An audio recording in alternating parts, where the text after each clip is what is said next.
This is Democracy Now!, democracynow.org's coverage of the People's Climate March in Washington, D.C. I'm Amy Goodman. We're standing in front of the Capitol, actually between the Capitol and the Washington Monument. Thousands, perhaps tens of thousands, maybe 100,000, who knows, maybe more people are going to be converging here in Washington on what's expected to be one of the hottest days on record. It's also the 100th day of the Trump presidency, and people are concerned. People are here talking about climate justice. Last night at a forum at Howard University was a discussion about climate justice and climate racism.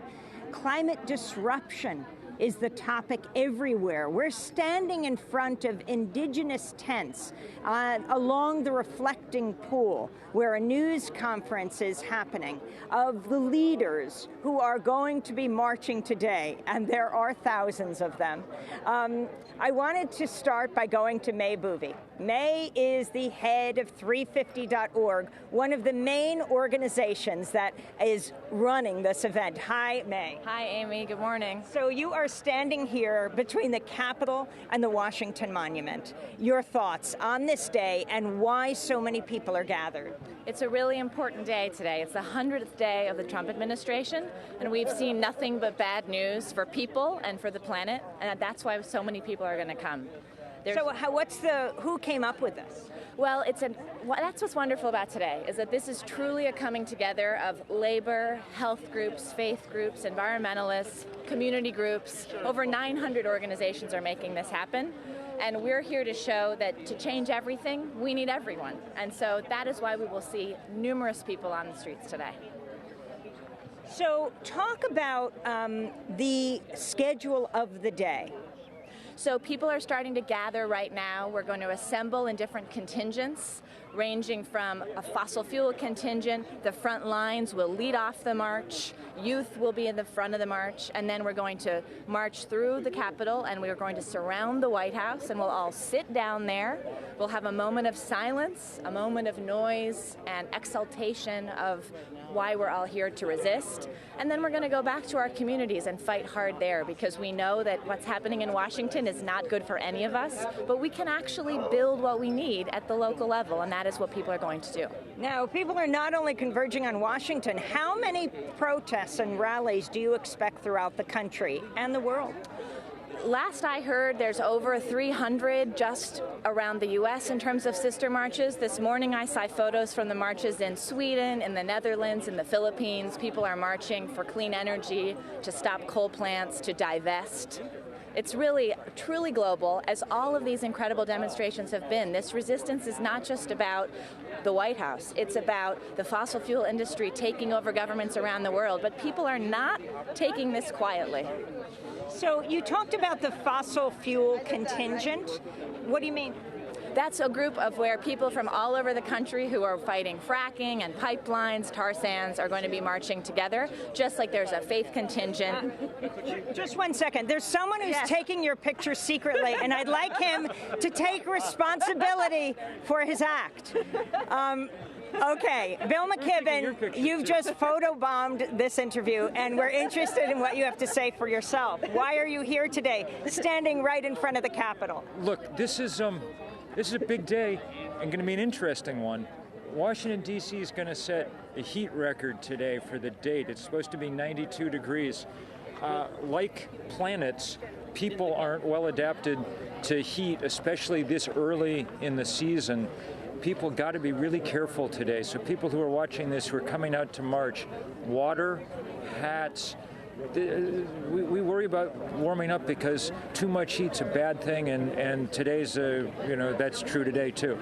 Lest anyone think this is a group of friends, everyone knows each other. It's clear it's not the case. People are coming from every community. You just talked about water bill. Sharon Day is here, who led the water ceremony this morning. Can you talk, Sharon, about how you started this historic day in Washington, D.C.? Well, we started the way Indigenous people begin everything, with prayer, with song, with petitions for the water. And so in this copper water vessel, we have water from the Potomac, and people brought water from the East Coast, the West Coast, the middle of the country, as well as water from South America. And so we prayed for this water this morning. We'll carry it with us during the march. And where is this water from? This water is from all across the United States, as well as South America, and everybody brought a little bit of water, and we have it in here. And so, you know, what we do is we speak to the spirit of the water.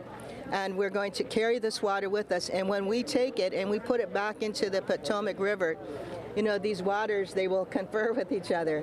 And they will say, there are still people who love you, who respect you, and who thank you. And so that's what we did this morning. We sang, we offered our sema, and so we're here to bring that spiritual aspect to this work, because Indigenous communities are on the front line. And all over the world. Where are you from originally? Myself, Bois Forte Band of Ojibwe, Minnesota. And where do you live now? I live in St. Paul. So, Bill, you were talking about the heat. 350.org, tell us about where you got its name and the significance of that number changing. And this actually goes very well to what Sharon was just saying. I mean, one of the things that's happening is a kind of confluence of the oldest wisdom traditions on our planet and the newest wisdom traditions on our planet. They're saying the same things now. So 350 parts per million is the most carbon we could safely have in the atmosphere. As you know, we went past 410 parts per million earlier this week for the first time in at least 5 million years on this planet, okay?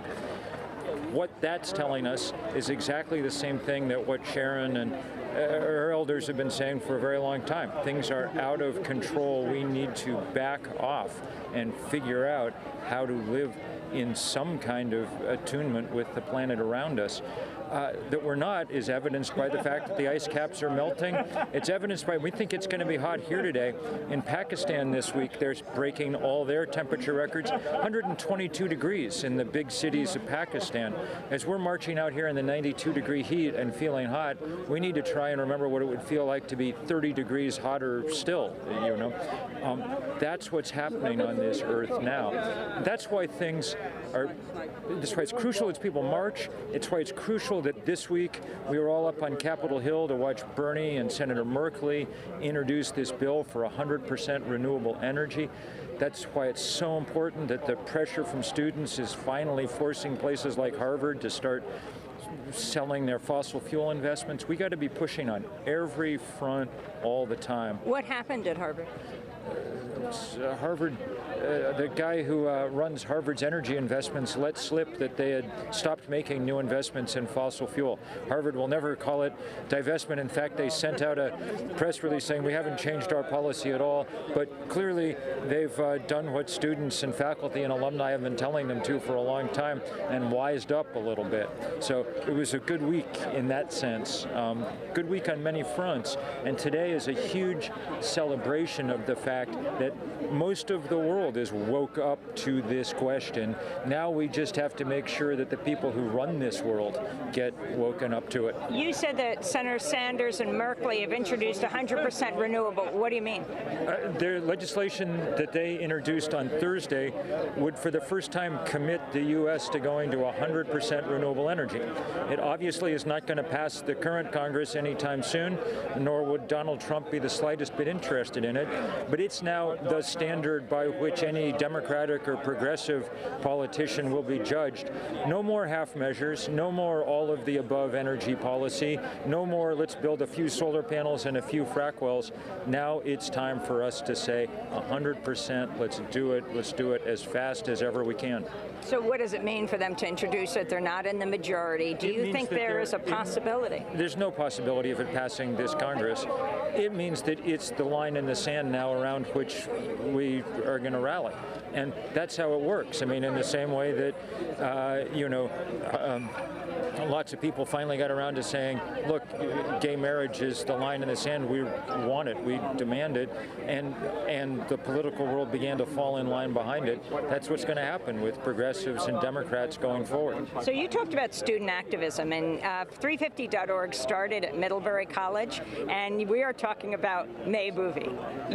This was your professor? More or less. A whole group of student organizers around the country were part of this growing climate movement. That's what I love about today, is if you look all along here, all of the people who are here volunteering, they're the generation of young people who are taking this issue on. They're divesting their campuses. They're calling for clean energy. Some of them are going to run for office one day. So talk about that. I don't know if people see environmentalism as a trajectory that young people can have in their life, actually have a job. Talk about your life and what you were a student at Middlebury? I was a student at Middlebury, and we had this incredibly dynamic group that met every Sunday night and talked about all the ways that our campus could be a climate leader. And eventually it started to do some of the things that we wanted. And we realized that if this could happen at a small campus through organizing and mobilization, maybe we could do this with other people everywhere and eventually around the world. And so I didn't think that this was what was going to happen when we started having those meetings, but the truth is this issue has galvanized a movement in a way I never would have imagined, and it's why so many of us have dedicated our lives to this.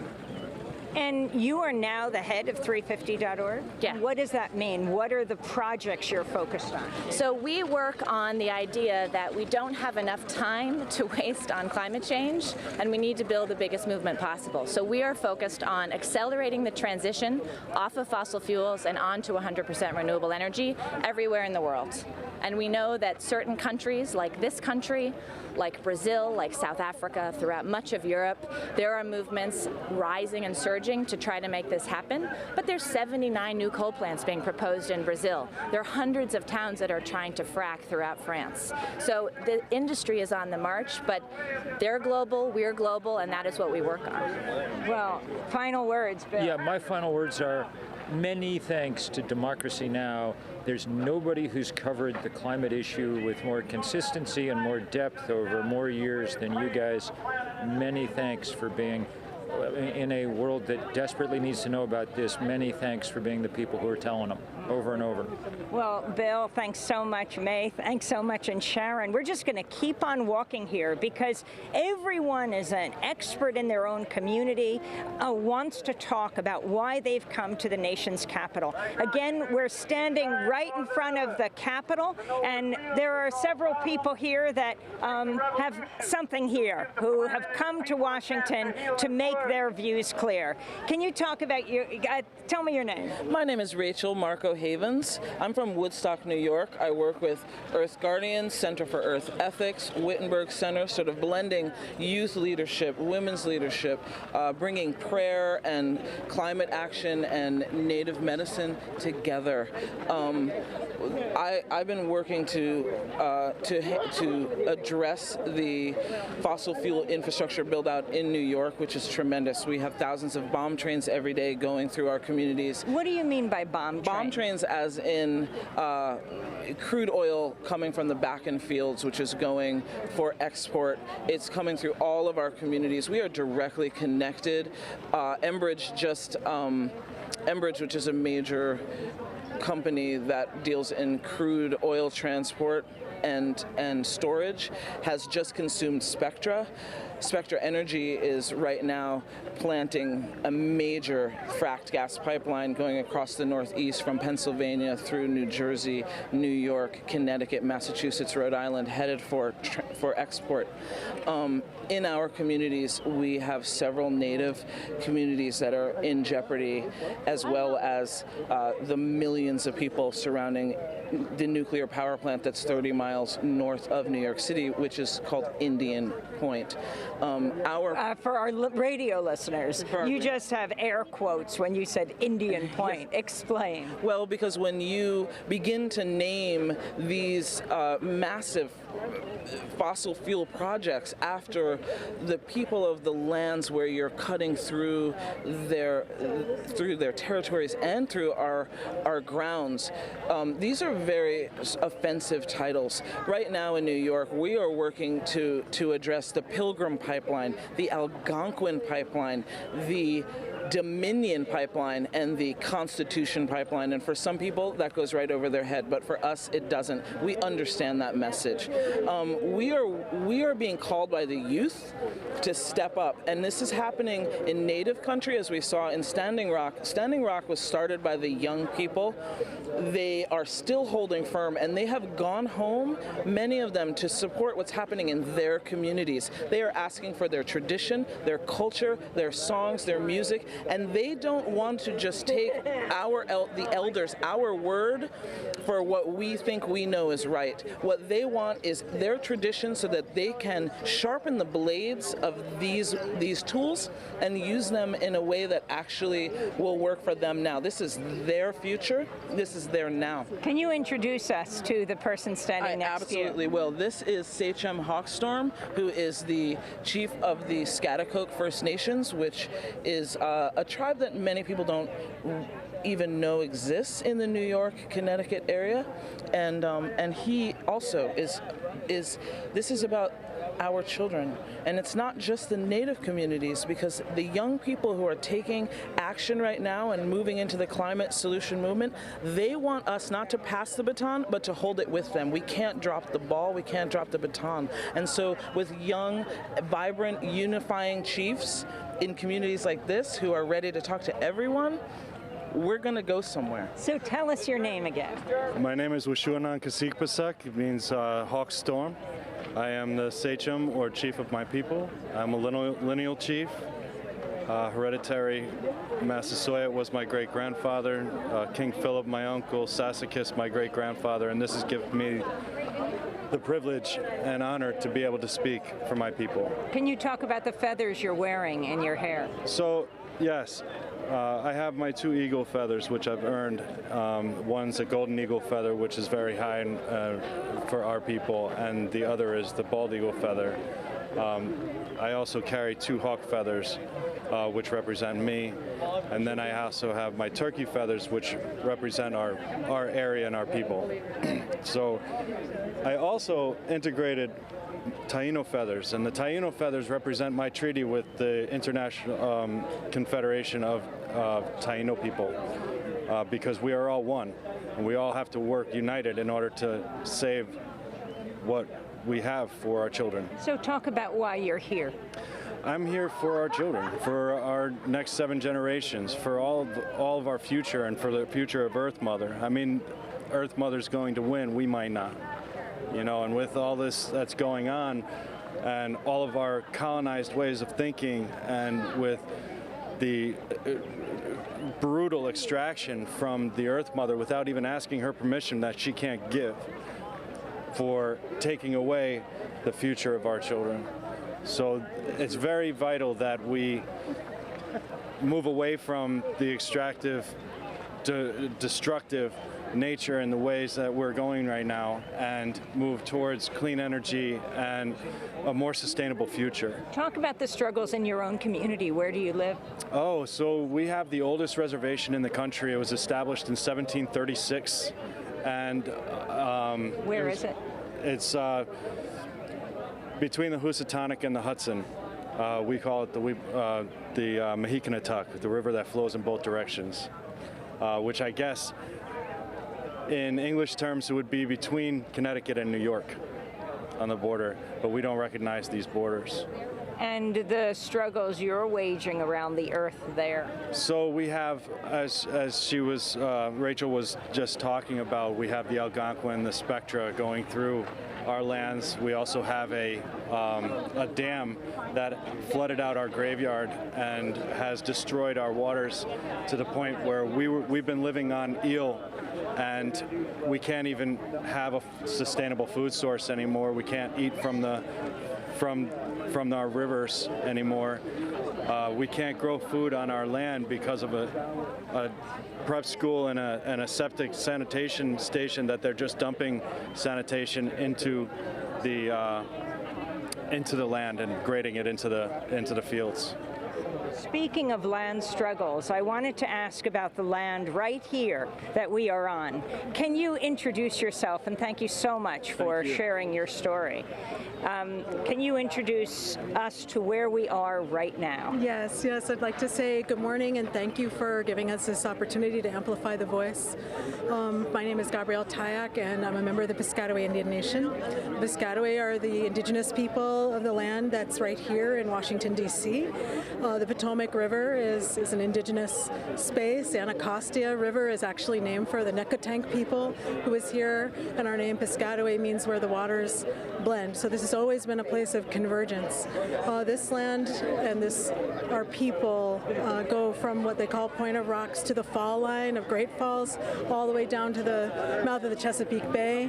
We have been contacted by Europeans from the 1580s up to the present, and our people actually came down to about 4 or 5 families that were pushed further down south, right around southern Maryland. So that's the land that you're on. This has a very ancient 10,000-year-old and plus history, and we've also been able to always welcome people. We've been very affected by the movements going from the 1920s, where Native people started to rise up and converge into Washington, D.C., through the 60s and 70s to the present, and also have hemispheric presence. So we've been receiving people, standing with them, bringing them to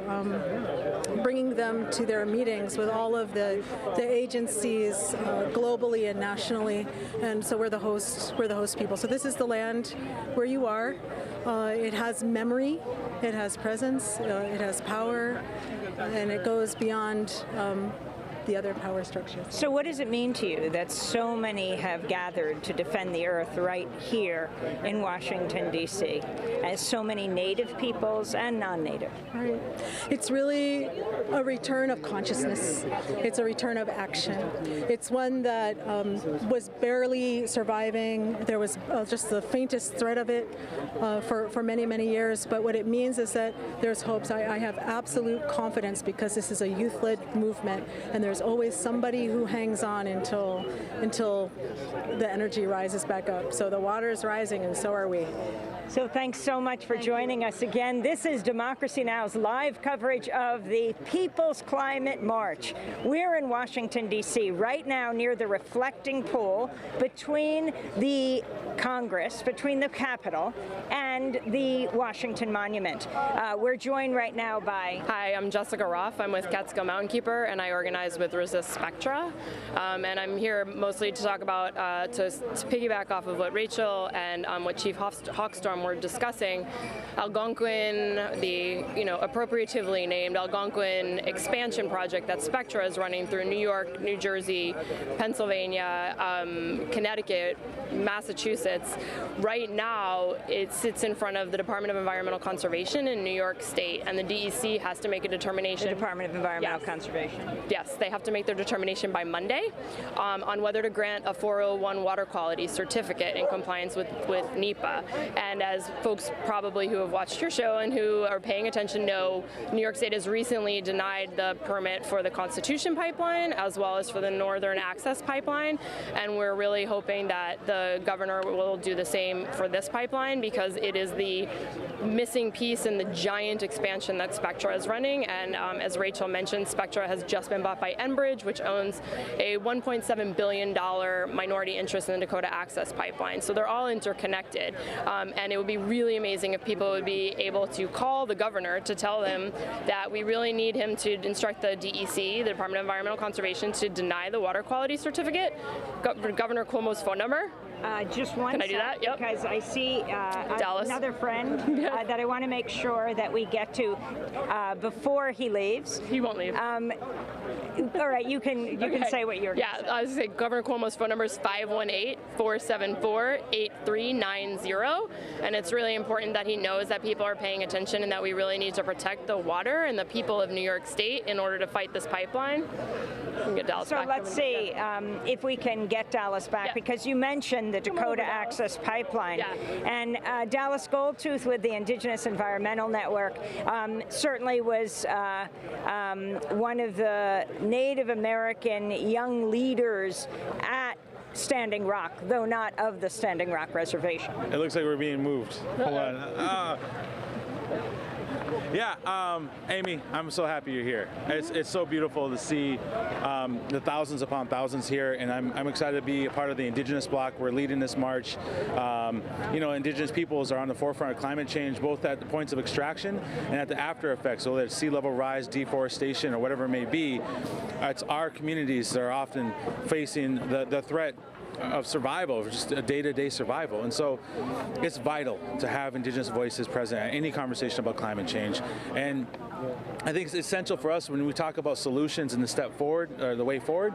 It's Indigenous peoples, communities of color, forest-dependent communities, ocean-dependent communities who are going to set that path for us and give us some of those solutions. You know, I'm just looking at some of your credentials here. Oh, yeah. And I see the People's Climate Movement, April 29th, 2017, all access. But I also see press, Indigenous Rising Media, Dallas Goldtooth, IEN Media Team. What's Indigenous Rising Media?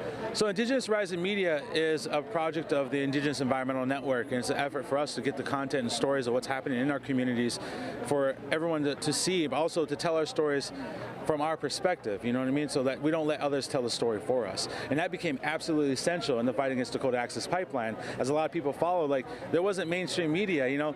Amy, you were there, and before that, it was just, you know, the independent journalists, as us with our phones documenting what was happening through that entire process. And I really credit the exposure of that fight to all those people that took it upon themselves to document what was happening, to tell the world, you know, what we were facing off with. And so Indigenous Rising Media was one of those groups that was there. We try to do our very best to just share what's happening as best as possible. So we're hoping to speak later with LaDonna Brave Bull Allard, who started the first resistance camp at Standing Rock, opened her land to along the Cannonball River as a resistance camp, Sacred Stone. But right now, can you talk about what the latest is? One of Donald Trump's first acts in office, the executive order granting a permit for both Dakota Access Pipeline and to revive the Keystone XL. But on the Dakota Access Pipeline, the pipeline has been built under the Missouri River? So the pipeline has been completed underneath the river, but to this point, oil has not flown in that pipeline. And we strongly credit that to all the organizing and activism that's happening across the country and across the world. The ongoing divestment campaign that has thus far divested over $1 billion out of money out of the investors for the Dakota Access Pipeline.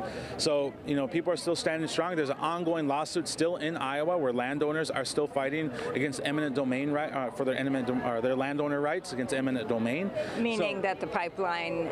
Meaning that the pipeline, they're still trying to negotiate whether they're allowed to pass oil underneath landowners' land in Iowa. So the critique is that they can't do anything until that lawsuit is settled. So we still are waiting to see, you know, it's still a delay process. Meanwhile, Dakota Access is losing millions and millions of dollars every day because of just community activism and people standing up and just asserting their economic power as people. Well, explain also the issue of economic power when you talk about divestment. Just in New York in the last few weeks, people were camped out in front of a Wells Fargo. Explain the national campaign. Dakota Access, the fight, just ignited this passion that's been brewing for years now. And, you know, we're seeing a divestment campaign. Seattle divested over $1 billion. There's an ongoing divestment campaign in LA and San Francisco and New York. And I think that people are just realizing the connection of where they're putting their money and how does that contribute to not only the threat of life against Indigenous peoples, but the threat of life threatens all of our lives because of climate change. These banks are investing in fossil fuel industries that are creating a future that is unsustainable for all of our generations. And so we have to assert our rights. We have to step up and say we cannot invest in those things. What are the banks you're targeting? We're targeting Wells Fargo, Citibank, Bank of America. There's I'm drawing a blank now. Wells Fargo, TD Bank. There you go. Yeah, thank you. See this? We just had a big action. Yes. And the next step for this is to really go to the heart of it and really call out Energy Transfer Partners, the parent company of Dakota Access Pipeline, who's not just trying to build one pipeline. They also have the Bayou Bridge Pipeline, which is going to be the next big fight down in Louisiana. You know, there's people rising up there. We have the Diamond Pipeline happening in Oklahoma. We have the Sable Trail Pipeline fight down in Florida. And so Standing Rock has inspired millions across this land, and that's what we need to do. We need to nationalize Standing Rock. We need to nationalize that fight and take it to the next level. You're standing in front of the Capitol. What does that mean to you? I think this is the place of power, supposedly. That's what they tell us. But in my experience, especially being on the ground, fighting against the state of North Dakota and fighting against DAPL security, I know where the power is. It's within us as the people. And it's absolutely essential for us to take to the streets to remind those in whatever seats they inhabit that the power is here, and you have to listen and be accountable to us as the people. Dallas Goldtooth of Indigenous Environmental Network, thanks so much for being here. This is Democracy Now!, our live coverage of the People's Climate March. Thousands, perhaps tens of thousands, maybe over 100,000 people gather here on this day, April 29th. That's expected to be one of the hottest days in Washington, D.C. history for this date, April 29th. We'll be with you for 5 hours. We're broadcasting from 10 Eastern Time to 3 o'clock in the afternoon. This is Democracy Now!, democracynow.org, your global grassroots TV and radio and internet broadcast. I'm Amy Goodman.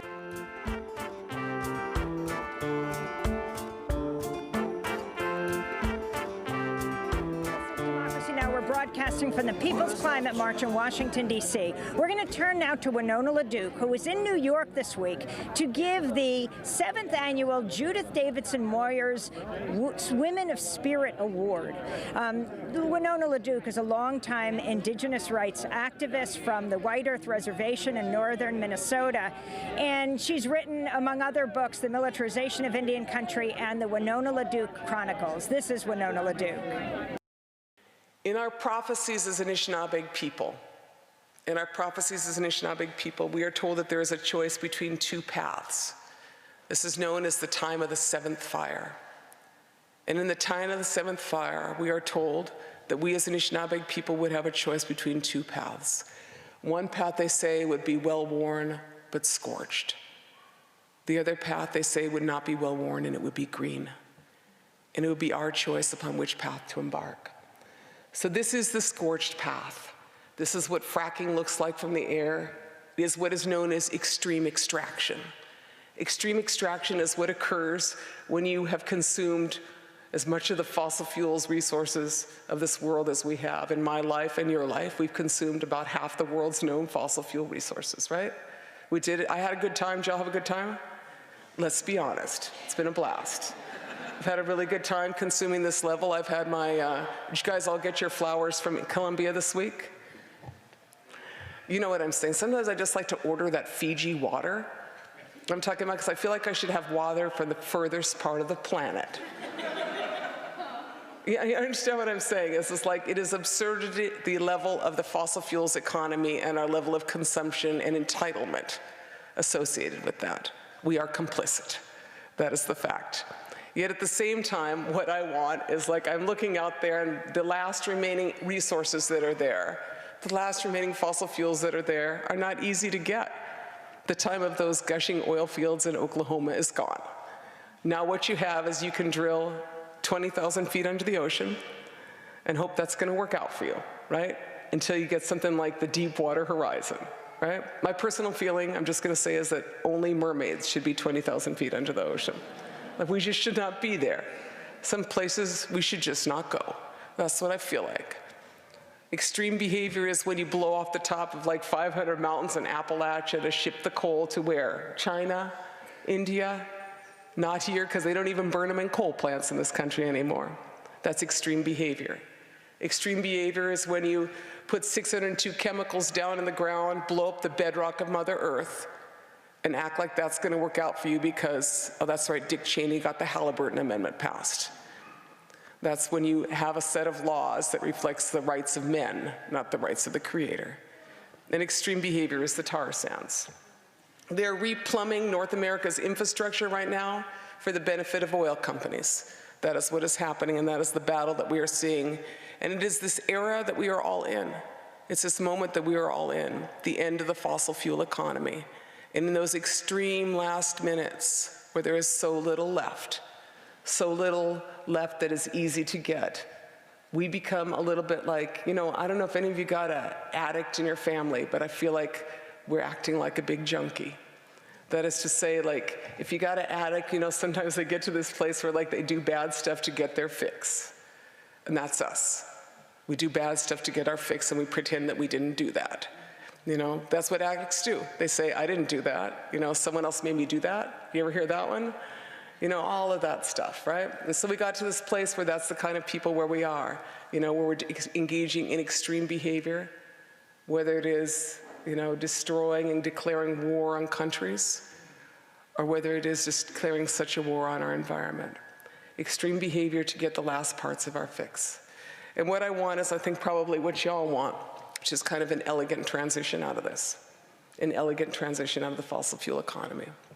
Well, in the last throes of that, this is where we are at. This is my territory. These are some of our spiritual beings, we'll say, half man, half spirit. Nana Boozhoo and his mother. They are in our rice fields. This is the artist named Rabbit Strickland.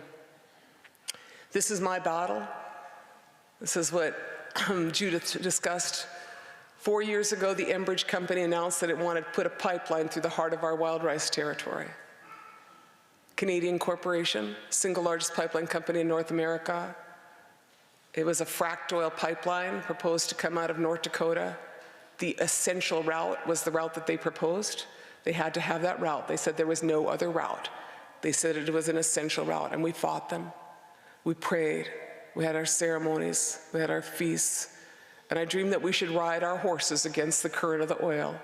And so we took to horse, and we rode our horses, and we prayed that that oil would not come through that pipe, and it would not come our way. And so we kept that prayer up for 4 years. We intervened in the regulatory process, and the Friends of the Headwaters, colleagues of my organization, Honor the Earth, filed a lawsuit forcing an environmental impact statement on that pipeline.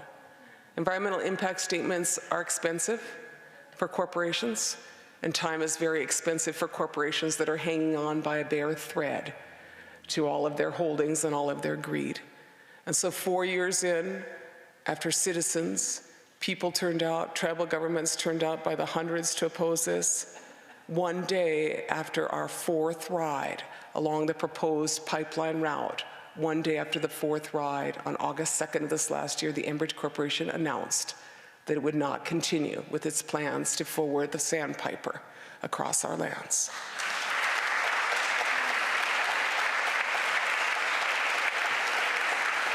But what I will say is that it is a bit of a bittersweet victory, because that same day the Enbridge Corporation announced that it was going to become 28% owner of the Dakota Access Pipeline. And so that company moved west to some place where they did not see the strength of the same resistance, and they had what is called, I believe, regulatory capture, which is when oil companies write all of your policies for the state of North Dakota. And it is a state which has been disempowered and is run today by oil companies and agribusiness. And so they went there, and it is also a state that we refer to as the Deep North. That is what North Dakota looks like. And if anybody saw either the footage of Standing Rock, you saw what Bull Connor looks like in North Dakota. And that's Sheriff Kyle Kirchman. That's what you look like, Bull Connor, or also in North Dakota. It is called the Deep North. Our people have been treated as third-class citizens, Every statistic you do not want to have, we continue to have in North Dakota, and the Standing Rock and every other reservation. Infrastructure that is third world, could be first world, because after all, we are a first world country. But then, of course, most of our infrastructure on our reservations is so far behind, whether it is the road or the 50-year-old hospital that serves that community. And so they had not cared, but what they did is they moved out there. And this is what we saw. Now, a lot of you saw this, but I know that for a long time, the media out of New York did not cover this. I think the first media that came from New York was Amy Goodman. Thank you for coming, Amy. And as you may also know, Amy was arrested and charged for her work as a journalist. I think she was charged with rioting out there. But this is what it looks like, and this is what civil society looks like when the rules of engagement have been violated. That is to say that all of us here would believe that we would have a First Amendment right in the United States. But what is clear is that in North Dakota, you do not have a First Amendment right, and the rights of corporations supersede the rights of individuals. That is what we know. And so what happened to those of us who stood, and we are not protesters, we are protectors. We are water protectors. And I'm very, very proud to know so many and to call myself a water protector, because we are the people who believe that our water is worth more than their oil. Our water that gives us life is our life.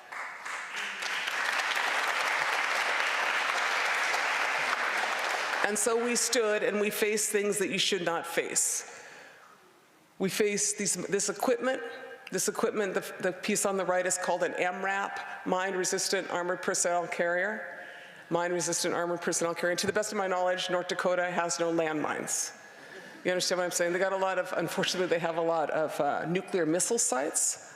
Right? I'm not sure how that's going to work out with all that fracking, just like a note to self. But, you know, no landmines. And so, and no buildings. Stutzman County, where that piece of equipment comes from, may have 2,000 people in it. So there's nothing that would warrant a piece of equipment like that in North Dakota. But pieces of equipment like that are all over this country because they have been surplused by the US military to civilian police forces. And there is no need for civilians to be facing equipment like that. The piece that is to the left of it is called an LRAD. An LRAD is a long-range acoustic device that is intended to blow up your eardrums.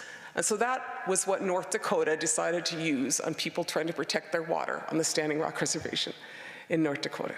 And to me, that is what is wrong when civil society has gone awry. And so to those of you here, I have to make a plea on this. I have to make a plea because North Dakota was abandoned. It was abandoned by everybody. That is to say that over the past 50 years, the population has continued to decline.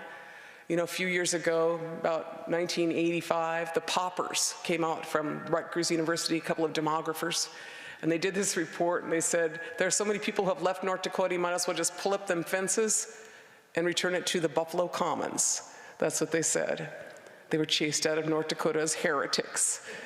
And then in 2000, I saw them invited back by the North Dakota Farm Bureau Association to talk about the possibility of maybe doing that.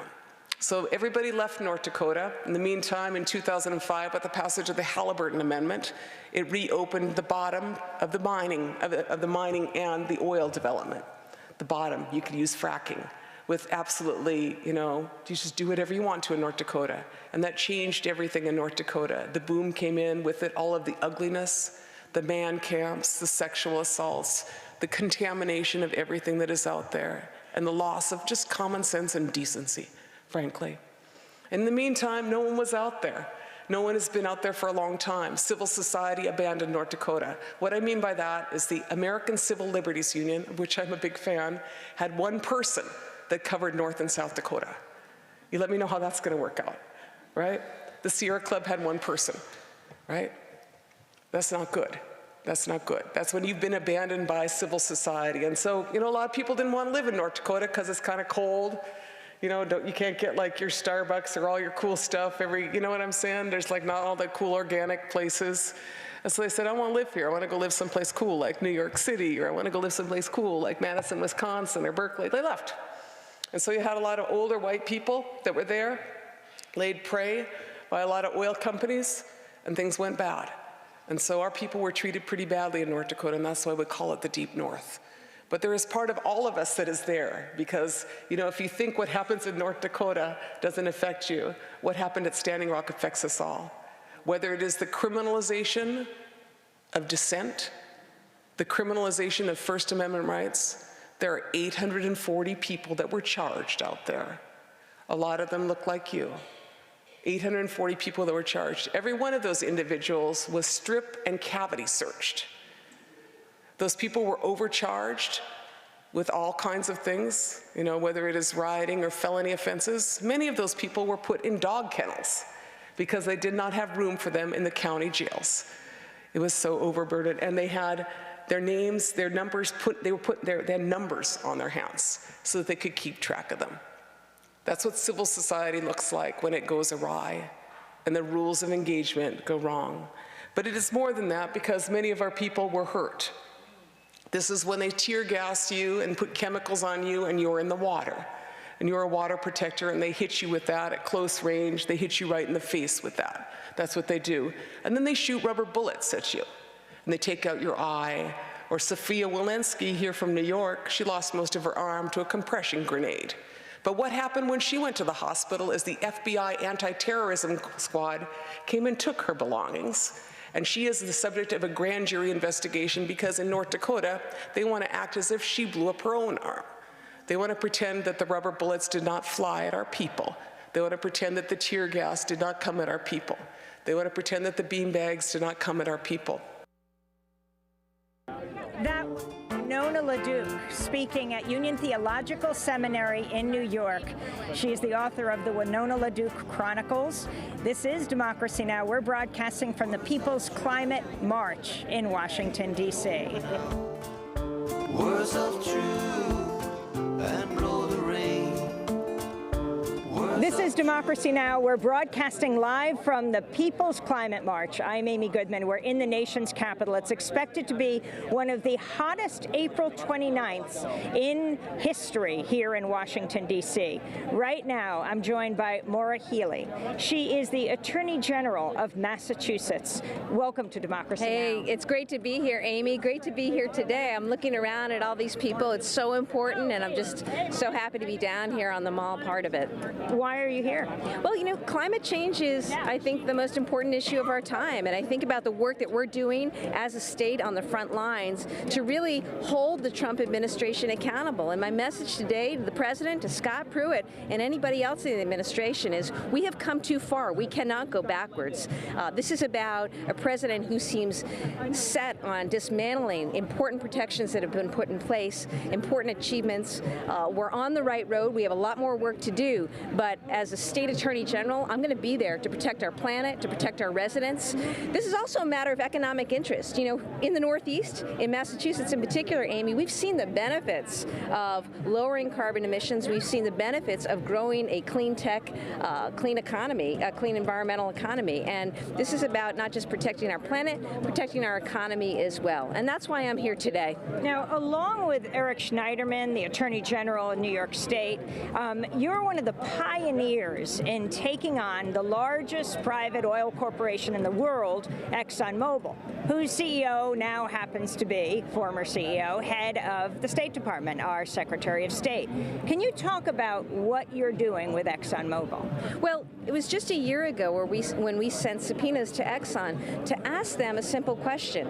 Tell us what you knew when about climate change and the impact that burning fossil fuels was going to have on the environment. Because based on widely reported, publicly available information, we had concern that Exxon may not have told the truth to the public, to consumers, to its shareholders about what it knew. We sent those subpoenas. They turned around. They sued us to try to stop us from investigating this. So far, we've been fighting it out in court. So far, we've been winning.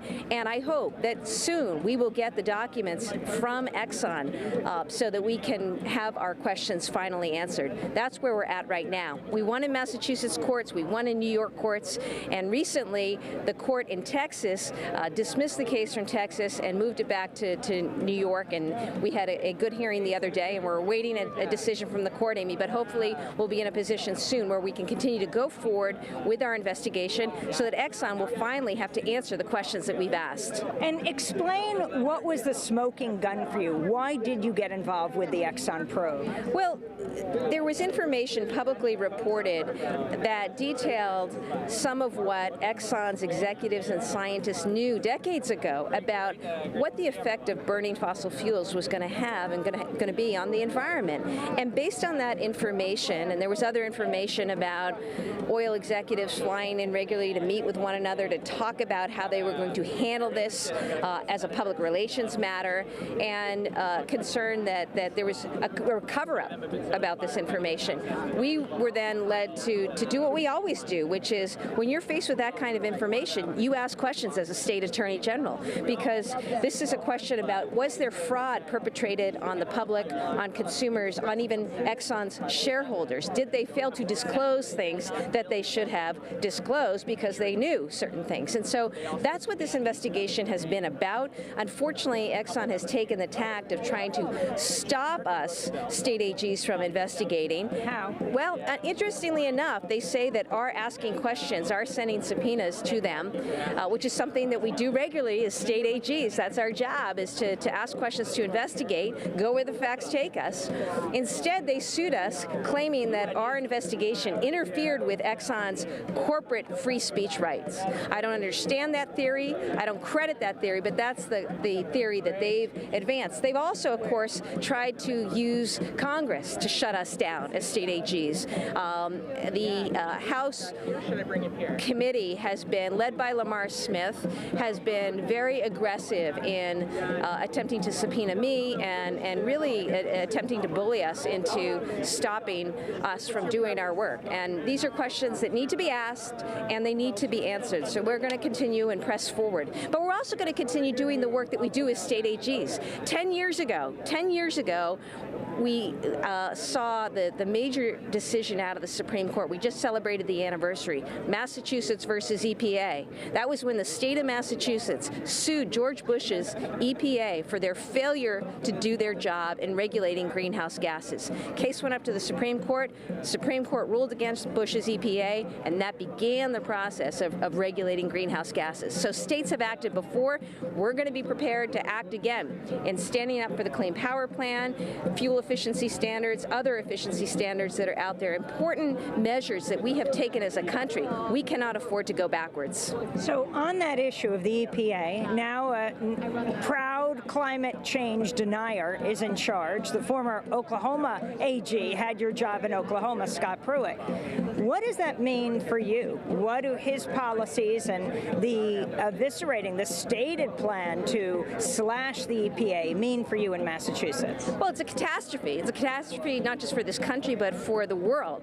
I served with Scott Pruitt, and Scott Pruitt, while he was state AG, sued the EPA, I think, no less than 14 times. And in fact, his whole prerogative was one about trying to dismantle the authority of the EPA, the agency that he now heads. So obviously that's very troubling from where we sit. But that's why we're going to be aggressive about taking on the EPA, holding them accountable to enforce laws that are in place for good reason, to protect the air, to protect water, and to do their job, and to force them to do their job. They can't simply abdicate responsibility.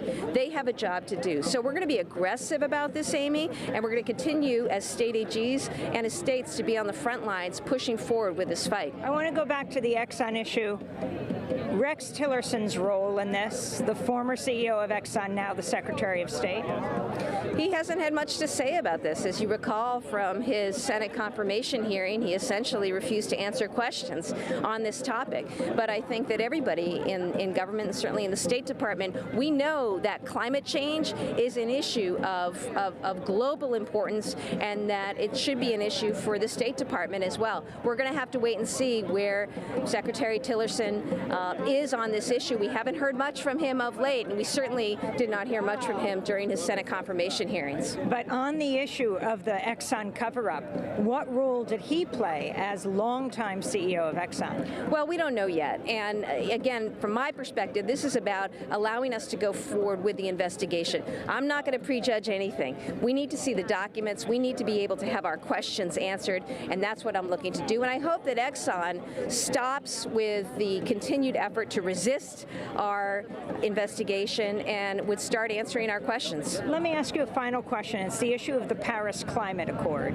The Trump administration has threatened to pull out of it. What would that mean to you as Attorney General? What would it mean for Massachusetts?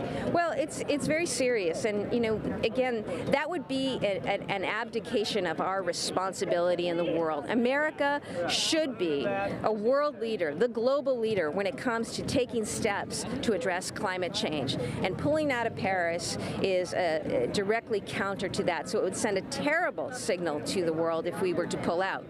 But more importantly, or as importantly, I should say, not only do we need to stay in Paris, be at the table and be leading, we also need to make sure that we implement measures here. That's the whole point of joining Paris and having other countries join Paris, is to get them to take steps within their countries to lower emissions and carbon pollution. And so as important is the need to make sure that we don't go backwards here. That's why staying with Clean Power Plan is important. That's why the fuel efficiency standards are important. That's why all the various measures and regulations that have been put in place are so important. It's also, Amy, why you see some in corporate America speaking out, because the market has moved in this direction anyways. Again, the Trump administration doesn't seem to pay too much mind to research, to science, and it's unfortunate, because if they did, they would have a sense of where this has been and where it absolutely needs to go. And as a state attorney general, I'm going to keep pushing forward in that direction. Maura Healey, thanks so much for joining us. Maura Healey is the Massachusetts Attorney General. She's here at the People's Climate March in Washington, D.C. We're standing at the reflecting pool between the Capitol and the Washington Monument. This is Democracy Now! Tell your friends to tune in, democracynow.org. We're with you for 5 hours today, from 10 in the morning to 3 Eastern Standard Time. This is Democracy Now! I'm Amy Goodman.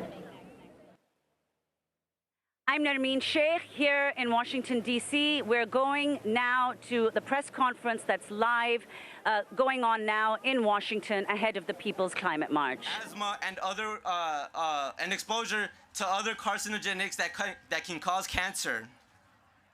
Today, I march to voice my concern for my communities across the country exposed to the effects of climate change, and for other children and other mothers to not suffer the way that me and my mother did. I will continue to work on this issue for as long as it takes, and long after the cameras have gone, and I hope you all do as well. Thank you.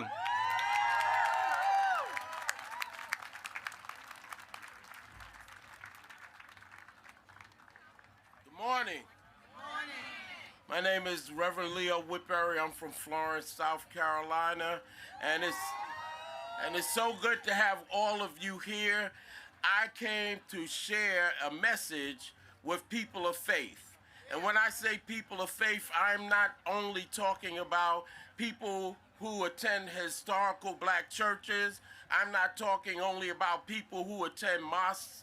I'm not only talking about people who attend temples. But in my faith tradition, faith is the substance of things hoped for and the evidence of things not seen. And if you're hoping for a better planet, if you can see a better world, then you are a person of faith. I want to thank you for rising up early this morning and coming from all over this country. I want to thank you for rising up early this morning and to heed a clarion call to justice and equity that they are trying to deny us. I want you to realize right now that this is not a game, that the earth is the Lord and the fullness thereof, and it's about people as well as the planet. And we want you to rise up with the spirit of power. We want you to rise up with a fire so deep in your bones that you just can't stand still, and you got to tell somebody that the victory will be ours. We're going to rise up. and we're going to return to our homes. We're going to rise up and let them know that we're sick and tired of seeing our children die of asthma. We're sick and tired of seeing people with cancer because of coal ash ponds. We're sick and tired of seeing sea level rise. We're sick and tired of being sick and tired, and we're not going to stand for it anymore. So we're going to rise up. We're going to go back home. We're going to say to the politicians, no budget cuts. If you vote for a budget cut, we will vote you out. We will rise up. We will rise up, and we will do away with the death-dealing culture that gives us energy that comes from dinosaurs that are dead in the ground and coal that's interned as if in the grave. We need a life-giving energy, the energy that comes from the sun, the energy that comes from the wind.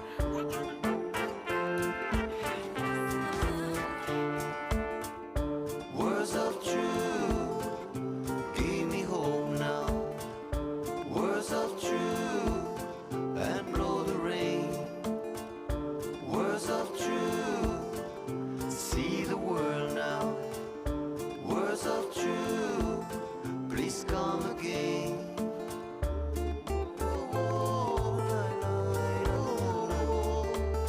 True words, in 2 words.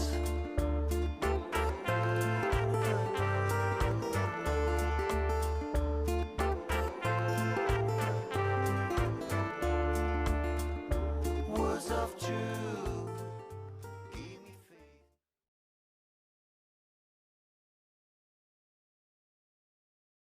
This is Democracy Now!, democracynow.org. The People's Climate March is where we are right now, broadcasting from Washington, D.C. At this moment, it is not clear how many people have descended on Washington. Is it 1,000? Is it 10,000? We know it's more. Is it tens of thousands, perhaps 100,000? We are broadcasting throughout these 5 hours, from 10 in the morning Eastern Time to 3 in the afternoon. We're broadcasting on satellite television throughout the country, on TV and radio stations, and right here online at democracynow.org. I'm Amy Goodman, joined right now by 2 Indigenous leaders. We're joined by Tom Goldtooth, who is one of the founders of the Indigenous Environmental Network, and Candy Mossett. Candy Mossett is, well, the last time I saw her, we were on a sacred burial ground in North Dakota. The Dakota Access Pipeline guards had been trying to excavate it when hundreds of Native Americans came up on that property and demanded the bulldozers pull back. Candy, that was quite a scene, quite a horrific scene. Yeah. But on that day, the Native Americans who were out there did stop the bulldozers from excavating. That's right, and it was really women that broke down the fence, tore it down, went out there and jumped in front of the bulldozers, because we physically feel that pain when we see that machine digging. And they did destroy 3 sacred sites and some grave sites, but we stopped them from destroying more. And it's important to note that there's no oil flowing through that pipeline. They actually had damage occur when they dropped their own equipment into the trench and damaged 10 sections of the pipe, stuff that nobody's reporting on. After the camps were cleared, they damaged their own pipeline. So the spirits are still with us. I have a feeling they pushed the equipment into the pipe, into the trench. So there you were in North Dakota, here you are in D.C. Why? I'm here because it's important to do everything we can do. A march is one thing in the many tools in the toolbox. This is a really good way to come together and say we're not alone in this movement for jobs, for climate justice. And so we need to do these things to show that number 45, we don't agree with your policies. We're going to be in your face until you listen to the people that want a different way, which is towards renewable energies, small-scale distributed renewable energies, and to listen to the voice of the people. Where are you from? I'm from North Dakota, right in the heart of the Bakken Shale oil formation, where they're fracking us literally to death because our babies are sick, our grandmas are sick. We're not going to take it anymore, so we've been here drawing that red line of resistance. You're a member of what tribe? Mandan, Hiradza, Arikara nations. I last saw you before Dakota in, well, actually, I saw you in Paris after North Dakota. And I told you about the abuses that have been occurring to our women. And it's an inextricable link between the rape and the abuse of the earth that happens to the women as well when these extractive industries come into our communities. It's very important that people know that we don't just speak for the North, we speak for our brothers and sisters to the South. Look at what happened to our sister, Berta.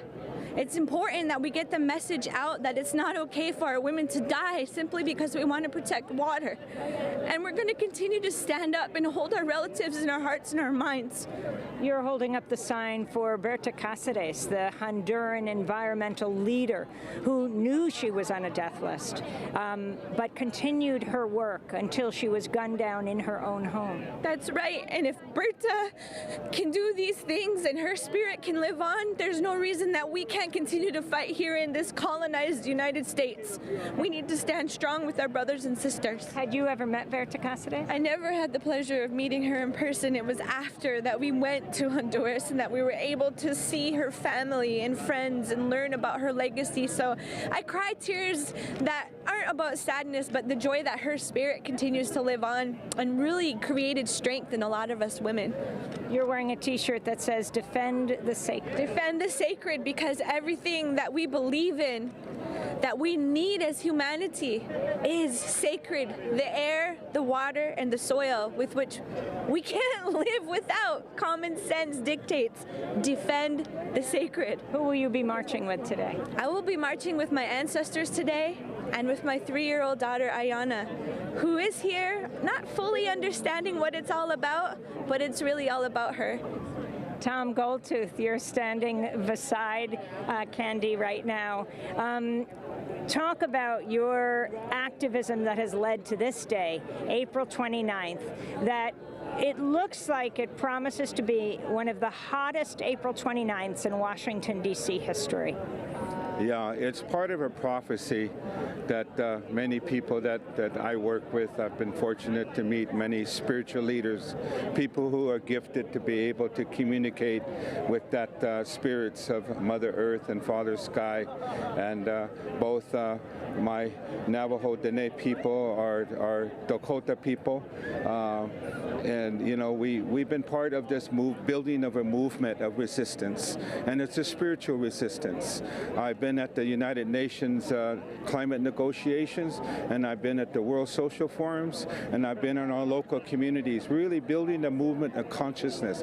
And this is where it's coming to, this moment where we're breaking down those silos that basically capitalism, industrial mindset has created a divide of people from Mother Earth.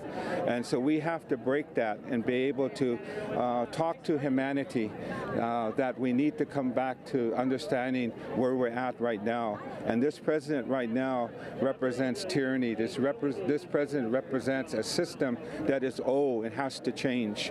And as Indigenous peoples, you know, we've been talking about this moment. You know, maybe we as original people of the United States and our people in Canada, Alaska, maybe it's time to really exercise our sovereignty and our self-determination and serve papers on this president to deport him from this country, because the laws that he's representing are not the natural laws that we're taught as Native people to have respect for the sacredness of water. That's why we are here. We're bringing frontline communities who are fighting to keep fossil fuels in the ground. That's part of our campaign, but not just ours as Indigenous. It's for all people to come to that consciousness that we have to change the system.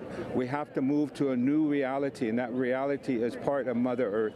What is the lesson you've learned from the Dakota Access Pipeline? The struggle clearly isn't over. There's this national and global divestment campaign to divest from the financial institutions that support it. The pipeline is not flowing with oil.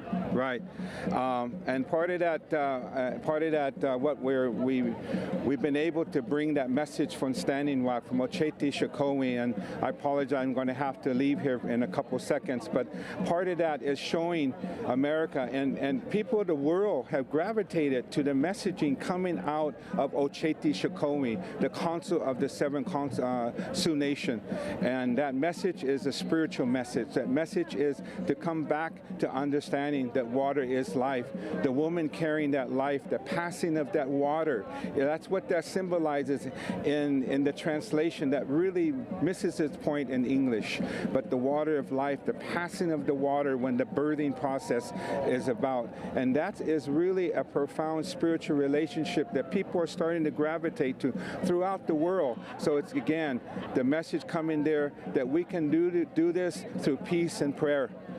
Tom, where were you born and what nation are you with? I am Navajo. My mother's Navajo, and my father, they say, was Dakota. So I have embraced both cultures, and I was born way in the remote areas of the Navajo Reservation, northern part, where they have a big dam. And finally, the significance of this march today. That's right, has manifested at this point. And my son right now, Dallas, is... Dallas, are you trying to interrupt this interview? Yeah, I need to get him going to another meeting. You guys look alike. Is there a reason? Yeah, I'm the older. I'm just, You're this older. is what I'm going to look like in about 20 years. It's just handsome, stunning. 15 years, that's what I'll look like. But we brought people from the grassroots of Indian country. One of my brothers here from Alaska, right here, all the way from Alaska, where the ice is literally melting. Climate change, he cannot deny the reality. His environment is melting right now. Your name is? Julian Jacobs. And where are you from? Thank you so much, Gold Teeth. Can I call you Gold Teeth in the plural? Your name is? My name is Julian Jacobs. I'm from Monteithluck, Bethel, Alaska. And so what we're seeing out there from Nuktuk to different areas that Shishmaref, the waves washing over, all the way to the ice that's not there, that's not present. We're seeing things that we don't have descriptions in our language for, which is thousands of years old. So I'm not sure what we can say, particularly to suit the nature of it, but as that it's a climate catastrophe. You know, the Arctic is compromised, and we have no real recourse that we can follow or see in our culture that shows that we're in the right trajectory, in the right course back again, because we can't hunt, we can't fish, we can't see the things that we're needing to be able to live and survive off the land. You know, this is Donald Trump's 100th day. Your thoughts? I don't have any thoughts about him. I have thoughts about what's happening back at home in my culture, in my land, in my food, in our seals, in the pops, and the foods that we eat are being decimated at a rate that we can't match up with. I'm sorry. Yeah. Thank you so much. We're at the People's Climate March in Washington, D.C. Environment, we're going to have fewer jobs. This is the People's Climate March, and there's a news conference going on right now of elected leaders, which we are going to join. This is Senator Carper of Delaware. 75,000 coal mining jobs in America. 75,000. Last year, 70,000 clean energy and conservation jobs were created in America. 70,000 in 1 year alone. In the last 20 years, almost 3 million clean energy and sustainable energy jobs were created. Whenever somebody says to you, we can't have both, I want you to say with me, join with me, the word hogwash. Hogwash. Hogwash. Hogwash. Hogwash. All right, I asked to revise and extend my remarks. And it's great to be with all of you. Jeff Merkley, thank you all so much for being here. Everybody else for being part of it. You know, Henry David Thoreau said, what use is a home if you don't have a tolerable planet to put it on? Are we going to fight for a tolerable planet? Yes! I want to introduce to you a champion for a tolerable planet. This is Maria Cantwell, senator from the Washington State on the beautiful Pacific Ocean, a neighbor to Oregon, partners in this battle. Thank you, Maria. All right. Thank you, Jeff. It's great to be here with all my colleagues to fight to make a point to this administration. We're here in Washington, D.C., and the climate for climate change could not be more challenging. After decades of making progress on more fuel-efficient airplanes, higher mileage per gallon standards for automobiles, millions of new renewable energy jobs in biofuels, in solar, in wind, Now, this administration is trying to roll back policies that are going to save our planet in the future. And as you heard last night, they removed the one piece of climate education data from the EPA website that is helping to educate millions of Americans about how we can make progress in dealing with this. So I have a question for Mr. Trump. President Trump, are you afraid of science? The science has helped us in the shellfish industry in the Pacific Northwest fight ocean acidification. It has helped us when our farmers are facing drought and need new science on crop resistant to drought. And it's helped our coastal communities figure out where they need to move to a higher plan. I know you, Mr. President, and your cabinet want to hold on to the past, but I would say to you, hire a futurist, because we're going to innovate our way out of this problem, and we are going to have a cleaner, greener planet and millions of more jobs in the United States of America. Thank you all very much. This is Senator Merkley. You know, the president also just said we need to gut the safety regulations on oil rigs like Deepwater Horizon. Are we going to allow that to happen? No! Let me tell you, a person who has been an incredible champion on climate change, and specifically the most knowledgeable person in Congress on oceans, is the next person I'm going to introduce. But he has also gone to the Senate floor to speak every single week after week. I don't know, we're about 100 speeches into it. Sheldon Whitehouse of the beautiful state of Rhode Island. Thank you, Jeff. It is so great to be here with Senator Jeff Merkley, with Senator Tom Carper, with Senator Maria Cantwell, and with Senator Ed Markey, the hero of Waxman Markey. And let me give a big shout out to Maura Healey here, because I will tell you that the courts are a good place to talk about climate change, because when witnesses lie in court, they get punished. When lawyers lie to judges, they get punished. You can get in front of a courtroom and you can get discovery and you can get the other side's documents. Courts are great places, and I am so glad that our attorneys general are standing up on this issue, that children out in Oregon are standing up on this issue, and pretty soon we're going to discover that shareholders of these companies across the country are going to have to stand up on this issue, because they have not been telling the truth about what their reserves are all about. Those reserves need, as Jeff said, to stay in the ground. So we got 3 forms of pollution we need to worry about. We have got the pollution of our atmosphere and oceans from carbon dioxide, and we are going to stand up and make sure that we keep a survivable planet. We have got the pollution of our public debate by spin and lies and calculated misinformation from a whole enterprise of science denial, and we need to stand up to that science denial enterprise. Yes, sir. And then we got the third pollution, which is the pollution of that building behind us with dark money, with unlimited Citizens United money, with the spending that the fossil fuel industry is doing to protect a $700 billion a year subsidy. We owe the people of the world in America that is not for sale to the fossil fuel industry. So, are we going to stand up to protect our democracy? Are we going to stand up to protect truth and science in public debate? And are we going to stand up to keep the effects on our planet so that our children and grandchildren have an Earth like ours that is habitable and hospitable to humankind? All right. That was Senator Whitehouse. Back to Senator Merkley of Oregon. We're driving this transition from fossil fuels to clean and renewable energy to 100% of clean and renewable energy. How much clean and renewable energy do we need? 100%. How much clean and renewable energy do we need? 100. How much do we need? 100. The next speaker is a co-sponsor of 100 by 50. He's been fighting to take action on climate change for 40 years. He knows all the details, educates us continuously. He's a force in the House. He's a force in the Senate. Ed Markey of Massachusetts. Thank you, Jeff Merkley. Sheldon Whitehouse. to Maria Cantwell, and to Tom Carver, the ranking member on the Environment Committee. Maria is the ranking member on the Energy Committee.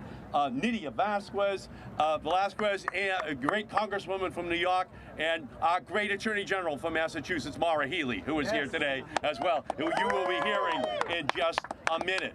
So thank you all so much for being here.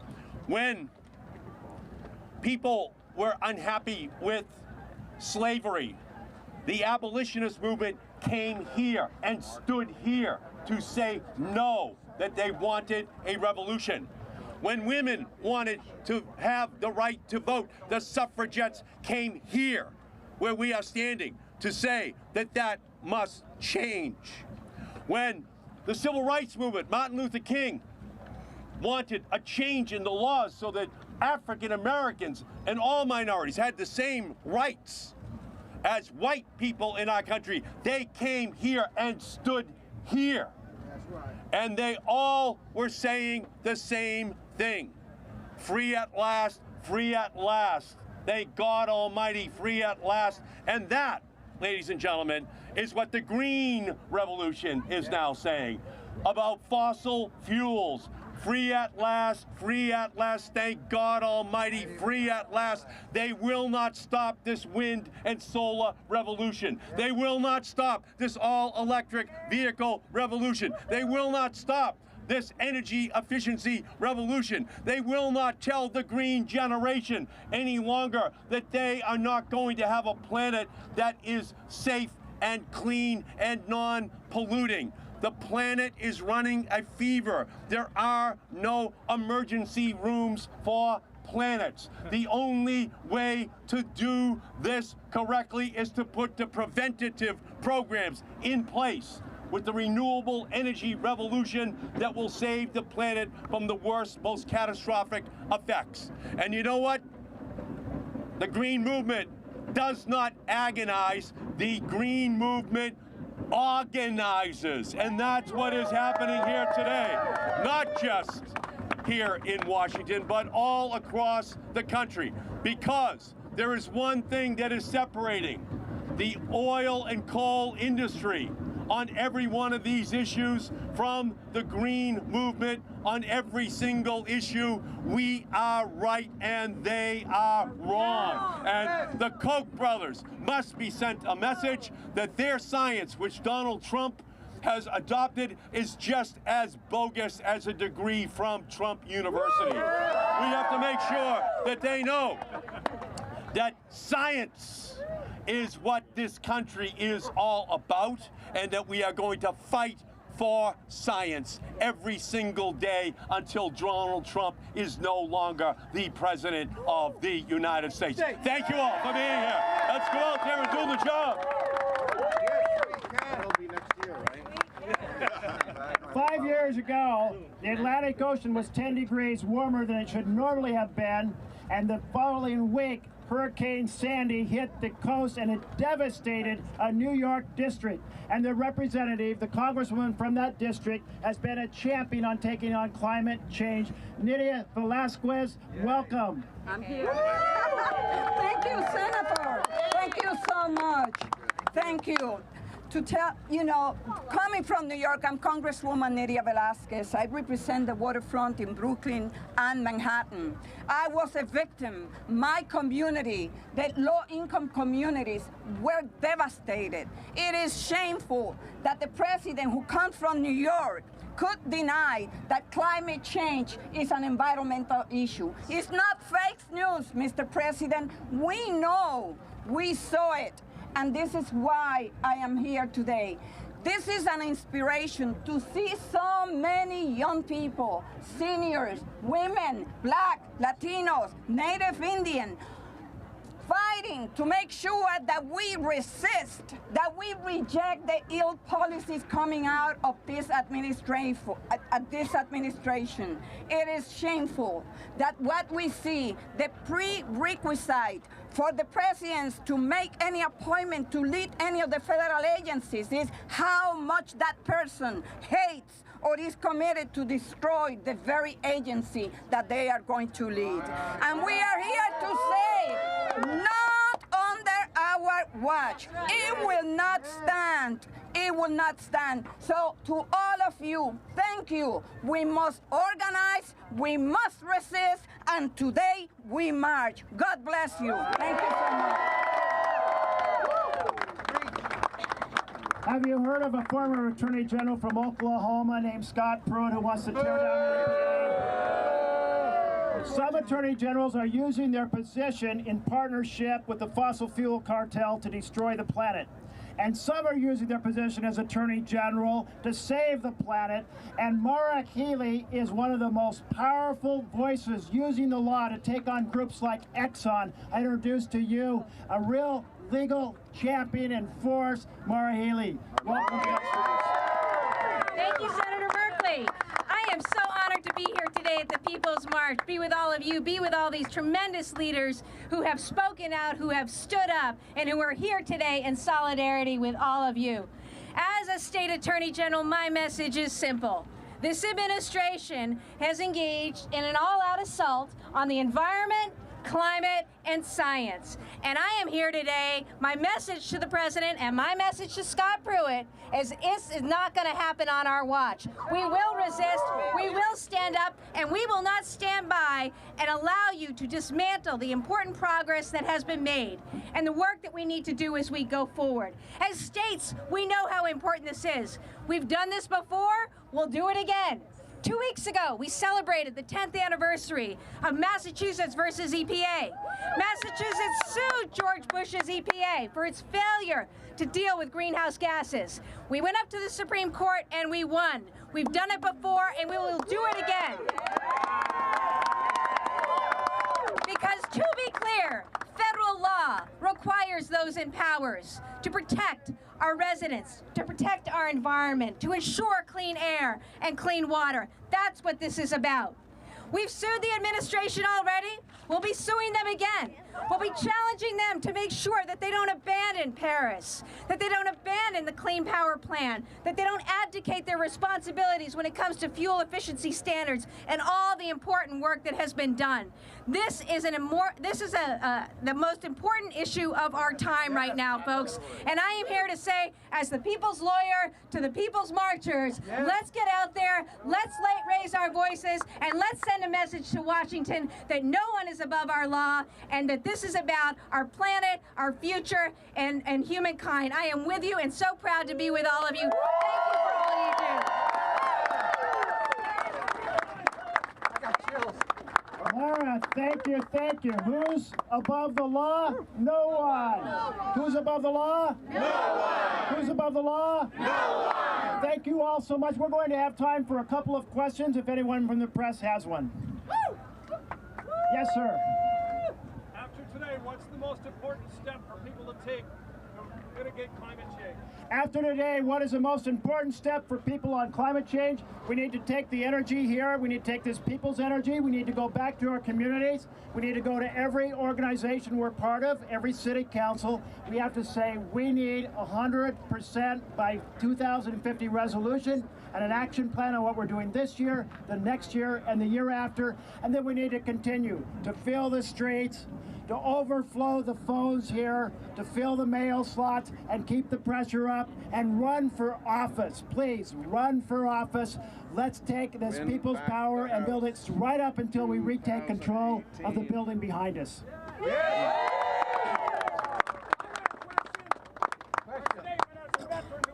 Standing Rock as a photographer as well. That was just a battle.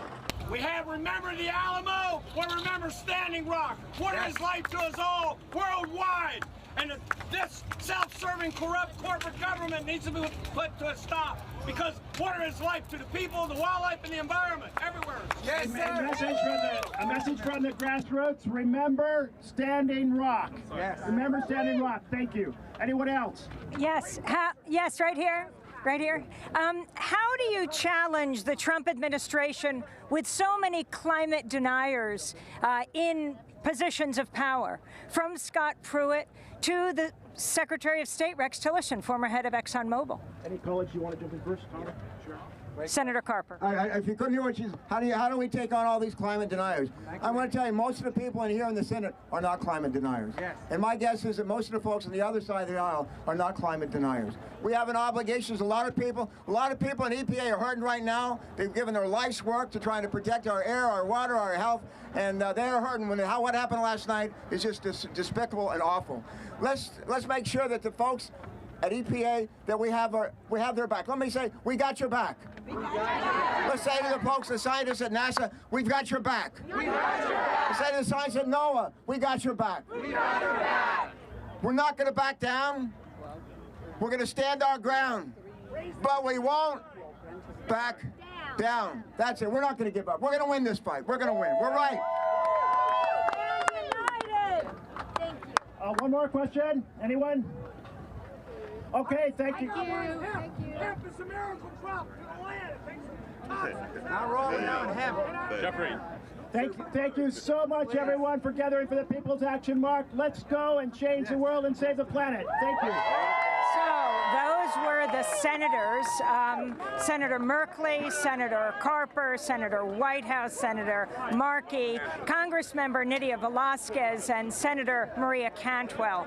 Also, Maura Healey, who is the Attorney General of Massachusetts. We're going to turn right now to, let's see if we can ask a person right here. Can I ask you a quick question from Democracy Now? Sure. Your name? My name is Aaron Mayer. And you are? I am the national president of the Sierra Club. Talk about what the Sierra Club feels needs to be done. These are elected leaders. They have their constraints. What do you think their job is, and what do you think your job is? Our camera is right over here. Well, one of the things that we can do right now is back those senators, as I say, and pushing back. When this 100 days ago, the president came on these very steps and talked about American carnage. But the carnage he meant was American corporate carnage and savagery of our regulations, our laws, and our protective environmental agencies and public health agencies. Right now, he's pushing for a $10 billion financing of a border wall. He is pushing for right now, as I say, a tax break on the credit card of the American public. All these breaks, all these investments absolutely can be going into clean energy and clean jobs right now. The issue is not playing in a predatory way upon the desperate needs of unemployed coal miners and coal workers, but how we put them back to get to work and, as I say, push forward clean energy and clean technology. Right now, we should not be opening up the continental shelf of the Atlantic coast to more offshore drilling. In fact, we should be swapping out every single offshore drilling rig for wind power. Block Island, Rhode Island has the first installation of offshore wind. Right now, our Congress can push for the swap out of clean energy for dirty energy. And guess what? There'll be enough gigawattage produced that we'll probably be able to shut down nuclear on the eastern seaboard. Right now, our Congress is the bulwark.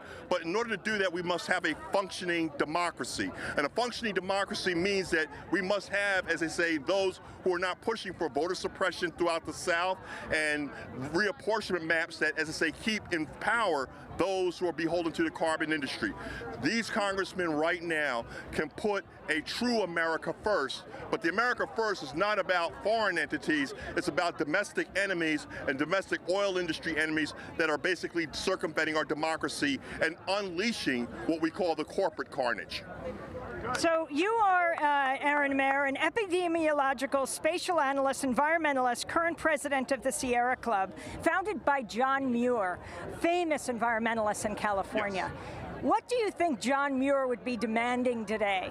John Muir would be demanding that it's saying, as his prophetic words, that it is all connected. You cannot pull at one segment of the environment, one segment of society, and think that it will have no impact on the whole.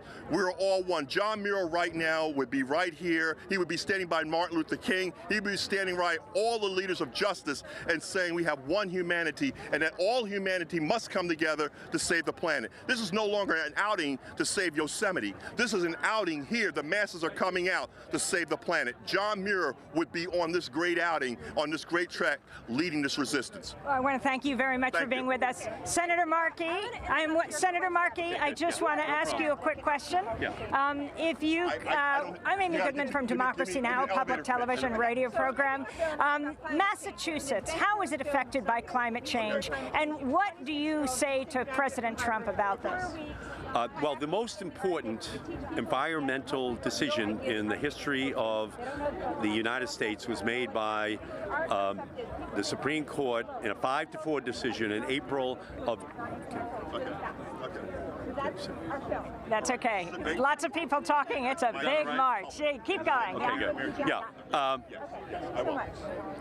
Massachusetts sued the EPA, and in April of 2007, the Supreme Court ruled that Massachusetts was right, that the EPA had to make a determination as to whether or not greenhouse gases were endangering the coastline of Massachusetts, eroding the coastline.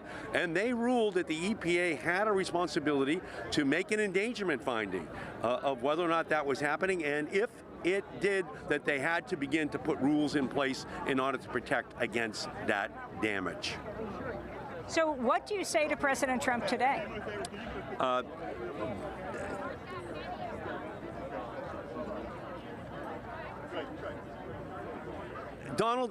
guess Donald Trump should worry about what his obituary says.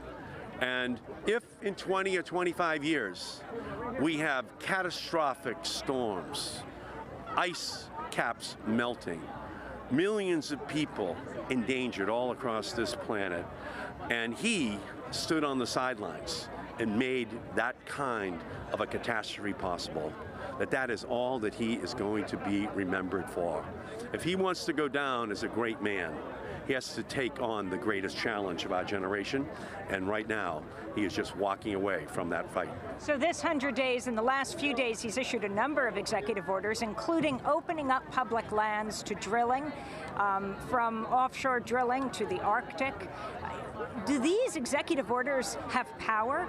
Is he dismantling the regulatory state? Is he succeeding? Each one of those executive orders will be taken to court by the attorneys general, by the Sierra Club, by NRDC.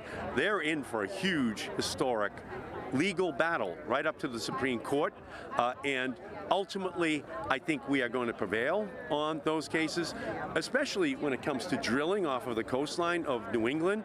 We want it to be Georgia's bank, not Shell's bank. We don't want this to be turned into another drilling opportunity that could result in a BP oil spill off of our New England coast. Trump doesn't seem to care, but I think the people in New England and all across our country are not going to run that environmental risk. They're going to fight every single day. Before you head off to the People's Climate March right now, certainly nuclear war is a threat to the environment. And so I want to ask you about the increasing tensions with, well, everywhere from Iran, but specifically this week to North Korea. Did you go to the White House to get briefed by President Trump? What did he say? Why did you go? And what do you feel needs to happen? Well, President Trump didn't really give us his plan in the White House when we went down to meet with him. And in truth, his plan is incoherent. On one day, his Secretary of State says that, well, we want to move more towards negotiation. But on the very next day, the president says that we could actually be moving more towards a great, great crisis with North Korea that could involve, he doesn't say it, but an exchange of nuclear weapons. So we want to walk away from that kind of a conflict. We want to be talking to the North Koreans. We talked to the Soviet Union. We avoided a nuclear catastrophe. We have to be talking to the North Koreans. The president is refusing to do that. We need to put tough sanctions on the Chinese, and the Chinese in turn put those sanctions on the North Koreans, bring the North Koreans to the table with President Trump, and that's the only way to reduce the tensions to avoid an accidental nuclear war breaking out, because right now both sides has military maneuvers that are taking place that could wind up in a catastrophe because a tripwire got crossed that neither side knew that they were passing. And before you go, though, it's not the subject of this day, the tax plan, your assessment of what President Trump put forward this week. The president's tax plan is more like a request on April 15th for a tax extension. So what he did was he gave us a single sheet of paper with no details in it, except that he wants huge tax breaks for billionaires, for millionaires, drain the revenues $4 to $7 trillion out of the federal treasury, and that would then put tremendous pressure on Social Security, on Medicare, on education programs, on Head Start, which is really their plan, to get the revenues out, give the tax breaks to the wealthy, and then take away the programs for the poor in our society. And finally, I'm looking at your Attorney General right behind you. We just interviewed her. And she is suing ExxonMobil. She is trying to hold them to account. The Secretary of State is the former CEO of ExxonMobil. Yeah. So I voted against Rex Tillerson becoming the Secretary of State. ExxonMobil controls an area inside of Russia, which is the size of Wyoming, for drilling for natural gas and oil. It's a fundamental conflict of interest. Rex Tillerson shouldn't have the job. I asked Rex Tillerson in the confirmation hearing if he would recuse himself from any action on any matter dealing with ExxonMobil during the entire time that he was Secretary of State, and Rex Tillerson refused to recuse himself. Well, Senator Markey, I want to thank you so much for being with us. Senator Ed Markey is the Massachusetts senator, yes, from the great state of Massachusetts. As we turn now to the Oregon senator, Senator Jeff Merkley, who we interviewed just before this news conference. This is Democracy Now! We're broadcasting from the People's Climate March, an historic 5-hour broadcast that's going out around the world. I'm Amy Goodman. This is Democracy Now! And we're standing with Senator Jeff Merkley, the senator of Oregon, a Democrat, who's standing in front of his, I guess you could call it your second home, the Capitol. Well, certainly it's where I have to get to every week to fight the battle on federal legislation, but I only got one home, that's Oregon. What are you doing right now in Congress around this issue of climate change? So yesterday, in partnership with a whole bunch of environmental groups and social justice groups, I introduced 100 by 50. It's a phrase I want everyone in the country to hear multitudinous times. 100 by 50, 100% clean and renewable energy by the year 2050. It's a goal that we've got to get completely off fossil fuels, no more burning in any sector of the energy economy, and it's a timeline. And to get there, we have to move urgently, passionately, quickly. Time is not on our side. So you introduced this with Senator Sanders? Yes, with Senator Sanders, Senator Markey, and Senator Cory Booker. So how do you expect to get it through a Republican-led Senate? Well, often you introduce legislation to prepare for the moment when you can get it through. And right now we have a Koch brother cartel. The oil and coal and gas industry is blocking environmental action. But it's very helpful at the federal level to lay out the vision. It's a statement of values. It's also a call to action. But the real point is, let's paint that picture nationally, but then let's take action at the grassroots level. And that's what this march is all about today. It's grassroots action. It's folks going to their local place of worship and saying we need a 100 by 50 plan, and what are we going to do in the next 3 years to stop our use of fossil fuels. Doing the same with their city council, with their club, with their neighbors, with so forth. What exactly, though, does that mean? I mean, you've sketched it out. What would 100% renewable by 2050 mean? It would mean a complete end of burning any form of fossil fuels. That's coal, that's natural gas, and that's oil. And how would you achieve this? Well, so in the bill, we lay out every sector of the energy economy, because each one's a little different, but one of the big strategies is to make sure that every electron on the grid is a green electron. Second of all, move as much of the energy economy onto the grid as possible. And then there'll be other difficult areas like commercial airplanes, where we're probably going to have to go to some form of biofuels, but we've got to work on every sector. So you mentioned a Koch brothers cartel. What do you mean by that? Well, what I mean is that there's very rich people who own a whole lot of fossil fuels. They own coal, they own oil, they own natural gas, and they want to keep extracting it and burning it. They have no concern for what it's doing to the planet. Climate disruption is affecting us everywhere. It's affecting our forests, our oceans, and our oysters, and our coral reefs. It's affecting our farmers, irrigation for farming across the country. Huge impact on rural America, which I think is important to emphasize. This is not an urban issue. This is an everywhere issue. So you, to say the least, were very critical of Rex Tillerson in his confirmation process as Secretary of State. Rex Tillerson, the former CEO of ExxonMobil, the largest private oil corporation in the world. Talk about your concerns then, and now that he is the Secretary of State, what you're seeing. Well, he's spent his life traveling the world, negotiating deals to pull fossil fuels out of the ground in order to burn them. And that is not the leadership we need to address the biggest threat facing our planet. And when in his confirmation hearings, we were pressing him on his understanding of the threat of climate disruption, he basically gave platitudes like, well, it's something we need to think about and perhaps we need to be at the table, but no sense of the understanding of the damage, no understanding of the urgency, no understanding of the impact on human health. And so it's not the leadership that we need in order to address this grave threat to the planet. You also questioned Scott Pruitt, the Oklahoma Attorney General who's become head of the EPA. You said you didn't want the EPA, the Environmental Protection Agency, to become the Polluter Protection Agency. Yes, and unfortunately, Scott Pruitt has spent his career working with the fossil fuel cartel to take down environmental regulations, which increases the particulates in the air and contributes to lung cancer and to asthma, taking down the standards on mercury, and mercury is a biopersistent neurotoxin that affects the developing brains of our children. And so he's doing everything he can, this individual, Scott Pruitt, he's doing everything he can to make Americans sicker, less healthy, and more damaging to the environment. We're here on the 100th day of the Trump presidency. Your evaluation? 100 disastrous days. Terrible days.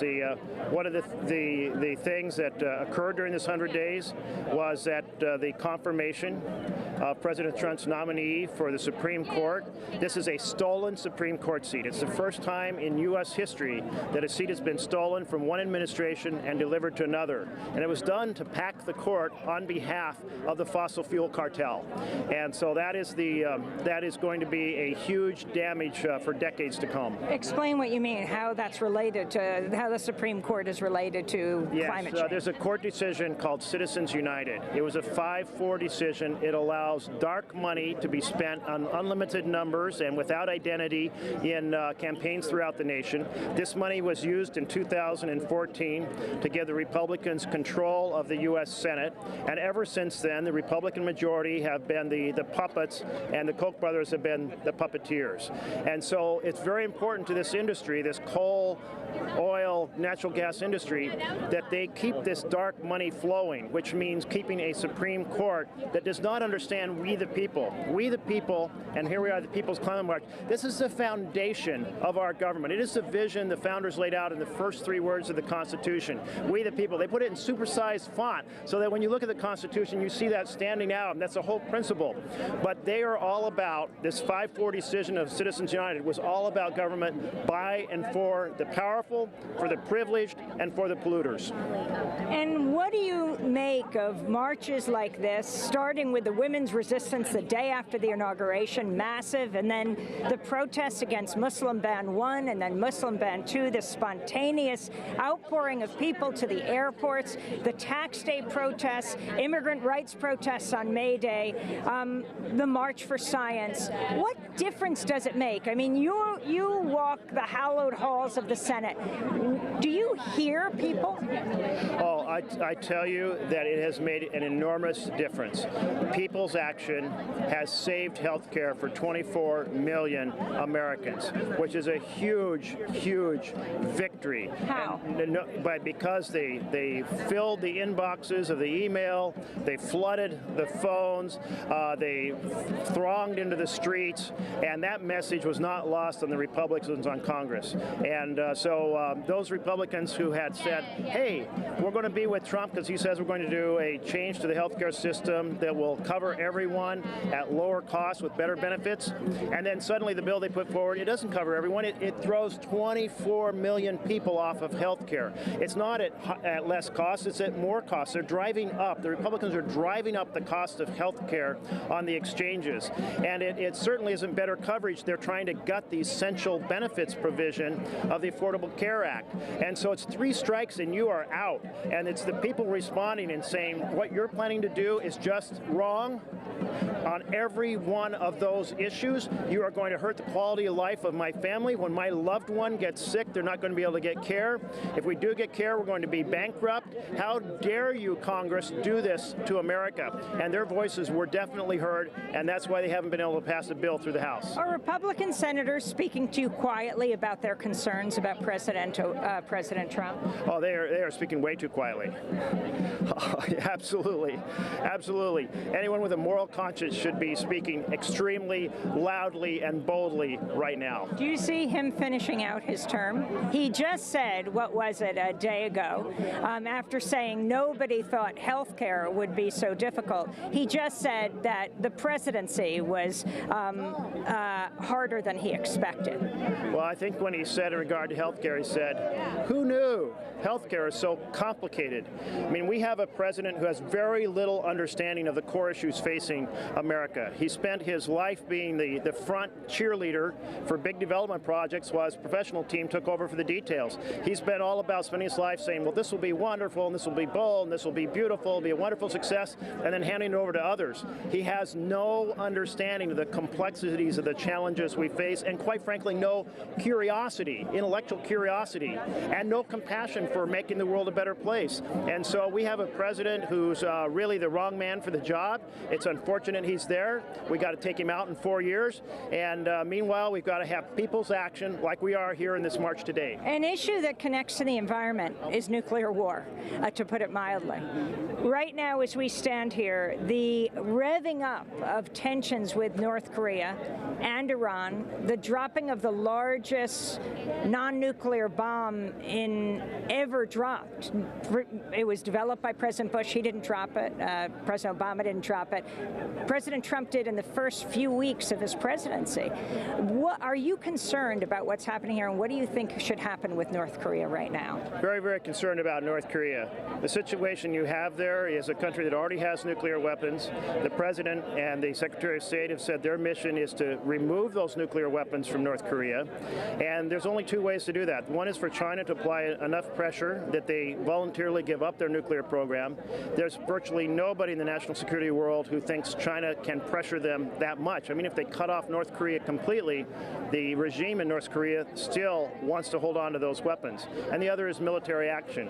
So we have a tremendous space for miscommunication that leads to a disastrous war. And you could have, for example, tonight you could have a ballistic missile test. Tonight you could have the United States respond by attacking the missile launch site. Then you could have North Korea respond by attacking Seoul, tens of thousands of people dead in a few hours, and then U.S.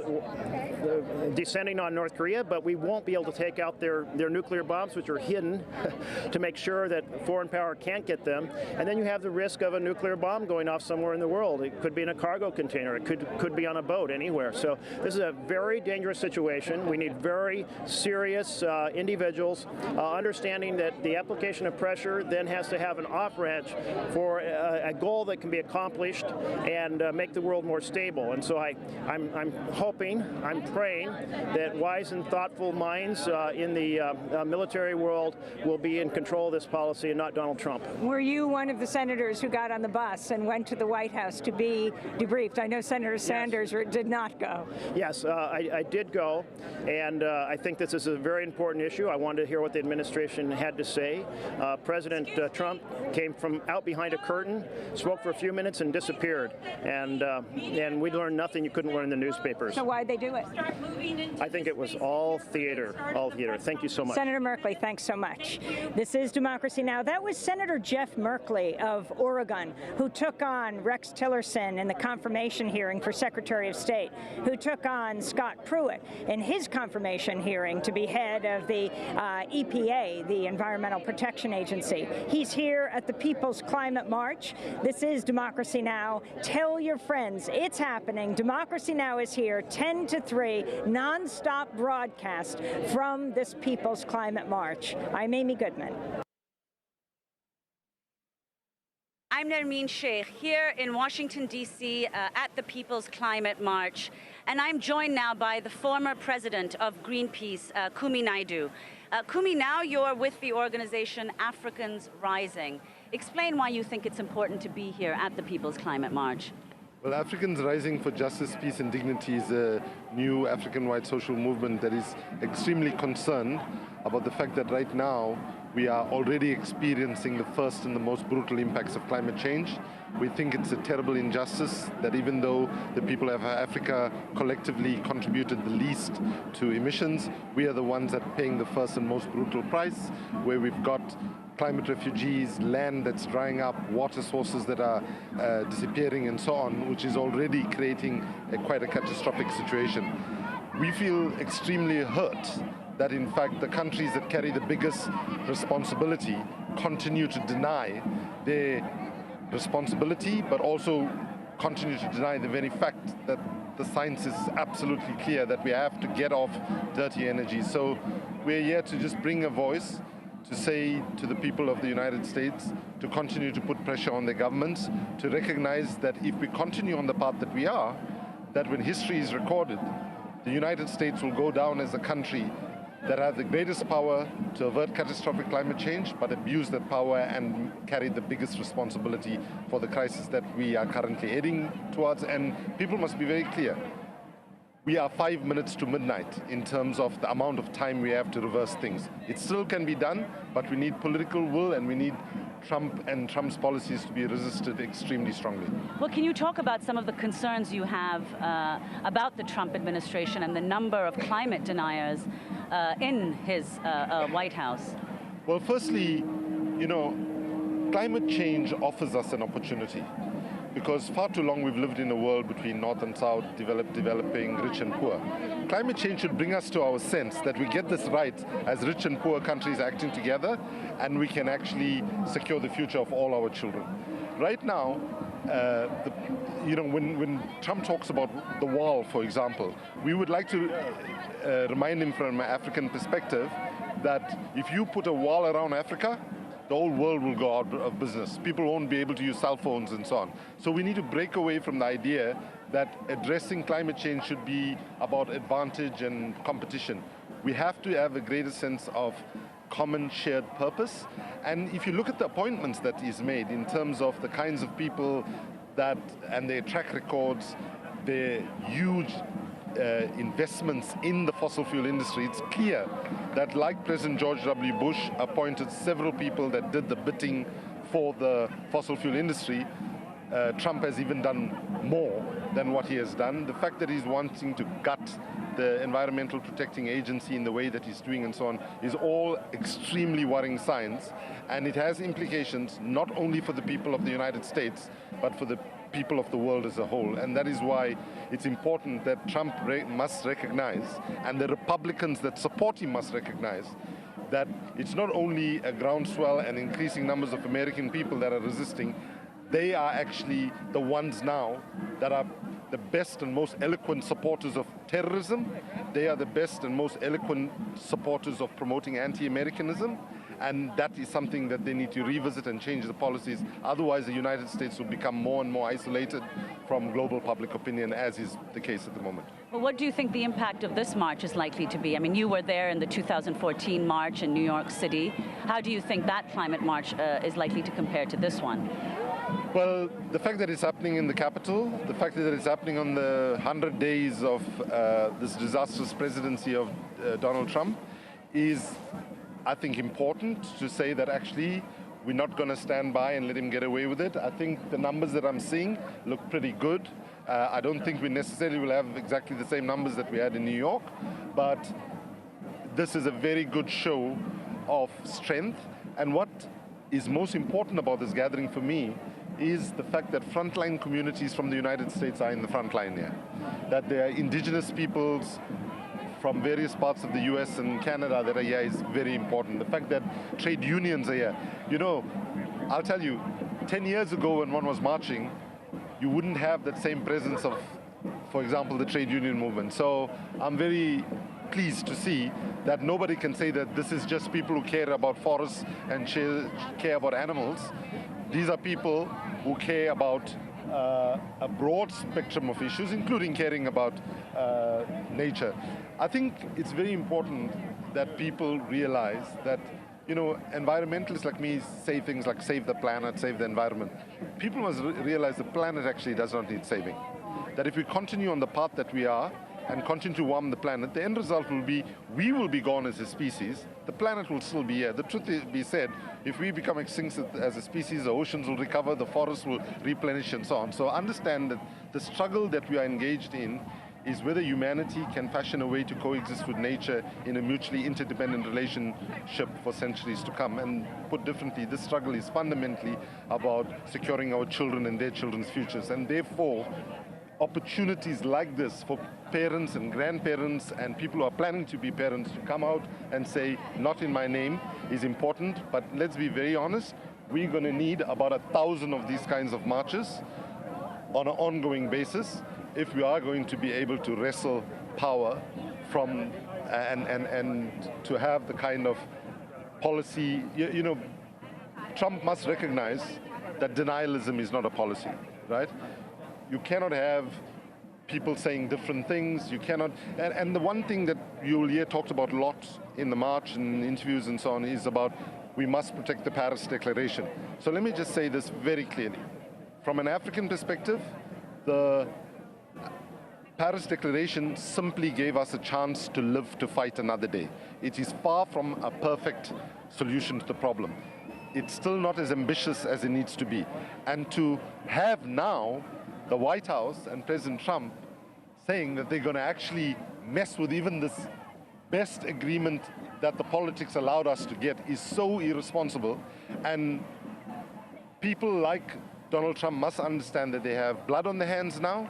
The longer that they drag taking action, they are responsible for the murder of people around the world. Thank you so much, Kumi Naidoo. I'm Nermeen Sheikh here at the Climate March, just speaking to Kumi Naidoo, former President Greenpeace.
This is Democracy Now!, democracynow.org. We are at the People's Climate March in Washington, D.C. I am Amy Goodman with Nermeen Sheikh, and we're with you for this 5-hour broadcast from 10 in the morning to 3 in the afternoon Eastern Standard Time.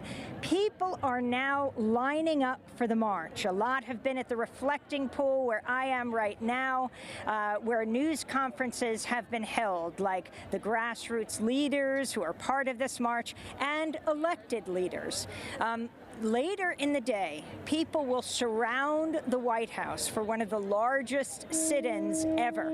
But at this moment, we're going to turn right now to Naomi Klein. She spoke last night at Howard University at an Environmental Justice and Action Conference. Naomi Klein is the best-selling author, environmental activist. She wrote, "This Changes Everything: Capitalism versus the Climate." Naomi Klein. I'm so honored to be included in this historic event, and to be here in particular with really the people who invented the field of environmental justice. So I just want to deeply thank Dr. Bullard and Dr. Wright. It is such an honor to be here with you at Howard University. I want to thank the HBCU Climate Change Initiative for making all of this possible, and all of you who have traveled for so long in sweaty buses without air conditioning and didn't peel off but came here anyway, and it's just incredible to be here. tomorrow in the march, we're going to see leadership at the front of the march from the people who are most impacted by climate change, who have borne the toxic burden of our addiction to fossil fuels. And the reason that is happening is because of the work that has come out of here. It has been a long struggle. It shouldn't have been, but it was. And so, when we see this tomorrow, we have to acknowledge that fight that led to that historic breakthrough. I also want to thank Dr. Patterson. I'm so excited to be here today with my friend, Reverend Yearwood, Mustafa Ali, who has shown such courage and leadership. And we have to acknowledge that what is happening right now, yes,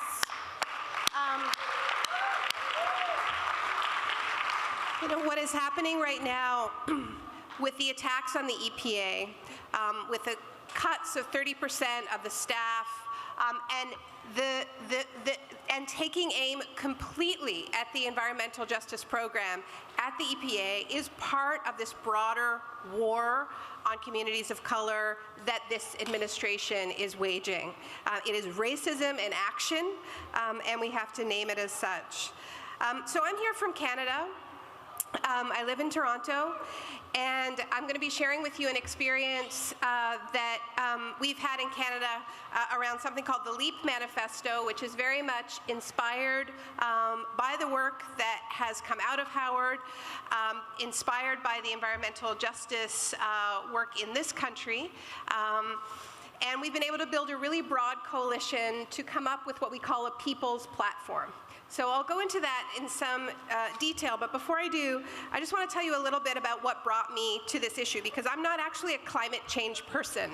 I have spent my life very much more around economic justice, human rights, fighting war. I kind of thought climate change was like the one issue I didn't have to care about. It's not like I denied it, but I was just like, oh, there's all those like well-funded green NGOs. They're like taking care of the climate thing. I'm focused on more important issues. That's the story I told myself. That was my particular form of climate denial. In 2003, 2004, I started working on a book that ended up being called The Shock Doctrine, The Rise of Disaster Capitalism. And it started with reporting from Baghdad right after the US invasion. And what it was about was how the Bush administration was trying to take advantage of the shock of the war, which they called shock and awe, just in case there was any confusion, to push through what they called economic shock therapy. In other words, loot Iraq, privatize its companies, turn it into this corporate utopia, a 15% flat tax. Remind you of anyone, right? I mean, in fact, they tried to do things in Iraq that they couldn't do in the United States. But now the Trump administration is taking care of that, right? So they're actually trying to bring a shock doctrine to the US right now with a shock after this election. But my wake-up call around climate change was I was working on the shock doctrine, and the photographer who I'd been in Baghdad with called me up, and he said, I'm in New Orleans, you gotta get here, because it's happening again. And I went to New Orleans when it was still flooded, 10 days after the levees broke around. And what I was writing about and what I was reporting on was the way in which all of these corporate forces were trying to take advantage of the fact that people were forced out of their city, evacuated at gunpoint, to create their little dream utopia, get rid of public housing, get rid of public education. I mean, you know this story better than me, but that's when I realized, like, we can't outsource climate change to the environmentalists because it has everything to do with economics and racial justice and human rights, right?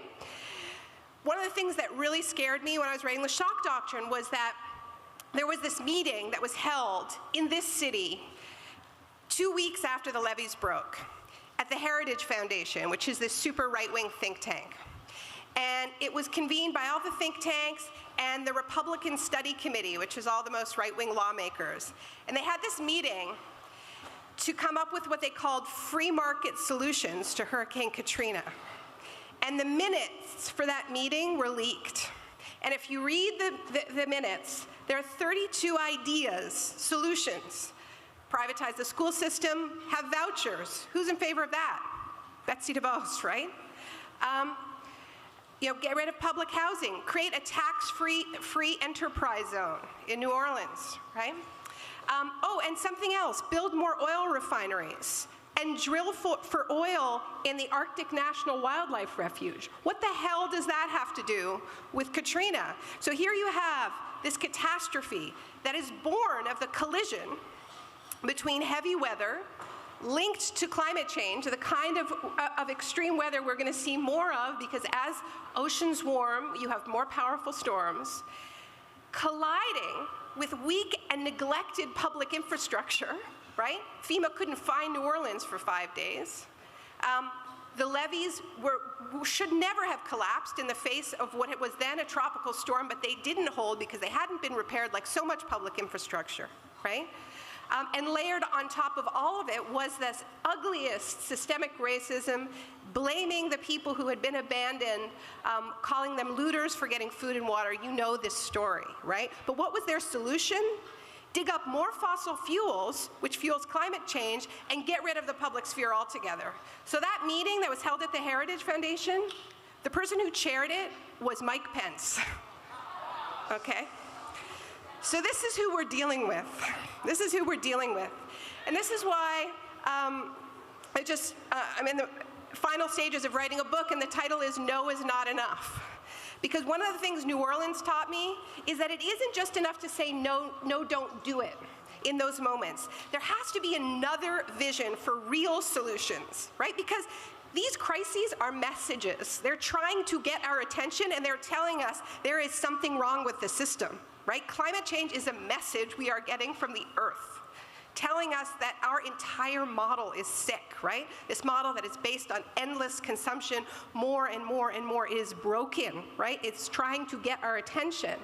The financial system collapsing in 2008 was a message, right? But if in those moments we don't have our yes of what the world should look like instead, our solutions, then what we're going to get is more shock doctrine, right? What we're going to get is more disaster opportunism and privatization and more attempts to drive us apart, right? Because climate change is not just about the storms, it's not just about things getting hotter and wetter and stormier, it's also about things getting meaner and nastier, right?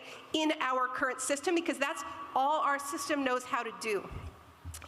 So with the LEAP, what we decided to do, we had this gathering in Canada catalyzed by the fact that oil prices had just collapsed, right? And those of you who are from the Gulf Coast know how dramatic this has been, right?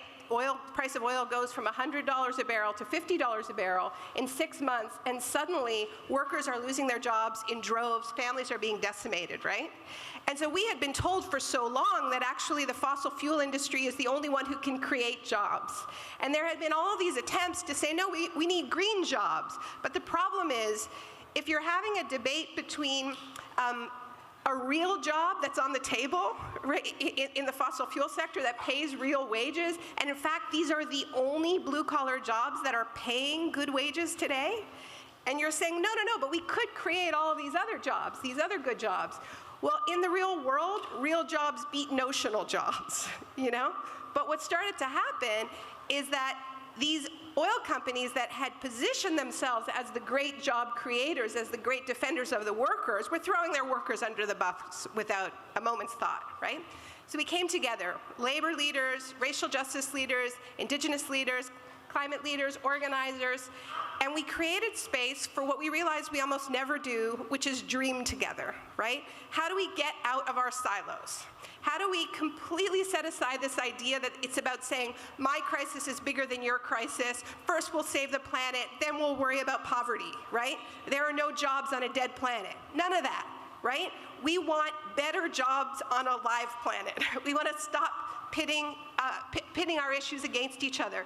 We want intersectional, integrated solutions that radically bring down emissions in line with science, that fight economic inequality and begin to heal the wounds that date back to our country's founding. And we called it The Leap because we want to be ambitious. We want to raise the middle finger at this idea of cautious centrism, because what it positions itself as serious and cautious is exquisitely dangerous in the face of the climate crisis. What we need is transformational change, and we need it fast, right? And we live in this time of overlapping crises.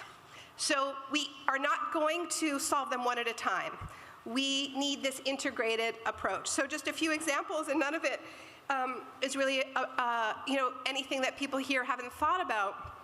But the core principle is a shift from a logic of endless taking and extraction from the earth and from communities and from workers' bodies, treating workers' bodies as if they are machines, as if there is no limit to how much we can extract in terms of cutbacks from schools, from social services. And then when we're done with people, just throw them away. Or when we're done with the earth, just throw it away. Treating, in the mining sector, they have this really ugly word, overburden, right? That's what they call whatever gets in the way of their bulldozers. So like forests, trees, soil, that's all overburden. And they leave it in these great slag heaps to get at whatever it is they're after, whatever the mineral is. But people are also treated as overburden in this system, to be warehoused in prisons because they too get in the way of money. So moving from that logic of endless extraction, of disposing of people, to a system that is based on deep care and consent and where everyone is valued. Beginning with the original caretakers of the land, water, and air, Indigenous communities, and that starts with fully implementing the UN Declaration on the Rights of Indigenous People, which says that no development can happen without free, prior, and informed consent, which, if it were actually implemented, would be revolutionary. We were inspired by what's being called energy democracy, particularly in Europe, which basically says as we shift to 100% renewable energy as quickly as possible, which we must do, well, why do we want to be getting our solar panels and our wind turbines from Exxon and Shell?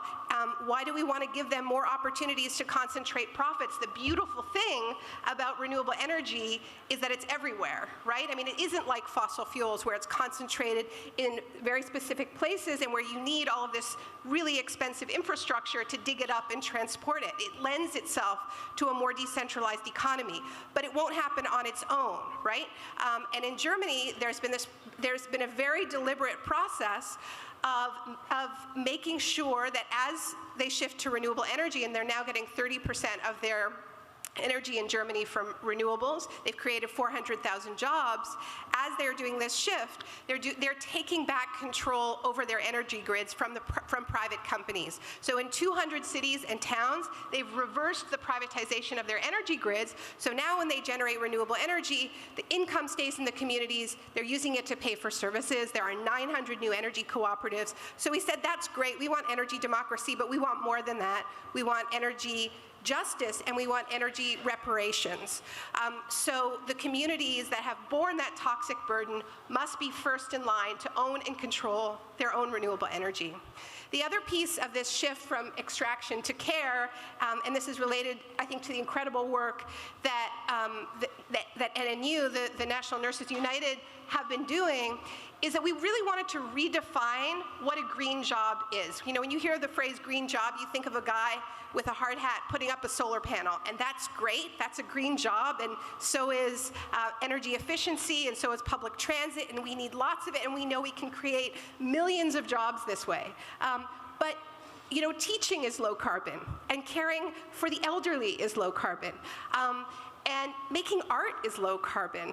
And all of these fields, which overwhelmingly actually are done by women, many immigrant women, the most devalued work in our economy, much of it not paid at all of it under relentless attack by the logic of austerity, we say these are climate jobs. So that was part of it.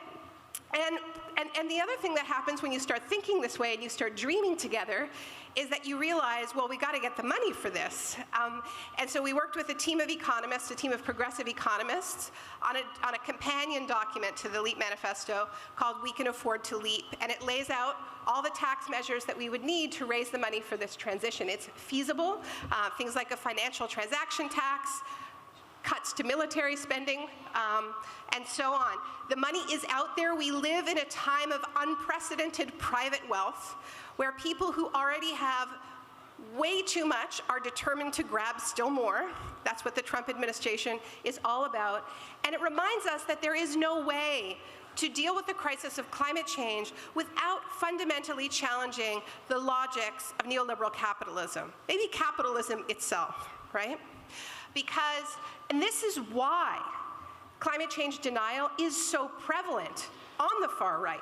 It is such a huge part of the Trump administration. Why do they work so hard to deny something that 97% of scientists are saying is true? Well, is it just that they're trying to protect the oil money and the carbon that needs to stay in the ground? That's part of it. But it doesn't explain how many people have bought into it. And the deeper thing, right, is that if it's true, then it requires these huge investments in the public sphere. It requires that we act collectively. It requires that we tax the rich. It requires that we regulate multinational corporations. It requires that we frontally take on the logic at the heart of their project. And that is why they had that meeting at the Heritage Foundation, because they are afraid of moments of crisis, because they're afraid that we will act together. And that's what we have to do.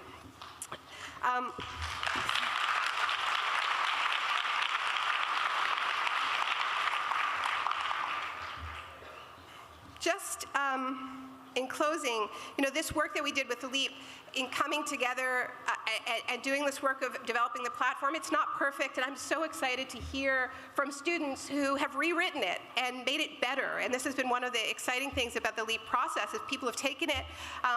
Young people in prisons have taken it and fixed it, rewritten parts of it, linked it, did a better job of linking it with mass incarceration. The postal workers have taken it and written their own LEAP manifesto called Delivering Community Power, which sees a reinvention of the post office, where you go to the post office, you recharge your electric vehicles, you get a loan from your postal banking to start your own energy cooperative. The whole fleet of postal delivery trucks are electric, and they're not just delivering the mail, because people don't send that much mail anymore. They're also delivering fresh fruits and vegetables and checking in on the elderly, and are part of the care economy. So it's this kind of like dreaming big out of the box, and I think there's space for this. When Trump was first elected, I had this feeling like, what does it mean? Does it mean that the door slams now on all of our attempts to leap forward? And that from here on in, we're just going to be fighting defensive battles. Well, we know we have to fight those defensive battles. There's no choice, right? I mean, the risks are so huge. There are real bodies and real communities on the line, and so there have to be those defensive battles. That's not an option to just say, well, I don't want to fight defensive, right? But if that is all we do, if all we do is repel those blows, then where we are is exactly where we were before Trump arrived, and that was very, very unsafe indeed, right? So it is really hard work we found to come together. We had to embrace the fact that if you're not arguing, it means your coalition isn't wide enough. There were some painful moments. There were also some moments of joy. But if we look at what the Trump administration is doing, what we can see is that they're moving ahead on all fronts. Right? They see the connections, right? They don't choose. They're like, no, we're going to attack women's reproductive freedoms. We're going to give police a free hand without federal oversight, which is what Jeff Sessions is working on right now. We're going to drop some really big bombs in Afghanistan just for the hell of it, for no apparent reason. We're going to set off a fossil fuel frenzy. We're going to lower taxes. They're doing it all at once because it is part of a coherent plan for them. It is part of a coherent vision. So I think we need to look at ourselves and at our movement and make sure we have one too, right? Because only a competing vision that is pushing forward on multiple fronts has a chance against a force like that. So I mentioned we called it the LEAP. We called it the LEAP because where we are and where we need to go, the chasm between those two things is huge, right? And so we're always told, you know, well, it's a step in the right direction, right? But if you're on the edge of a canyon and you take a step in the right direction, you're still gonna fall in, right? So there's so far, we have to go so far on so many different fronts that little steps in the right direction followed by a few steps backwards are not going to get us there anymore. Time is so short, and all of our crises are so urgent that we need to leap. Thank you. That was Naomi Klein. She's the author of This Changes Everything, Capitalism versus the Climate. She also wrote The Shock Doctrine, The Rise of Disaster Capitalism, and No Logo. She is currently writing a book about Donald Trump. She was speaking last night at the Environmental Justice and Action Conference taking place at the HBCU, the historically black college university, Howard University. Also there was Bob Bullard. He's considered the father of the environmental justice movement, teaches at Texas Christian University. I know it's been a long day, and I think you've heard a lot of good words, and now I think it's time to put it into action. For those of you who may not know, that I am a graduate of two HBCUs, Alabama A&M University in Huntsville, Alabama, and Atlanta University in Atlanta, now Clark Atlanta. Climate justice is about survival and beyond. And I think when we start doing this work, if you're not familiar with climate change, and if you want to know more about environmental justice, we say read and learn and read and learn. And I think there are a lot of young people out here who are emerging leaders in this field. And those of us who've been doing this a long time, we want to pass the baton. We want you to run that 26-mile marathon and pass it off to the next, to run that next 26 miles. This is not a sprint. The race for justice is no sprint. It's a marathon. And the things that you're doing today, young people, in terms of your university, in terms of your communities, these things were done 100 years ago and we're still fighting. And I think when you march tomorrow, you're marching in a long historical legacy. You're marching for Selma, because folks in Selma still are not free. And even though you are marching in DC and there's no bridge, there are still barriers that'll keep us from moving to the next level. Frontline communities will be at the front of this march. It's more than symbolism. The communities that are hit the hardest, first, worst, and longest have contributed least to this problem. And so we're not talking about 50 years from now. We're talking about communities that are hurting right now, that are sinking, and children that are dying from asthma, dying from old people, dying from heat waves, and living in heat islands. So if you're a scientist, you understand the science. And if you deal with political science, you understand it's all about power. And we must take power. Nobody's going to give it to us. Frederick Douglass knew that 150 years ago. So when we talk about marching tomorrow, we are marching for our communities who can't march with us in DC. And so you represent a lot of folks. Being a black student in college, you represent a whole lot of folks because you are privileged. You understand that, right? So you take this very seriously, and you do this march, and when you go back home to your university and the communities in which your universities are located, they are frontline on a lot of issues in terms of lead poisoning, in terms of water that's not safe to drink, in terms of air quality problems, dirty air, in terms of not having access to grocery stores, living in food deserts, not having access to transportation to get to a healthcare facility or hospital, or you live in a low-lying area where your area is flooding even when the sun is shining. So understand that we are in this together. Middle income, low income, and no income. We're in this together, and we must fight for those who are less fortunate in terms of using our science and using our education for liberation. That's the last thing I have to say. And I will be marching. I've done a lot of marching in my day.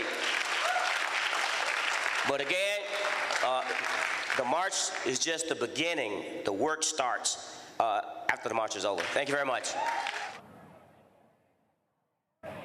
You've been listening to Bob Bullard, a professor of environmental justice at Texas Southern University, speaking last night at the Climate Justice in Action, the Environmental Justice in Action conference that took place at Howard University.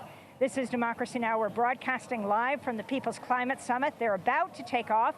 Just before we were at the pool in front of the Capitol, and we bumped into Sheldon Whitehouse, who had just been part of the news conference of political elected leaders. Sheldon Whitehouse of Rhode Island, the senator. This is what he had to say. This is Democracy Now! We're broadcasting from the People's Climate March. Senator Sheldon Whitehouse is with us, the senator from Rhode Island, who is known to say the least, take on those in power. Welcome to Democracy Now! Thank you. It is terrific to be here on a great day with a lot of people out for the Climate March. So talk about what are the stakes in the Senate and what you can do as a minority party. The stakes in the Senate are incredibly high. We can keep raising this issue, talking about this issue, forcing the Republicans to either address or deny this issue. But I've got to say, it would really make a big difference if, let's just say, the House of Representatives went Democrat in the 2018 elections, and Democratic chairmen had the gavels and were able to issue subpoenas and able to push legislation that the Senate then had to deal with. So don't forget the politics of this. What about who has been appointed? A veritable oligarchy in Washington. You've got Scott Pruitt, head of the EPA, who sued the EPA 14 times. You've got Rex Tillerson, the former head of ExxonMobil. You've got Governor Perry, who was on the board of Energy Transfer Partners and was funded by Kelsey Warren, the CEO of Energy Transfer Partners, for his 2 presidential runs. Your thoughts on this? All of that hurts. And all of that sends a message that the climate denial operation that they've been involved in is actually legitimate. I mean, who would have imagined that fossil fuel industry calculated disinformation would now have outlets in the official agencies of the United States? So that's discouraging, but it's also provocative. And people across America, I think, are seeing that and getting mad and standing up. The importance of climate and environmental issues is soaring in the polls. Huge crowds are coming out here. You can't get through a town hall any longer without people coming out to make themselves heard. What difference does this all make? It makes a big difference because it lets people in Washington know that the public is paying attention. They can't just listen to the big special interests and the big dark money folks. If everybody out there is asleep and just watching other things on TV on the couch, then they will follow the dark money and the special interests. But when the American public is engaged and activated, they've got to pay attention, and that makes a big difference. Your thoughts on President Trump saying this week that being president is harder than he thought it would be? Yeah, who knew? And healthcare is complicated, and Russia is actually our rival and our enemy. I mean, watching this guy get educated is sad. But on the issue of Russia, wouldn't it be helpful to be able to communicate with them? To be able to speak with them? Absolutely. It would also be helpful to know if they have something on President Trump that they know is a fail-safe if it comes to any kind of real conflict that they can pull because of some business deal or some other transaction that Putin is aware of and we're not. So that's why we're working so hard in the Senate, in the Intelligence Committee, and in the Judiciary Committee, and in the House and the Intelligence Committee to try to figure out what took place. Do you quietly have Republican senators working with you as well? Not even quietly. My chairman is Lindsey Graham, Republican of South Carolina. And we have had one hearing already, we have another one scheduled, and we're going to keep probing. What about the Supreme Court and what's at stake with the Supreme Court and how it relates to the environment and also how it relates to big money in politics like the Koch brothers? The stakes at the Supreme Court are huge because it's the 5 Republican justices on the Supreme Court who brought us Citizens United, and it's Citizens United that brought death to climate action in the Senate. When I got to the Senate in 2007, there were bipartisan climate bills everywhere. Since Citizens United, there hasn't been a single bipartisan bill to regulate carbon dioxide emissions. So the tough guys from the fossil fuel industry used that new political weaponry that those 5 justices gave them to shut down this debate. So a Supreme Court that's going to continue to propagate unlimited corporate money and dark money in politics is going to continue to degrade American democracy and continue to make it more and more important for people to come to places like this and stand up and make sure they're heard. Finally, North Korea, certainly nuclear war threatens the planet and its entire environment. What do you think of the ramping up of both the rhetoric, also the increasing bombing from Afghanistan, dropping the largest non-nuclear bomb ever on Afghanistan within a few weeks of the Trump administration, to what's happening with Iran and Syria? I wish that I felt that the multiple conflicting messages coming out of the Trump administration or the Twitter account of the president were part of a well-thought-through, sound strategy for dealing with a dangerous and unpredictable enemy. If that is not part of a thought-through strategy, they need to go back and reboot, because you cannot take on an issue like this with random multiple strategies happening all at once. And if it is, boy, I'd like to better understand what they think they're doing. And the role of dark money in politics? The role of dark money is brutal in politics. First, when it appears on the TV screen behind phony baloney organizations with names like Rhode Islanders for Puppies and Prosperity that everybody watching the ad knows don't really exist. And even worse, in the threats that unlimited spending of money allows people to make.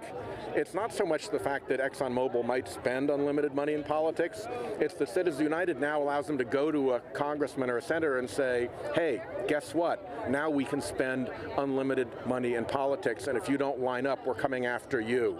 And that threat is dangerous and corrupting. Your evaluation of the first 100 days of the Trump presidency? Horrible. Disgraceful. Do you think he'll make it to the end of his term? I don't think even Vegas gives him odds on that.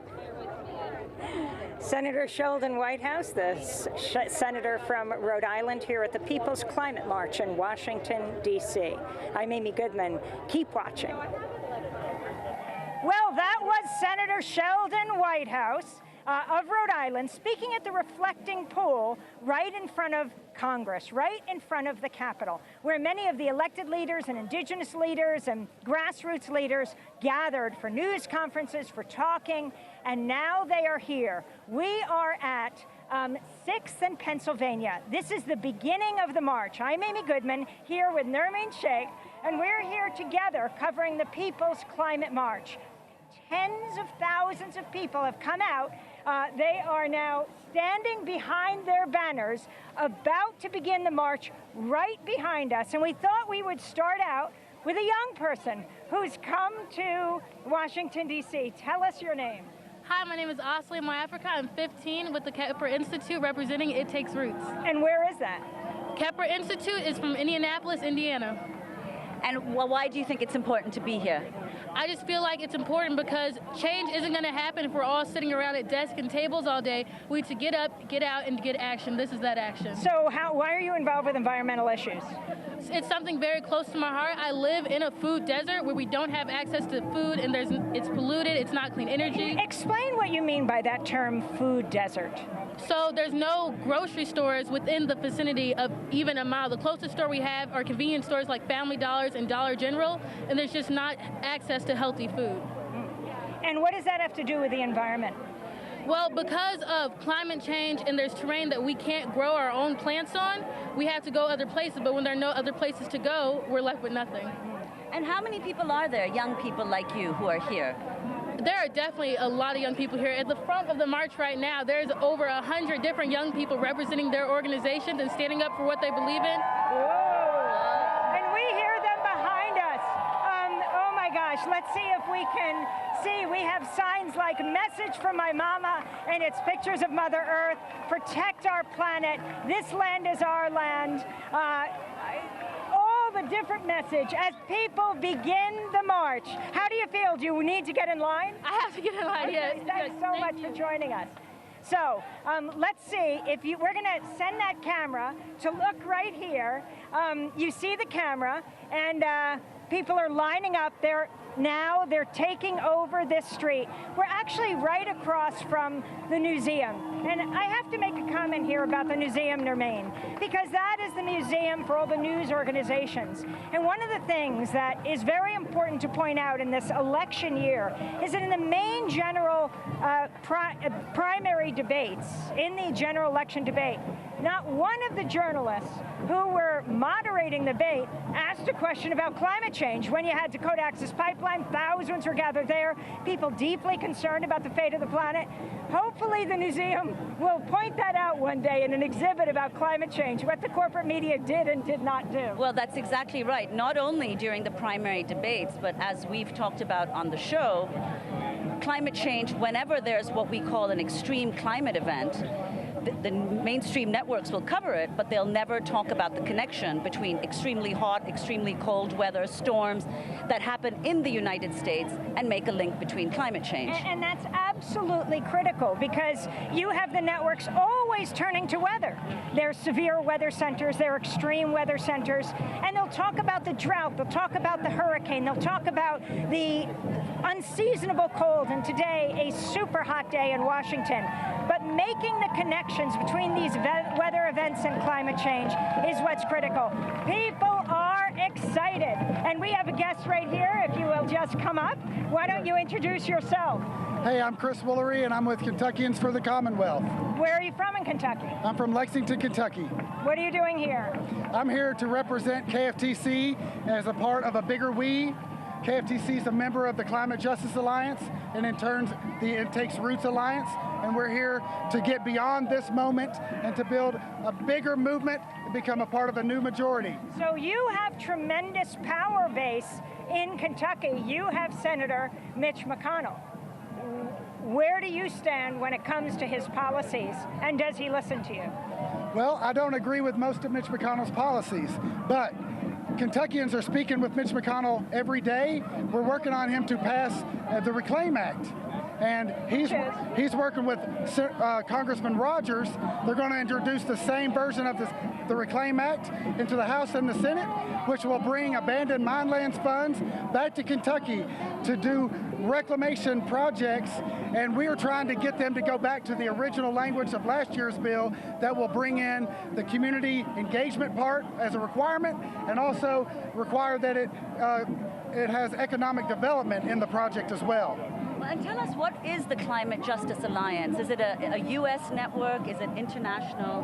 And what are the principal concerns that the movement represents? Right. Well, the Climate Justice Alliance is a huge group of environmental networks that's led by people of color, people on the front lines, and women.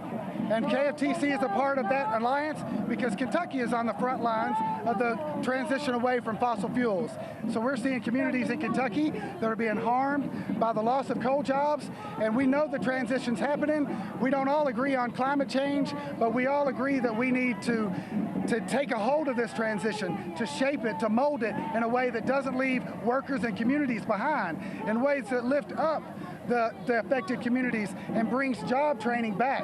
And so we want to show that clean energy, the transition to clean energy, is an opportunity for Kentuckians. It's not a burden. And KFTC is trying to help that process happen. As we are speaking here, we're going to look behind us, and we see little windmills. and we see people carrying their signs. Let me ask you about Senator McConnell and his position on coal and your position on coal. Senator McConnell thinks we can bring coal jobs back to Kentucky, and so does Donald Trump. You know, I don't think that's likely to happen. I know that just yesterday I read that the CEO of Duke Energy was asked about the future of coal in America, and he said there is no future. And so we need to figure out a different, brighter future for Appalachia and for Kentucky, and we can do that through energy efficiency and investments that literally pay for themselves. That's what I do for a living. I retrofit homes with energy efficiency investments, and we finance them on the bill with the electric companies. Well, we want to thank you so much for joining us. What is your website? KFTC.org, KentuckiansForTheCommonwealth.org. So we are here, thanks so much. Thank you, Amy. We are here at the People's Climate March. It has just begun. People are holding up signs, protect our planet, and I'm with her with an arrow to Mother Earth. Behind us, the thousands of people have begun to march. And let's lay out what they're going to be doing. They're coming down Pennsylvania Avenue, and then they're going to split and form a ring around the White House. It will be the largest encirclement of the White House through a sit-in, I believe they're claiming, that has ever been seen. A very interesting kind of, not exactly civil disobedience that I know of, but people engaging and putting their bodies on the line. Yeah, that's right. And it's amazing that it comes on a day in Washington, D.C., where temperatures are, in fact, expected to rise to 93 degrees, which exceeds the record ever since temperatures were kept here. And April is already the warmest month on record in Washington, D.C. And of course, that follows the warmest year, 2016, that only surpassed 2015. And we're joined right now by a guest. I think I smelled the smoke before you came. Can you tell us your name? Yes, my name is Laura Yoaltlawis. I'm from San Antonio, Texas. And tell us what you're holding. I am holding a Poposhkomet, which is a sacred fire. And why the sacred fire? So the sacred fire for us represents the fire that we hold within, and it also is a form of protection.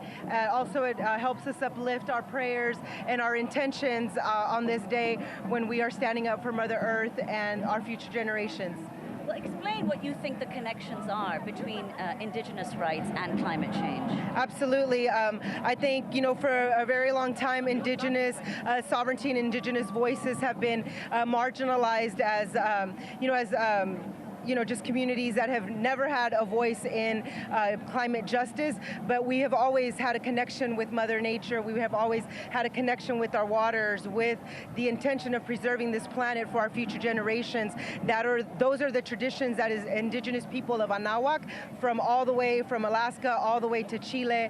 As indigenous people from this continent, we have always preserved that no matter what nation we are here representing. And talk about the environmental struggles you have been involved with and where those struggles have taken place. So as a water protector of Texas, we have been fighting as part of movements against fracking, against movements against pipelines in the Trans-Pecos region, in the Central Texas region, where obviously oil rigging is very prominent, fracking is very prominent, and it disturbs our communities. There's a lot of cancer, there's a lot of asthma, there's a lot of illness that is caused by environmental damage to our communities. And what's your message to President Trump?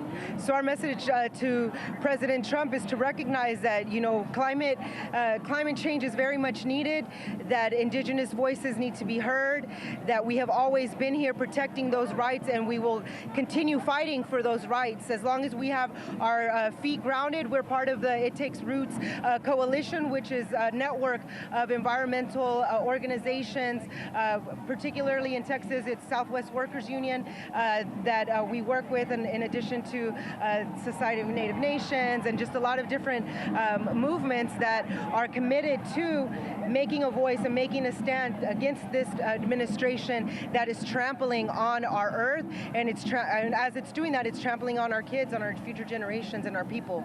Well, we want to thank you for joining us. Have a good time at the People's Climate March. Thank you. So this is the People's Climate March. We're just bringing you voices from the march. People are chanting, people are holding up signs. People began at the reflecting pool down by the Capitol, and now they're marching down Pennsylvania Avenue. Our next guest, joining us now, is wearing a Black Lives Matter t-shirt. Can you tell us your name? Hi, my name is Jasmine Lindsay. And talk about where you're from and why you're here.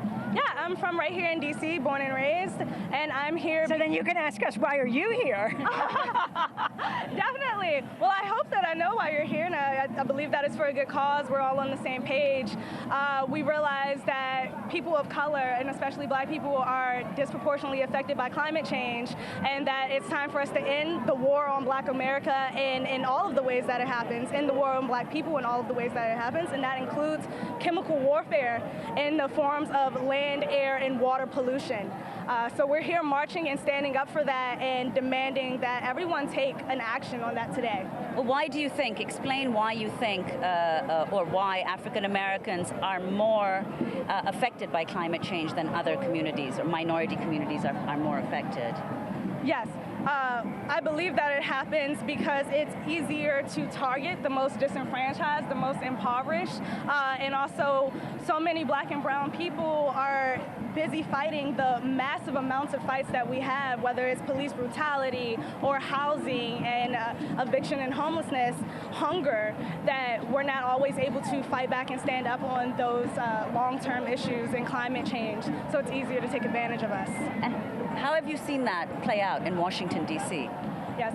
In D.C., just like in Flint, Michigan, and Newark, New Jersey, the schools, the lead levels are ridiculously high inside of our water. Also, the smog. The national average for asthma is 9%, and here in D.C., our kids are at a rate of 12% just because of the amount of pollution, and especially our people in Ward 7 and Ward 8. Ward 7 and Ward 8 are also the lowest income and most disenfranchised, and go figure, the most POC in D.C., and we're also at the lowest level and most vulnerable to sea level rises if the swamp does start to rise.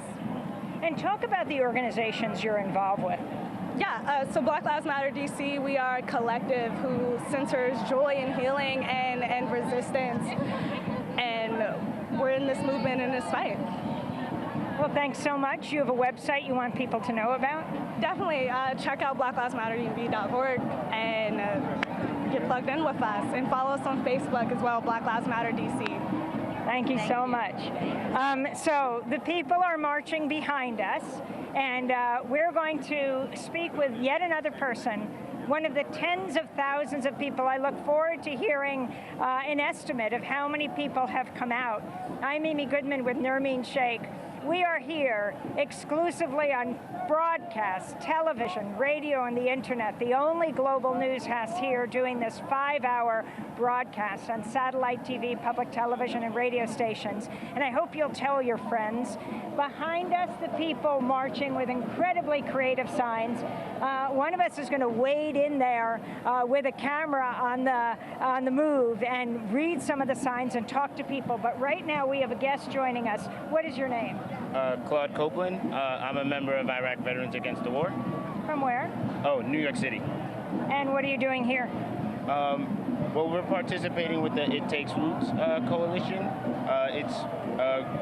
We're a member of Grassroots Global Justice Alliance, who's one of the coalitions with them, as well as the Right to the City Alliance, Indigenous Environmental Network, and the Climate Justice Alliance. Well, talk about what is the link between war and climate change? Well, from my own experience, just understanding the communities that were impacted during my deployment while in Iraq, seeing the similarities of communities in New York City, like in the Bronx. The continued investment in the military is divesting from folks locally in our communities to have better education, better health care, and it impacts both sides. And the It Takes Roots coalition, what is that coalition and how many groups are involved? Well, I know the four main coalitions I mentioned earlier who comprise it, but it's really looking at the three giants that MLK mentioned during his Beyond Vietnam speech. Looking at the intersection of capitalism, racism, and militarism, and just also understanding that the U.S. military is like the largest polluter in the world. and the way that it operates is just an extractive industry. You know, it's an arm to be able to bring, you know, capitalist interest into countries to, you know, take away their resources, but also takes away resources from our own country. You know, not just natural resources, but like human resources, you know. Not being able to have people have the full opportunities that could be provided from them if there was deeper investment. And, you know, looking to pull away from looking at the military as an option when it says it wants to be in support of other, you know, countries' like ability to have their own freedoms. And how long were you in Iraq? I was there 15 months. So you're quite critical. Why did you choose to go? And why did you change your stand over time? You mean why did I choose to go to Iraq? Well, those are my orders. But I changed my stand just, you know, like understanding, not having first the words and like understanding the history of like. I'm just going to interrupt for 1 second to let people know a group is passing us now that says we are the creators of sanctuary. Climate destruction ahead. Choose 100% clean energy. There is no planet B. And Trump, you are a natural disaster. Then there's it's not nice to frack with the earth. We love the earth, we vote. Wildlife cannot march. A nation of sheep ruled by wolves, run by pigs, something like that it says. Coming soon, glacier-free national park. Trump's egregious polluters alliance with the initials EPA. Real fact, glaciers are 80% smaller, and that's from 1940 to 2017. Hashtag fix the pipes. Fake, liar, unfit. Impeach Putin's Pinocchio. Science is not an alternative fact. Change the politicians, not the climate. The threat is real. As you read these signs, talk about your thoughts. Well, they're great signs, and I think just to let folks, you know, well, with the military, you know, the U.S. military's, you know, understand that climate change is real, and that helps to influence like how it operates in the world. You know, like wanting to, you know, take access of resources from other, you know, countries. And are you concerned about speaking out? Are you still in the military? Oh, I'm not currently in the military, and I don't feel that it's anything wrong speaking out, especially since, you know, just understanding that we should be supporting each other in our collective freedom, you know, and as veterans, you want to support like, you know, frontline impacted communities to be able to, you know, grow and be invested in, and find the best possible future for themselves. Well, I want to thank you so much for being with us. Iraq Veterans Against the War. This is Democracy Now! We're broadcasting live from the People's Climate Summit, and I see another guest has come up. What is your name? Monique Harden. Monique, hi. Talk about where you're from and why you're out here today. Sure, I'm from New Orleans, Louisiana, and I'm here with a large delegation of African-American environmental justice activists from the Environmental Justice Leadership Forum and over 300 students from historically black colleges and universities. I'm here because 78% of power plants are in African-American and other people of color communities across the United States, and what we do to make energy from oil, gas, and coal is devastating communities of color and poor white communities across the United States. So fighting against climate change and taking climate action means, for me, ensuring that people have justice in where they live and a safe place to call home. And what's your assessment of the Trump administration? It's the absolute opposite of everything that we fight so hard for, from civil rights and human rights to environmental quality. All of these things are wrapped in and are put on the chopping block for this administration. It's an administration that's all about human rights abuses and violations. Talk specifically about your work in the South. My work in the South focuses on assisting communities in fighting dirty, polluting industries. From the bedroom windows of many of the people I work with, you see a smokestack. And the pollution that began with skin rashes, nosebleeds, asthma, cancer is now warming our planet. And so we're not only just seeing that the front end in terms of the causes of climate change, but we also have the back end in terms of the effects of climate change with sea level rise that's putting much of our state underwater. We're an endangered area in the United States because of sea level rise and coastal destruction brought on by the oil and gas industries. And this is a time where we can unite with people, not just here in this country, but around the world to try to find a better way. And what does it mean to you to have a Republican administration, a Republican-controlled Congress? Is it much different from when Democrats had controlled one body of the Congress or when President Obama was in office? Yeah, it's a big difference because what's happened to the Republican Party is that they've become the bought, controlled, owned by oil and gas industry. And so with Democratic leadership, what we've seen is more openness and accessibility to fighting and enforcing existing laws and improving them with environmental justice policies and dealing with the health burdens that are on our communities. But with Republican leadership that we have right now, especially this one with a person like Scott Pruitt, who has made it his mission to destroy the agency that he's been appointed to run, it's a huge problem. And so it's making us really focus inward. What can we do at our city level? What can we do at our state level? What can we do regionally in the Gulf region with folks from Alabama, Mississippi, Florida, Texas, Louisiana coming together to make the change that we need to see, and not so much relying on this administration to do the right thing, but also trying to defend what we have right now and trying to cut against any rollbacks. Well, Monique Hardin, we thank you so much for being here and for all your great work. Thank you. Her hat says HBCU Consortium. That's right. Historically Black Colleges and Universities. And there are over 300 students from Southeast United States where much of our HBCUs are located. And they're working on their campuses and in the communities around their campuses around climate justice. And it's an incredible talent and leadership. Hope for the future. Thanks so much, Monique. Oh, by the way, we'll be at the Plymouth Congregational Church tonight talking about all of these issues and what it means to cover the movements over the last 21 years that Democracy Now! Has been broadcasting. Yes, this is Democracy Now! I'm Amy Goodman, and I am with Nermeen Sheikh, and I'm getting some kind of signal that I have a limited amount of time in this last piece. Let's see the time right now. Okay, it looks like we have to break for a minute, and then we're coming back at the top of the hour. This is the People's Climate Summit from Washington, D.C.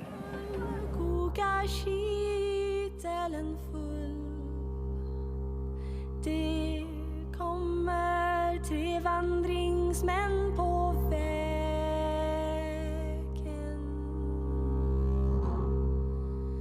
Bysan null kokar kitelen full. Det kommer 3 vandringsmän på vägen.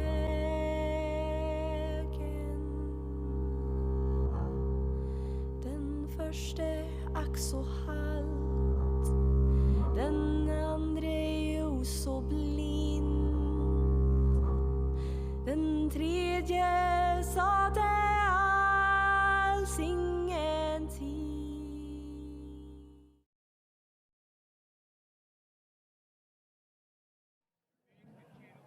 You'll tell us your name. Go a little bit. You also. This is Democracy Now!, democracynow.org. We are at the People's Climate March. It's historic. It's right here in Washington, D.C. The weather, it's above 90 degrees.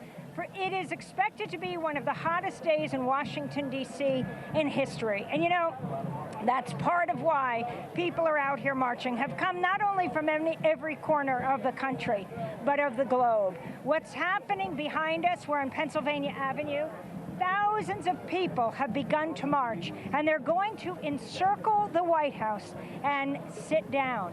I'm Amy Goodman with Nermeen Sheikh, and we're here bringing you the voices of the march. And we're joined now by 2 guests. Can you introduce yourself? Yes, my name is Neri Carrillo. I am Berta Cáceres' sister.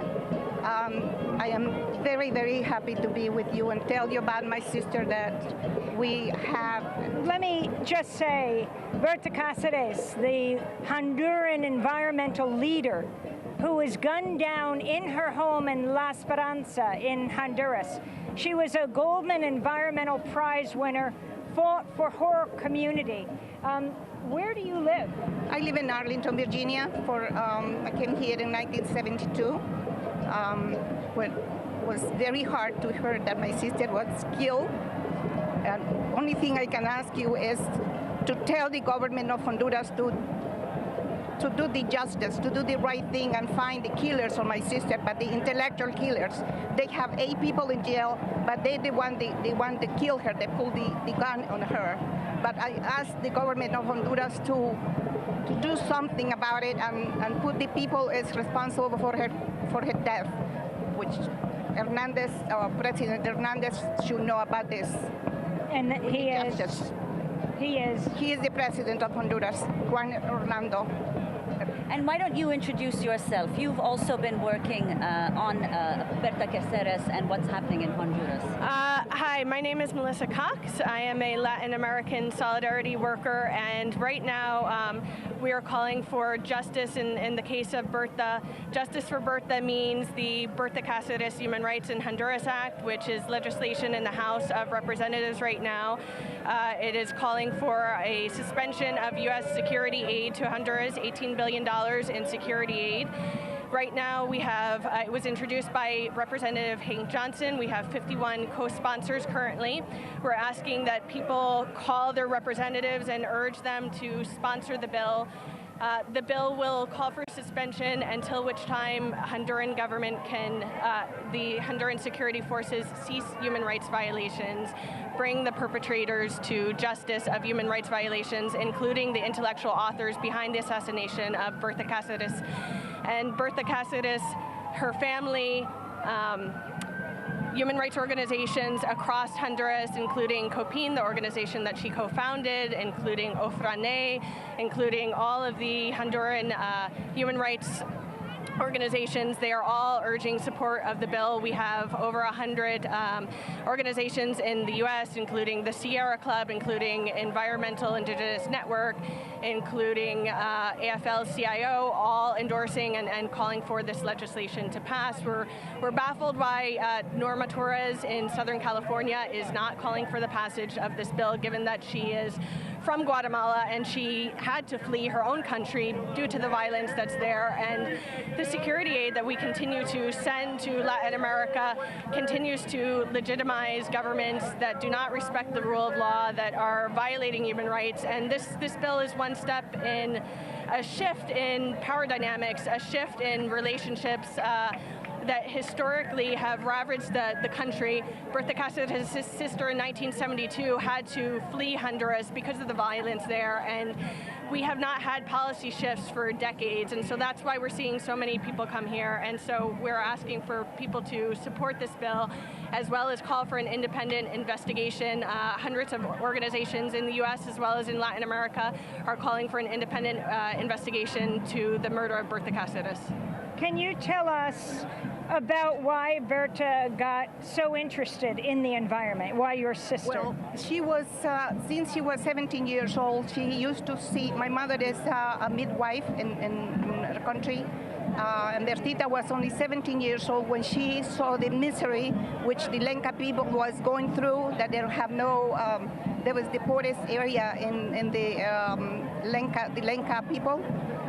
So she got involved in that. Since she was 17 years old, and she is the founder of the COPIN, which he helped all the Lenca ethnies and all the people who has no words and very poor, and they cannot have a voice into the government of Honduras.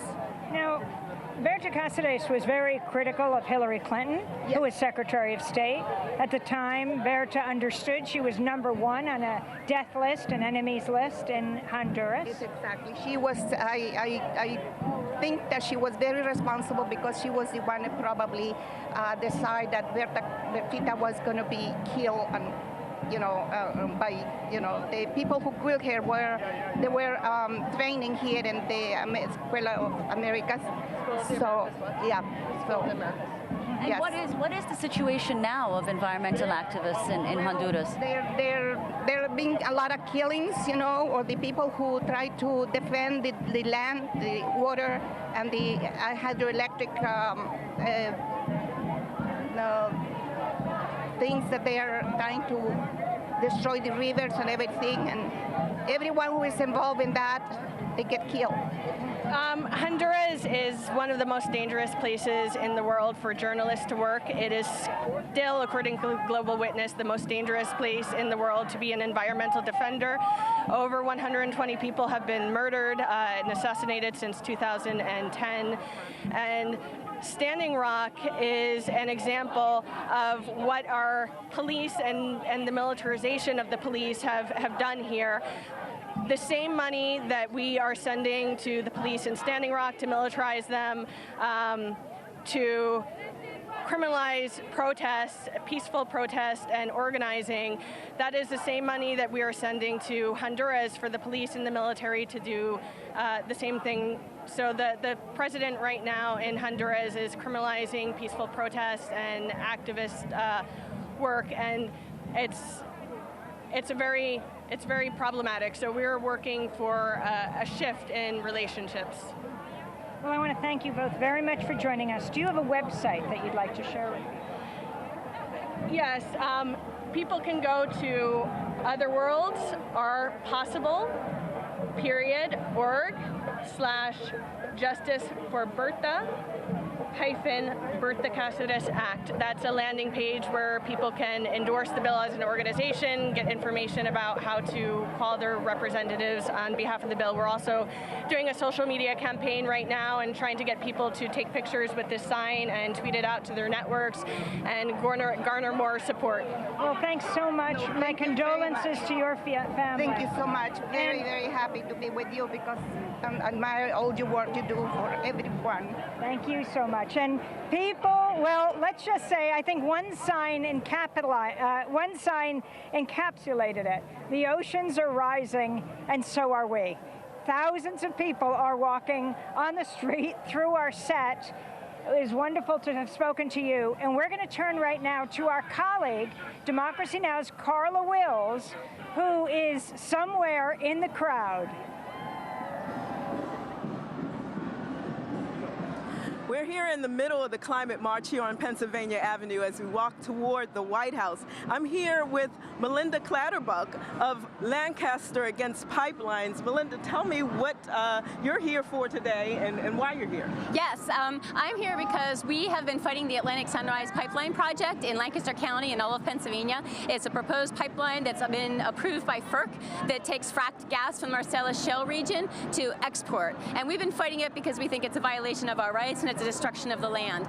In our process, we've learned how much damage fracking does to the climate, and our community is just dead set against it. So the quilt that you see behind us is 50 feet long. Each block has been created by someone in our community who has said, I don't agree with this pipeline and I'm making a statement to say no to it. And we decided we wanted to make something beautiful because that's what Lancaster does. So we have this beautiful quilt that's the length of the permanent right-of-way of the pipeline, and we're saying, no, Williams, you can't bring this to our community, and we have almost 900 people who have signed pledges to come out and do nonviolent mass action to stop it. So that's what we're looking forward to this summer.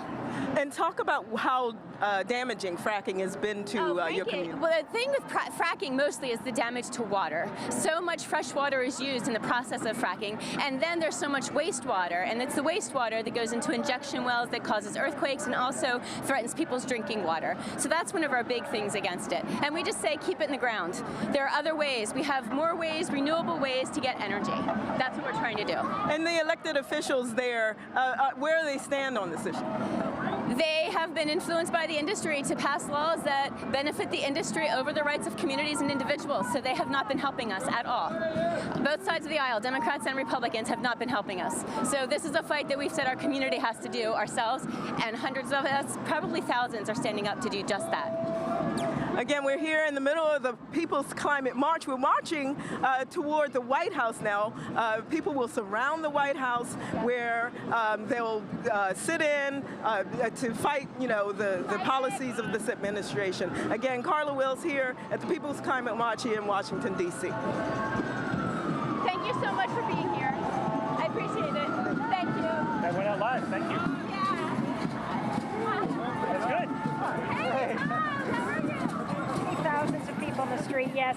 This is the People's Climate March. Thank you so much to Carla Wills, who's out there also. Our whole team is here, and there is a team right with us right now. I'm Amy Goodman, host of Democracy Now! Nermeen Sheikh is out talking to people, and she'll be bringing them in as we talk to them. Medea Benjamin is up next. But I see someone who I saw last week at the March for Science. Clearly, she is relentless. Julia Olson, what are you doing back? Hi, Amy. We've been here all week. We did a big speak out in front of the Supreme Court with 4 U.S. senators who are supporting these young people suing the Trump administration for violating their fundamental rights to life, liberty, and property under the U.S. Constitution. I see you have a sticker. It says #YouthVGov. What do you mean?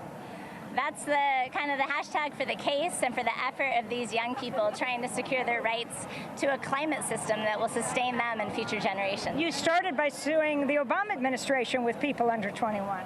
That's right, because for over 5 decades, the U.S. government has been taking actions to embed a fossil fuel energy system that is causing climate change. So let's go to some of the people who are involved with the suit. What's your name? I'm Aji Piper. I'm 16 years old. I'm actually from Seattle, Washington.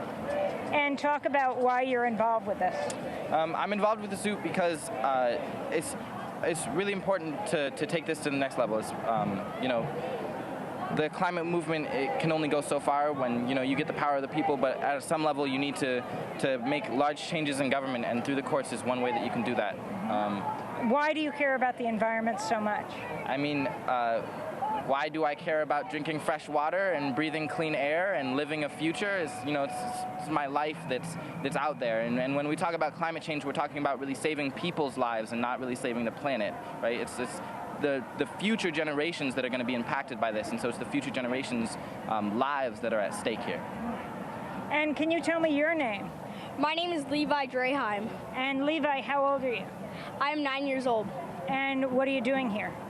I'm here for the People's Climate March, and I'm with some of the other plaintiffs that are part of this lawsuit. Are you part of the lawsuit? Yes, I'm the youngest plaintiff in this lawsuit.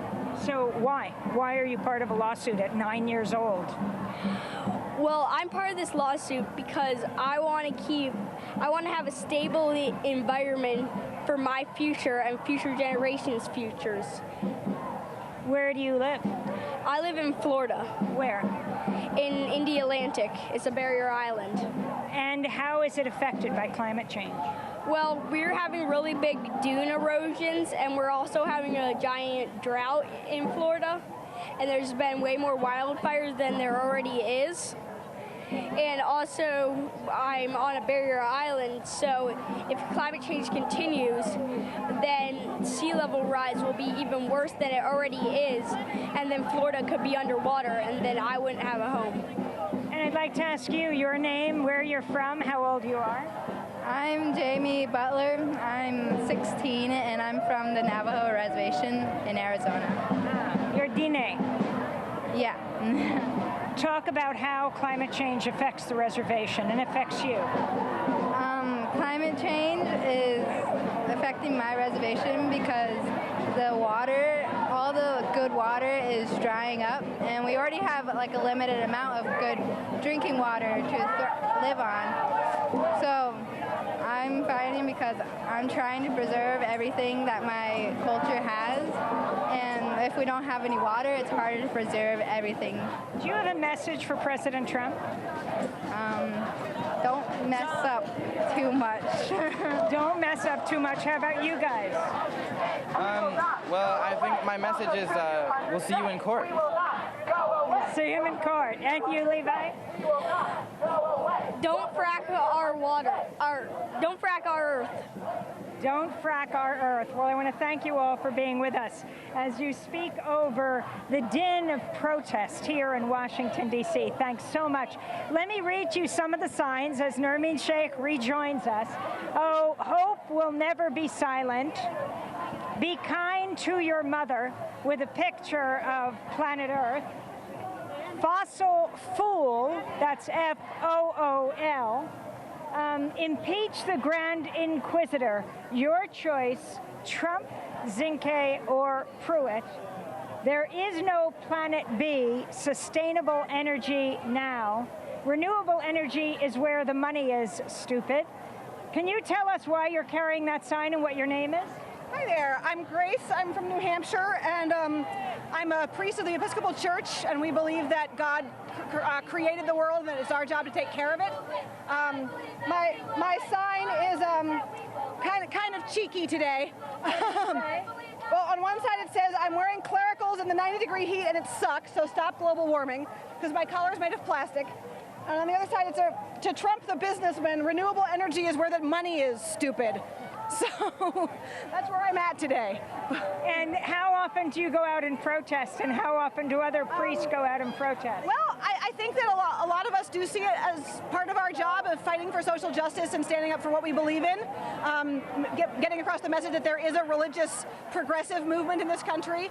And I think that Jesus would be, out in the streets with the people asking for justice. And tell us your name again. I'm Grace. Thanks so much for joining us. Your sticker says, no, drive out, Trump past, fascist, Trump I do think, I'd like for him to be impeached so I could have my weekends back, as a lady on the Metro said to me the other day. So. Well, I want to turn right now to Democracy Now!'s Carla Wills. I'm standing here in the People's Climate March with Mustafa Ali, formerly of the EPA, now with the Hip Hop Caucus, and we're actually standing here on Pennsylvania Avenue, right next to your old digs, your old office, the EPA, which is right here, and right across the street, actually, from Trump International Hotel. So talk about why you're here. You were here, of course, with us last week at the Science March. Talk about the significance of being here for the Climate March. Yeah, well, the Climate March is so important because it represents the people.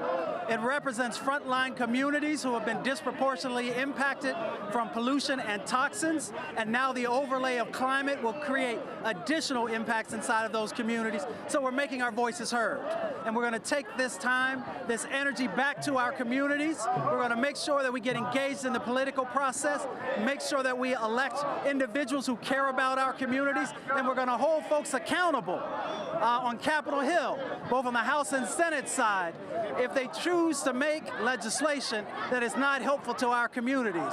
So folks are ready, folks are mobilized, and real change is happening. And talk about some of these frontline communities, where they are and what they're being faced with here in this state. We have the Manchester community in Houston, Texas, a primarily Latino community that is surrounded by petrochemical corporations. And when you take a breath of air there, it's like breathing in gasoline fumes.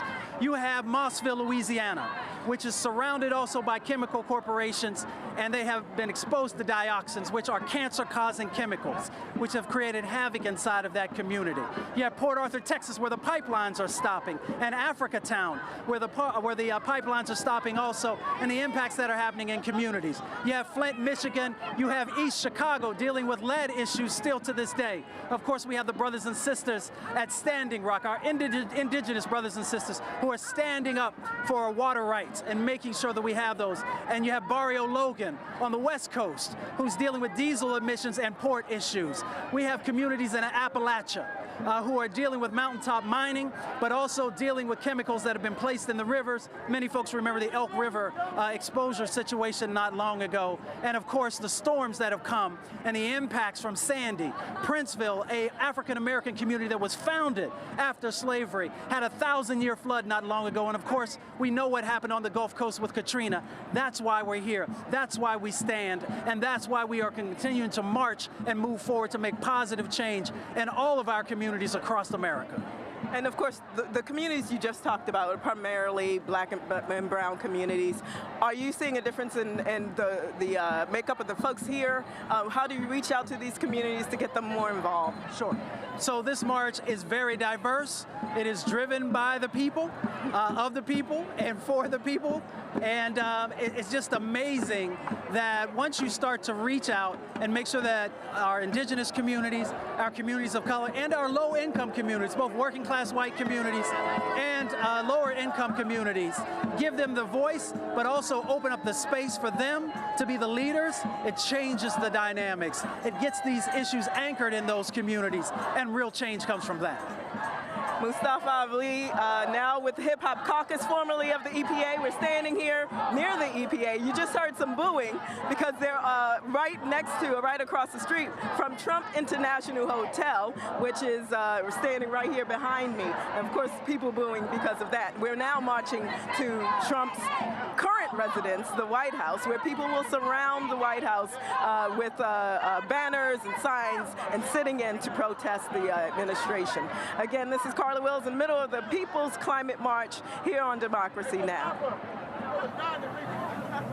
So that is Carla Wills speaking to us from somewhere in the middle of the march. And that march is very big. There are tens of thousands of people here in Washington at the People's Climate March. I'm Amy Goodman with Democracy Now!'s Nermeen Sheikh, and we are here covering this march for 5 hours. Right now, we've just bumped into Medea Benjamin, who is just walking by. We're at the head of the march, at least where it started. Medea Benjamin, who's co-founder of Code Pink, who actually is headed down to Guantanamo, the prison, tomorrow. Well, I'm not actually headed to the prison. I'm headed to the city of Guantanamo to participate in a conference against foreign military bases. And it's very apropos of the climate march because the U.S. occupation of the base in Guantanamo has destroyed the livelihood for the fishermen there, destroyed the coral reefs.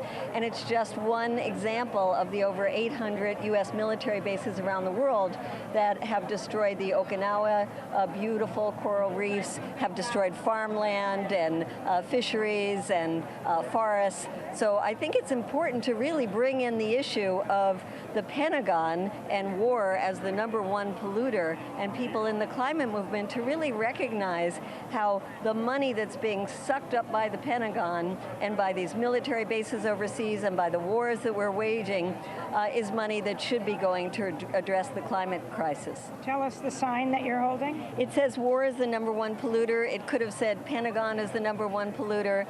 Pentagon is the #1 guzzler of fossil fuels, the #1 emitter of carbon, and I think also to recognize how wars are now being fought for resources, and wars destroy the planet. So there's this vicious circle. And one of our messages is to say to people who are in the divestment movement that are calling for divestment from fossil fuels, we also have to call for divestment from the weapons industry and show how these two are so intertwined. Well, tell us about the proposed increases in the military budget under the Trump administration. Well, you know, the Pentagon budget was already so bloated, and now comes Donald Trump saying we're going to take another $54 billion and put that into the Pentagon. And now people can see, because he's directly connecting it, we're going to take it out of the EPA, we're going to take it out of preschool programs, we're going to take it out of Meals on Wheels, we're going to take it out of climate protection. So I think it's a good opportunity for people who haven't paid attention to the issue of the Pentagon and the wars to now recognize that all of the things that we care for in the world, all the things that need resources, we have to take it out of the Pentagon and put it into life-affirming activities, put it into programs that are going to save this planet. And Medea, you've been an anti-war activist for many, many years. Can you talk about what your concerns are, as there's been all of this rhetoric now about North Korea, with the Trump administration making various claims about what the North Korean regime is doing and how they're going to respond? There's nothing like devastation of the planet when it comes to nuclear war. Yes, I mean, the two existential threats to the planet are nuclear war and climate crisis. And now we have a guy in the White House who is so cavalier with the threats that he's making to North Korea, and it scares me to death because we have somebody very unpredictable in North Korea as well. And so we've been working with a group called Women Across the DMZ, and we were part of a group led by Christine Ahn that crossed from North Korea to South Korea. We're working with 40 women from 40 different countries to really get out there and say to all our governments, we must stop this madness before it starts. There are political solutions to the crisis in Korea. The South Korean women are the ones who are most distressed by this because they know the response from North Korea could wipe out hundreds of thousands of people immediately in South Korea. So it's an important time to make the connection between climate catastrophe and nuclear war, but to really say right now to our senators, please don't let President Trump take us into a nuclear war with North Korea. But what do you think explains Trump's escalation of words and threats to North Korea right now? Well, I think he's a macho man, and when he sees that North Korea will go ahead and do a test of a missile to show that they can do what they want to do, that then says to Trump, well, we're going to up you one and show you what we can do. And that's why I say these two very unpredictable people in charge are so absolutely dangerous. And if there is not an uprising from the ground up to say, no, this would be an absolute devastation of our planet, I'm afraid that these two people could take us to a nuclear war. Medea, talk about the bombing of Syria, the bombing of Afghanistan with the largest non-nuclear bomb that any country has ever dropped, developed by Bush. He didn't drop it. President Obama had it. He didn't drop it. Within weeks of President Trump's presidency, he dropped that bomb with a mile bomb radius, blast radius. Can you talk about this progression? And then, of course, saying that we could come to conflict in North Korea. At the same time saying, oh, being president is harder than I expected. Yeah, I think some people had the illusion that because he said things during the campaign, like these trillion-dollar wars haven't gotten us anything but more extremism, that he might be rational when it came to foreign affairs. But he's been totally irrational, and it turns out that Donald Trump loves war. He has escalated every single conflict. He's escalated the conflict in Syria. He's escalated the conflict in Iraq. He doesn't care about killing civilians. In fact, he's indicated to the military that they shouldn't release figures on how many civilian casualties there are. Well, how do you know that? Because the Pentagon is not releasing those figures. And because he has also said to the Pentagon that they will have more leeway when it comes to the use of their weapons than they had under President Obama. So we're seeing an escalation in every single category. And then I think we should make these climate connections as well. Just going back to how the war in Syria started, there are many people who say that it was the drought in Syria that led millions of people to flood into the cities and caused people to be so unhappy with the Assad government. We know there are wars for resources going on in Iraq. I mean, we would never have invaded Iraq were it not for oil. And so we really have to make these connections. We need the climate movement. The peace movement has been weak since the time of Obama, and it's been very hard to get people to add the issue of peace to things like the Women's March or even the Climate March. So we have to say to people, come on, war is the #1 devastator of the planet. Donald Trump loves war. We better get out there as a community in all of the areas that we care about and stop Donald Trump from dragging us into more wars. I don't usually talk about what women wear when they come on as our guests, but I do have to ask you, can you explain your getup? Well, my getup is my imagination of Mother Earth. I'm holding a Mother Earth balloon here, and I have a You're wearing toga, your signature like a Greek pink toga on, and we have tablets here that are, each of them have a different message on them, but it's really to connect the issues of war and the climate, and also the pink in the flowers is to say, you know, even though our message is very serious, we want to show the kind of world we want to live in, which is one with flowers and beauty and love and compassion. Now, even as you speak, a major blackboard is going by. A major blackboard that says, climate change affects us all. Stand up for science. Our health and safety depends on it. Just some of the creative signs that are right now passing by us in this march. Keepers of the faith are standing up next. They're ready to go. Honor the earth. Honor groups. We resist, we build, we rise is a message that a lot of people are wearing on their T-shirts and signs they're carrying. So you're headed to Cuba tomorrow. I am headed to Cuba tomorrow. Most people might not realize Guantanamo is anything but a prison, but the prison.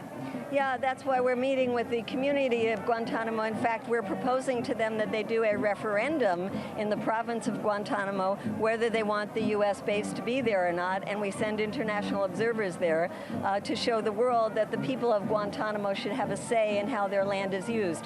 Just like the people in the air that live where we have 800 military bases around the world should have a say the way their land is used. And I think it's time for us to save a lot of money by closing those military bases, giving people back their lands, using our military to defend us here at home, and stop occupying other people's land. So I want to ask you about your report card for President Trump after 100 days, and then ask you about your report card for grassroots resistance after this 100 days. Well, is there an F minus, Amy? I think as low as you can get is what I would put. And in terms of the resistance, I live in Washington, D.C. Not a day goes by when I don't go to a protest. There's something happening every single day. Last night we were out on the streets in a resist dance, which was a wonderful dance that ended up at Trump Tower.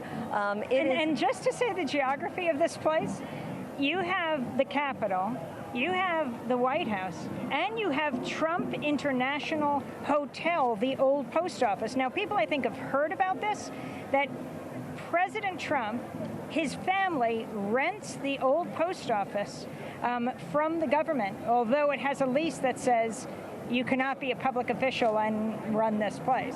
That's right, and it's a wonderful location for us because it's so convenient, and we have protests there every single week, and we have protests. Last night we went to the EPA, we went to the Justice Department, we went to the White House, so this is a, quote, target-rich city in terms of protests, and we really feel like the resistance is getting an A, and we should move to an A+, because we should always step it up a little more.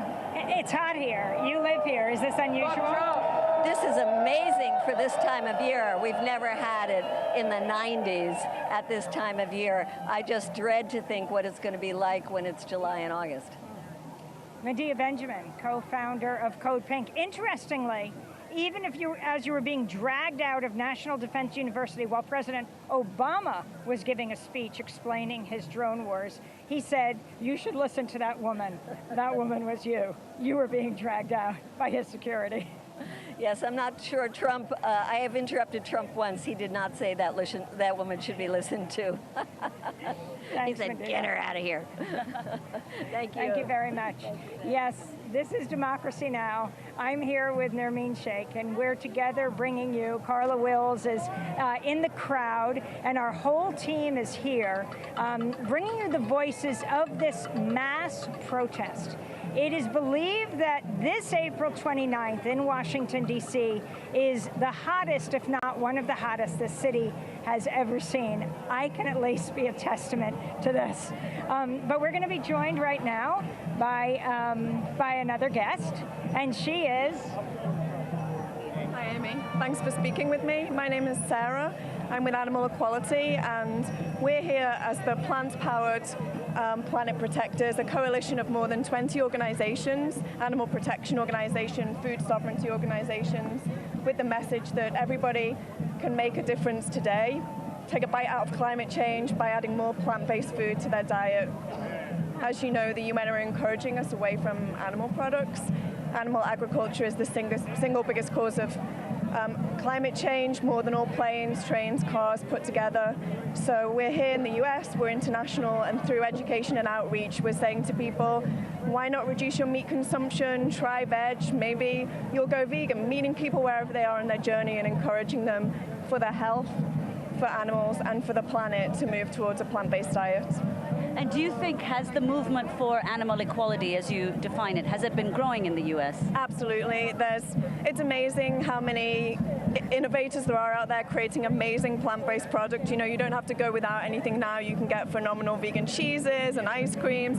There's amazing websites helping you to go vegan, supporting you, encouraging you, telling you how it's going to improve your health. What are some of those websites? Lighter is an amazing website for people who are looking for amazing, inspiring recipes that they can add into their diet. You can pop in there. You have 5 minutes, 10 minutes, 30 minutes to cook your dinner. You have a family, you have a smaller budget, you have a bigger budget, you know. So where are you from? I'm from England originally, but my organization is headquartered in LA. I've come from Boston today. I'm based on the East Coast so that I can work on our communications across the 8 countries in which we're present. And how did you become a vegan? It was a long journey for me. I started working, I was a journalist for the first 6 years of my career in the UK, and then I wanted to use that for more positive, powerful effect, and I didn't want to be writing just to the political bias of my newspaper, so I transitioned into the non-profit sector and used my communications in that way, first for World Animal Protection, and then I worked in human rights. I was the communications director for the UN Climate Conference for Copenhagen Climate Council. Some of the people who were here, Al Gore is here today, and he was there then. So for me, it's about people, animals, and the environment being in harmony, and us respecting ourselves, respecting the planet, and respecting other sentient beings. And I'm really, really thrilled that we were invited as part of this coalition of 20 organizations. DC-based Compassion Over Killing have been leading this effort. We have a gigantic 20-foot inflatable cow over our section of the parade, which is giving everyone a thrill, and we're just happy to be part of this and building positive bridges. Well, thank you so much for stopping by our humble corner here ahead of the Climate March. And we're going to be coming back to Carla Wills, who's somewhere in the middle of the masses here at the People's Climate March. Carla? Xavier, stand by me. This is Carla Wills. We're near the White House. We're about a block away from the White House here in the middle of the People's Climate March on Pennsylvania Avenue. We're just coming up on 15th Street. And I'm here right now with Laura Jurewicz from Rockaway Youth Task Force. And tell me why you're here. What made you come all the way down from New York? Well, we're out here from Far Rockaway. We're right on the beach, so experiencing climate change firsthand with the rising water. Rockaway is also a federally labeled food desert, which means there's not a lot of access to fresh, healthy, organic produce. And so we recognize that, when climate change happened, a lot of the communities that are affected first are communities of color and communities already struggling with things like being a food desert. So that's why we're here, to support our community and to represent not just New York, but the Rockaways. And of course, the Rockaways were hit hard with Hurricane Sandy. They were hit extremely hard by Hurricane Sandy, so the communities there understand firsthand, that when climate change happens, storms are worse, and it was so devastated. Part of the problem of it being a food desert is they're still recovering from Sandy. The infrastructure is still damaged, so that's why we're here. And talk about, the group you have here and how they are affected. Sure. The Rockaway Youth Task Force is a youth-led advocacy group. We fight on issues like food justice. We have a half-acre community garden in the Rockaways where over 70 families are able to grow their own fresh and organic produce. We also work on issues like, racial inequality, police accountability, changing the public education system, and just getting young people to be more civically engaged, because that really is our only hope at this point, is especially under Trump. And of course, the climate justice movement has been very inclusive of all these other issues, like food justice, racial justice. Why is that so important? Well, it's fundamentally intersected. Like I was saying before, a lot of times it's communities of color who are affected first by climate change. We saw that in Sandy. There are still NYCHA complexes that haven't finished repairing damages that happened during that storm. NYCHA being the public housing? NYCHA being the public housing for New York City, exactly. So all these issues are intersected, and if we don't have the means and the climate to grow our food properly, then we're in huge trouble, especially in communities where there's already a lack. And of course, again, we're here in the middle of the People's Climate March, walking to the White House. What's going to happen there is that people are going to surround the White House, sit down, and then beat on their chests to try to create a one human heartbeat to kind of send this message about climate justice and the need for it, and then stand up together with one roar to send that message again to this administration about climate justice and the need for policies that are going to support our communities. Again, Carla Wills here at the People's Climate March. That was Carla Wills speaking from somewhere within this massive People's Climate March here in Washington, D.C., the nation's capital. It started here at Pennsylvania and 6th and has made its way, it's winding its way to the White House. People are dividing up so they can encircle the White House, and then everyone will sit down. We haven't gotten estimates now on how many people are here. We believe it must be something along the lines of, well, definitely tens of thousands of people. Who knows if it's 100,000 or more. I'm Amy Goodman with Nermeen Sheikh. And we're joined now by Pooja. Pooja, why don't you introduce yourself? Tell us about your organization and why you're here. Yeah, hi, my name is Pooja Dahal. I'm with the Asian Pacific Environment Network located in Bay Area, California. And I'm here with It Takes Roots, Grassroots Global Justice Alliance, and the Indigenous Rights Group. And I'm here because I want to represent the frontline communities, immigrants, refugees, folks of color, and women of color, especially from the Bay Area, because those are the folks that we work with. And I'm specifically from Richmond, California. And so talk about some of the issues, the climate issues that you confront in the Bay Area. Yeah, so of the 13 refineries located in California, 5 of them are located in the Bay Area. So you can imagine how impacted it is by climate change. And in 2012, when the Chevron explosion happened, a lot of my own families were affected. And a lot of my community members who I grew up with, who I've worked with, were all affected. And what did Chevron do to compensate for that? They decided to give $1,000 scholarships to high school students. And to think that they could really put a price in our lives was something that really bothered me. So I'm really passionate about this issue. And do you see in the Bay Area that minorities are affected more by the impacts of climate change than others? Definitely. And why do you think that is? Because we're in the front line of all the issues. So the housing crisis, which is related to environmental justice, other social injustices that are happening, not just in the Bay Area, but all over, which I can connect with. But yeah, definitely frontline communities, minorities are being affected the most. I wanted to ask you about Chevron, one of the largest oil corporations in the world, as you said, as a major refinery in Richmond, and quite a history when it comes to fires, pollution, and explain how you have organized.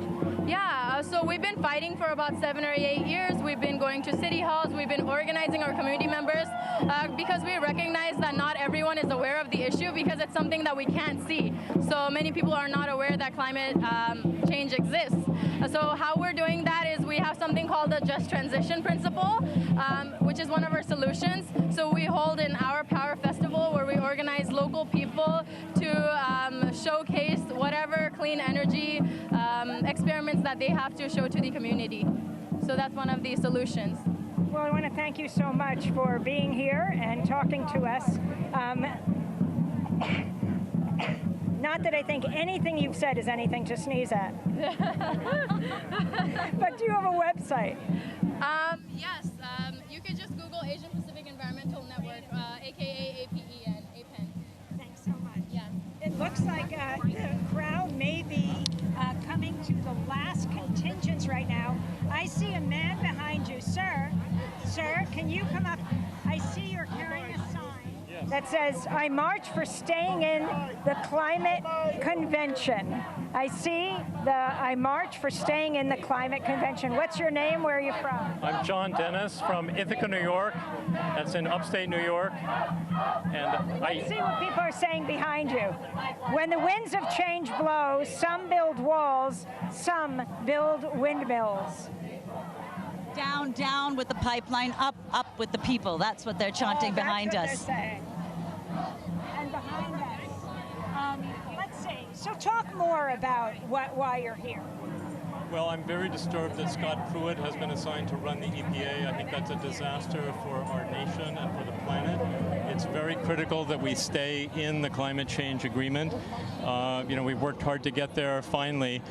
And locally, I think it's critically important that people begin to organize at the local levels and enforce laws at the local level. So in our case, we have one of New York's largest freshwater lakes, Cayuga Lake, and right now we have the largest private corporation in the country, Cargill, is mining salt progressively under less and less bedrock separation. So we're very worried about the future of the lake. But again, it comes back to enforcing local laws at the state level now that the EPA, may be more or less out of action. Well, tell us about Cargill. What do they do, and how have they been involved in, the harms of climate change? Well, they are in 70 countries. Their revenue in fiscal 2016 was $107 billion, and yet they went to our county and said, unless you give us $640,000 in tax credits, we're going to pull our 180 jobs out and leave and go somewhere else. And they don't recognize the authority of New York State to actually enforce underground mining regulations, which is just extraordinary in this day and age. Well, I want to thank you so much for joining us. I just want to get an okay that you can hear our mics loud and clear. We're out on the road and working with all sorts of technology. So we're here at the People's Climate March. There are a lot of people who have lined up to speak, and we're going to talk to the next person right now. Can you come on up? Leslie, can you talk about why you're here? I'm Leslie Wharton. I am with Elders Climate Action. We're a national group of elders who've come together to basically protect our children and grandchildren and those who are going to be after us. Most of us, we're not working. We're not trying to get jobs. We're not trying to get promotions. We have that moral authority that what we're looking out for is not our personal interest, our advancement, but the legacy we leave behind. Our families, our children, the people who are going to carry our DNA into the future. And so we have been pushing Congress to put a, tax on carbon, make the externalities, pay, and to support federal action. And we're also doing a lot on state and local action. We've got chapters in Michigan, in Massachusetts, forming in the East Bay area of San Francisco, here in the DC area, all over the country. So we are elders working together as volunteers, and we are basically an all-volunteer organization. And how did you yourself become involved in climate change? Well, it's interesting. I was concerned about climate change. I'd read IPCC reports, Gore, the Stern Review, and I got some notice in the email or internet about a Grandparents' Climate Action Day, and they were going to lobby Congress. And I was scared out of my mind. It was like, oh my God, can I? Oh, I don't know. I don't think I can do that. But I decided to step out of my comfort zone. And Jim Hansen spoke to us, and Sheldon Whitehouse spoke to us, and it was very inciting. And we got trained by the CCL, Citizens Climate Lobby folks. And I went into the halls of Congress and I found out, oh my God, it's really sort of like a strip mall, and you can walk in and knock on doors and it's not frightening and the people are there. And I got, whether it was silly or not, I signed up afterwards to volunteer, and I got a phone call and I started talking, and I have now been very active for the last year and a half. In fact, I was part of the committee on the ground that just put Elders Climate Action Conference together that we held Thursday and Friday of this week, leading into the climate change. I want to ask a person, I was wondering if this person can come out. Could you, no, it's okay. We'd like to get, excuse me, could you come over? I just saw a sign that said, I am a Marshall Islander, and I'm seeing if it's possible if she can come and speak with us. We'll see. We'd like to talk to you. We'd like to talk to you about, it says, I am a Marshall Islander, and I want to say thank you so much to the person who just spoke. Leslie, if you could come back and continue to join us. No, that's okay. I thought it was interesting to bring two different communities together, and also for you to share your website. Yes, eldersclimateaction.org. One word, eldersclimateaction.org website, Facebook page. Come take a look. So that is Leslie Wharton from Bethesda, Maryland, Elders Climate Action. And now we have a group of people here. If you could come over to, thank you so much, Leslie. If you could come over, we have, I am a Marshall Islander. Can you tell us where you come from? I'm from Metro Marshall Islands. And can you tell us why you're here today? To protect my island, the ocean. Why is it threatened? Everything is dead. The fish are starting to dead. The water is rising. The water wash out beach. And so you thought it was important enough to come here today? Yes. Well, I thank you so much. What is your name? Mary. Thank you so much. And now we're going to turn to, we have a long line of people.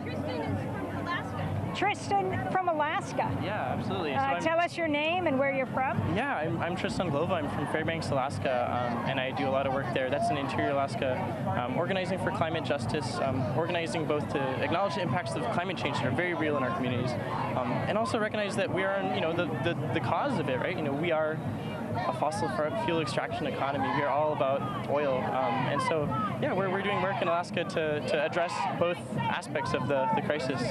And are there a lot of youth there in Alaska who are involved in climate justice? Yeah, a lot of our youth all around the state are very concerned about the impacts of climate change that we're seeing. In my hometown, the wildfires each summer are getting worse and worse and worse. It's hard to go outside sometimes during the summer because the smoke is just so thick. You feel sick just going outside. It's hard to breathe. Other communities, on the coasts are facing such coastal erosion that entire communities, especially, Alaska Native communities and Inupiaq communities have to be relocated. They're eroding into the ocean. So, we're very much in crisis. And the Arctic is warming twice as fast as the rest of the world, but these are impacts that everyone else is going to see. So I think part of the message from the Arctic is that, we really need to wake up and take action. Yeah. Well, thank you so much for joining us.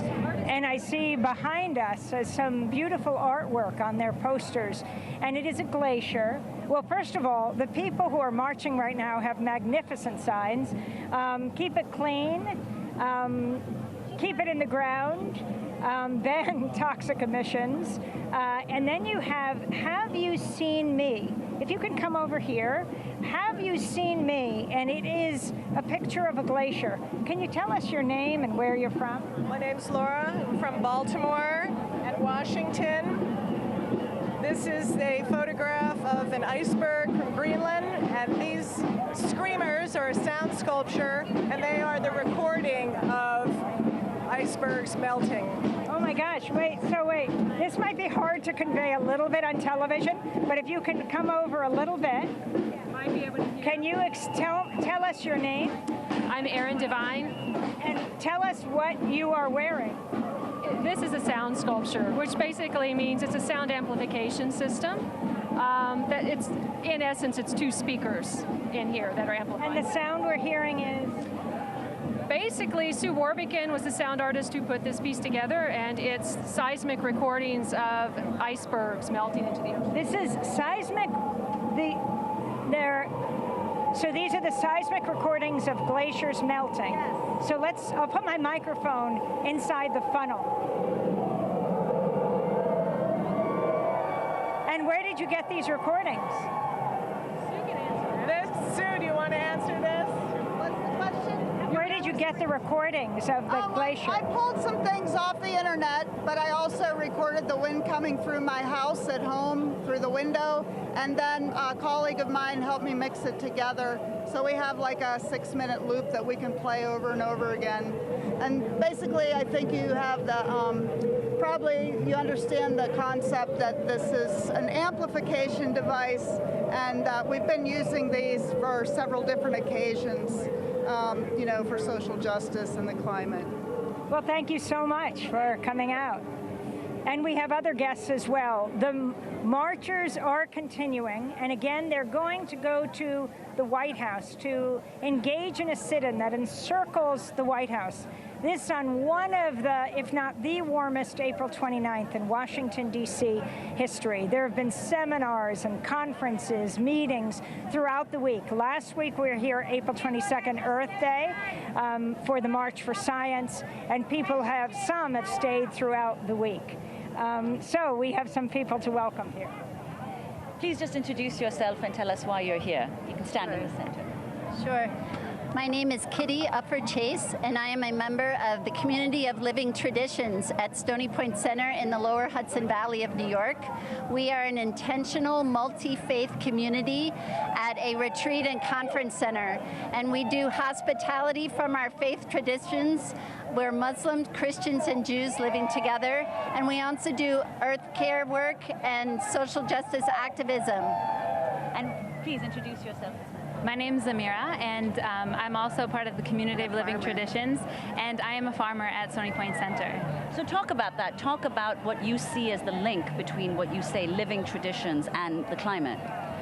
I see my tradition as a very close and integral link to the work and caring for the planet. As a Muslim, I believe that the earth will speak on my behalf at the end of time and my sort of day of accounting, and she will say whether I did right or wrong to her, and I think that is integral to my tradition and integral to the work that I do as a farmer and as a Muslim specifically. And do you see more Muslims becoming involved in the cause for climate justice? I do. I see more Muslims standing up and being more aware, and we as individuals have to continue to educate our communities, and so that's my hope.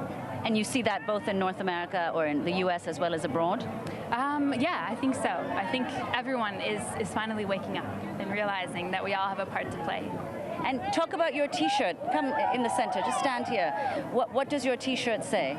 My T-shirt says Standing with Standing Rock, and some of the members of our community have been at Standing Rock, and actually we are partnering with local, the Ramapo Lenape Native Americans in northern New Jersey, who also have a prayer camp called Split Rock Sweetwater Camp, and they are fighting the pipelines that are going through New Jersey. And so we've been standing in solidarity with them as well as on Standing Rock. And are there many people with Standing Rock who've been fighting for Standing Rock here at the march? Yes, I believe they are here, and they are also keeping watch there and keeping the camp going. They have a prayer camp, and so we support them. They have some challenges in their local communities in allowing them to be there, and so we are supporting them and supporting the work against pipelines, because we don't believe pipelines is the part of the future, and it's just going to do more damage to the planet. And today we spoke with LaDonna Brave Bull Allard, who started the first resistance camp, and there are the Gold Teeth, I call them, the Goldtooth's father and son, Tom and Dallas Goldtooth, who were very active around that. LaDonna Brave Bull Allard is the unofficial historian of the Dakota Access Pipeline struggle, a member of the Standing Rock Sioux. We want to thank you so much for being with us. We're reaching the top of the hour, and so we're going to go to a music break. This is Democracy Now! We're broadcasting live right here in Washington, D.C. from the People's Climate March. We haven't got an official figure yet, but clearly tens of thousands of people have been marching, and they are marching to the White House, which they will encircle. They're saying now estimates may be about 150,000 people who have come out on this extremely hot Washington, D.C. day. As President Trump, I understand, inside the White House was meeting with the CIA Director, Pompeo. This is Democracy Now! We'll be back at the top of the hour. Keep tuning in and tell your friends. Global warming, the cry is out. The earth is getting hotter without a doubt. The glaciers are melting in the north and south. Our lives are about to change. There is only one way to survive this. You got to purify your body, get rid of toxins. Pray unto the Father who lives within. The ego you have to tame. Survival is definitely for the fittest. It's not for who get the money or the fame the quickest. Just according to your actions and the way you live it. That is how the Most High I go give it. The sea level is rising, watch the table and turn. Plus the ring of fire around the coastal regions will burn. Check the kind of food you eat and type of drinks you consume. Listen up to the lyrics in the tune.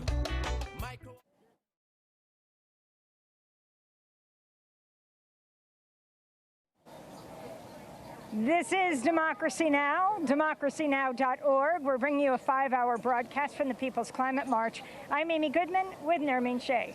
And here we are at the Climate March in Washington, D.C., standing on the corner of Pennsylvania and 6th. And we've watched, as we've broadcast from here for the last several hours, thousands, tens of thousands of people. And they're going to the White House, right? That's right. In fact, the organizers say there are 150,000 people here right now. At the beginning, early this morning, there was a water ceremony, and then people were at the reflecting pool in front of the Capitol.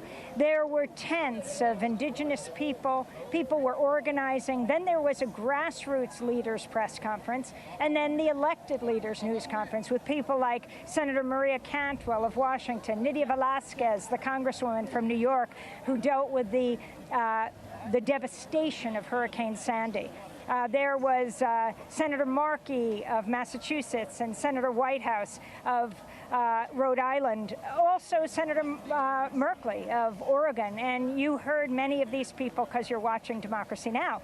And if you didn't hear, you can go back to our website anytime. This 5 hours will be saved online, and it's there for you to watch for eternity. But right now, we are here with Scott Parkin. Scott, tell us what group you're with and what is the sign, the little postcard you're holding? Yeah, I work with Rising Tide North America, which is a all-volunteer direct action climate group that works in the U.S., Canada, and Mexico. This week, I've been organizing with a group called Flood Trump, where we're planning a direct action at the Trump Hotel at the end of the march today. We're going to rally at 15th and Constitution at 5 p.m. and then march to the Trump Hotel, where we'll be taking creative direct action at the hotel. We're out here because I'm going to interrupt Scott because the action at the White House is happening. Stay here. We'll talk to you on the other side of this. Carla Wills is at the White House. Of the White House, where the action is starting right now. It's underway. There's a mic check going on. People are seated on the ground, and they're about to do their action here in front of the White House. They're going to, beat on their chest, have this harmonious heartbeat to send this message to this administration about climate change. You can hear it now.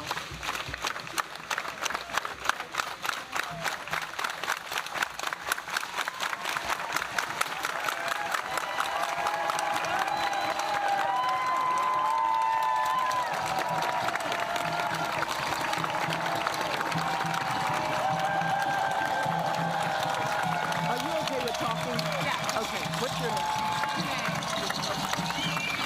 We're here in front of the White House, again, with the action, one heartbeat, to send this message to the White House. I'm here with Janae, who's sitting here in front of the White House. Tell me your name and where you're from.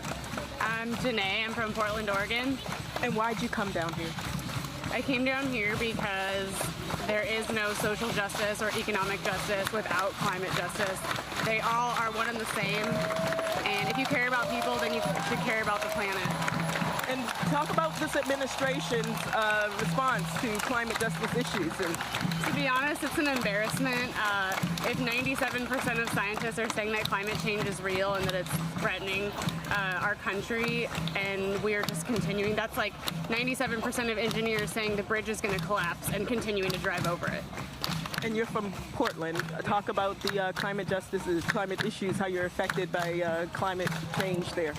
I live here now, but in the Pacific Northwest. We're all standing now. We're all standing after the one heartbeat, sending a roar across the area and around the White House to send this message about the importance of climate justice. This gathering, we're talking about 10,000 people here in front of the White House, again, in the People's Climate March here in Washington, D.C. This is Carla Wills, and here, wrapping up here in front of the White House. But actually, we'll have a couple other people here talking. Can you talk? Hi. And I'm standing here. Tell me your name and why you're here, where you're from. Jennifer Ridgway. I'm from Hyattsville, Maryland. And I'm here for the earth. We've got to, we need to resist this. And talk about the message to this administration in particular. Why it's so important? The climate change is real, and science is real, and we need to resist and to rise up together as one. Thank you. Thank you. Again, you can see so much art here in front of the White House. They're talking about welcome to your 100th day. Of course, today is the 100th day that Donald Trump has been in the White House. One of the hallmarks, of course, of any presidency is the first 100 days, and his, of course, marked by this People's Climate March.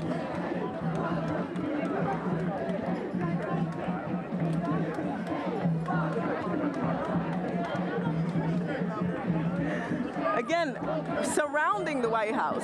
People are surrounding the White House. They were sitting on the ground, then sent one harmonious heartbeat, and then stood with a roar to send this message to this White House. And then people will walk to the Washington Monument. That's the next stop on this People's Climate March here today. Again, I don't have a count. I would guess about 10,000 people at least here around the White House. And we're outside, of course, the White House, which is across from Lafayette Park, the scene of so many protests here in Washington, D.C. We're also walking around just looking at some of the signs, again, all to Donald Trump, his policies being, of course, against any climate justice issues. I can try.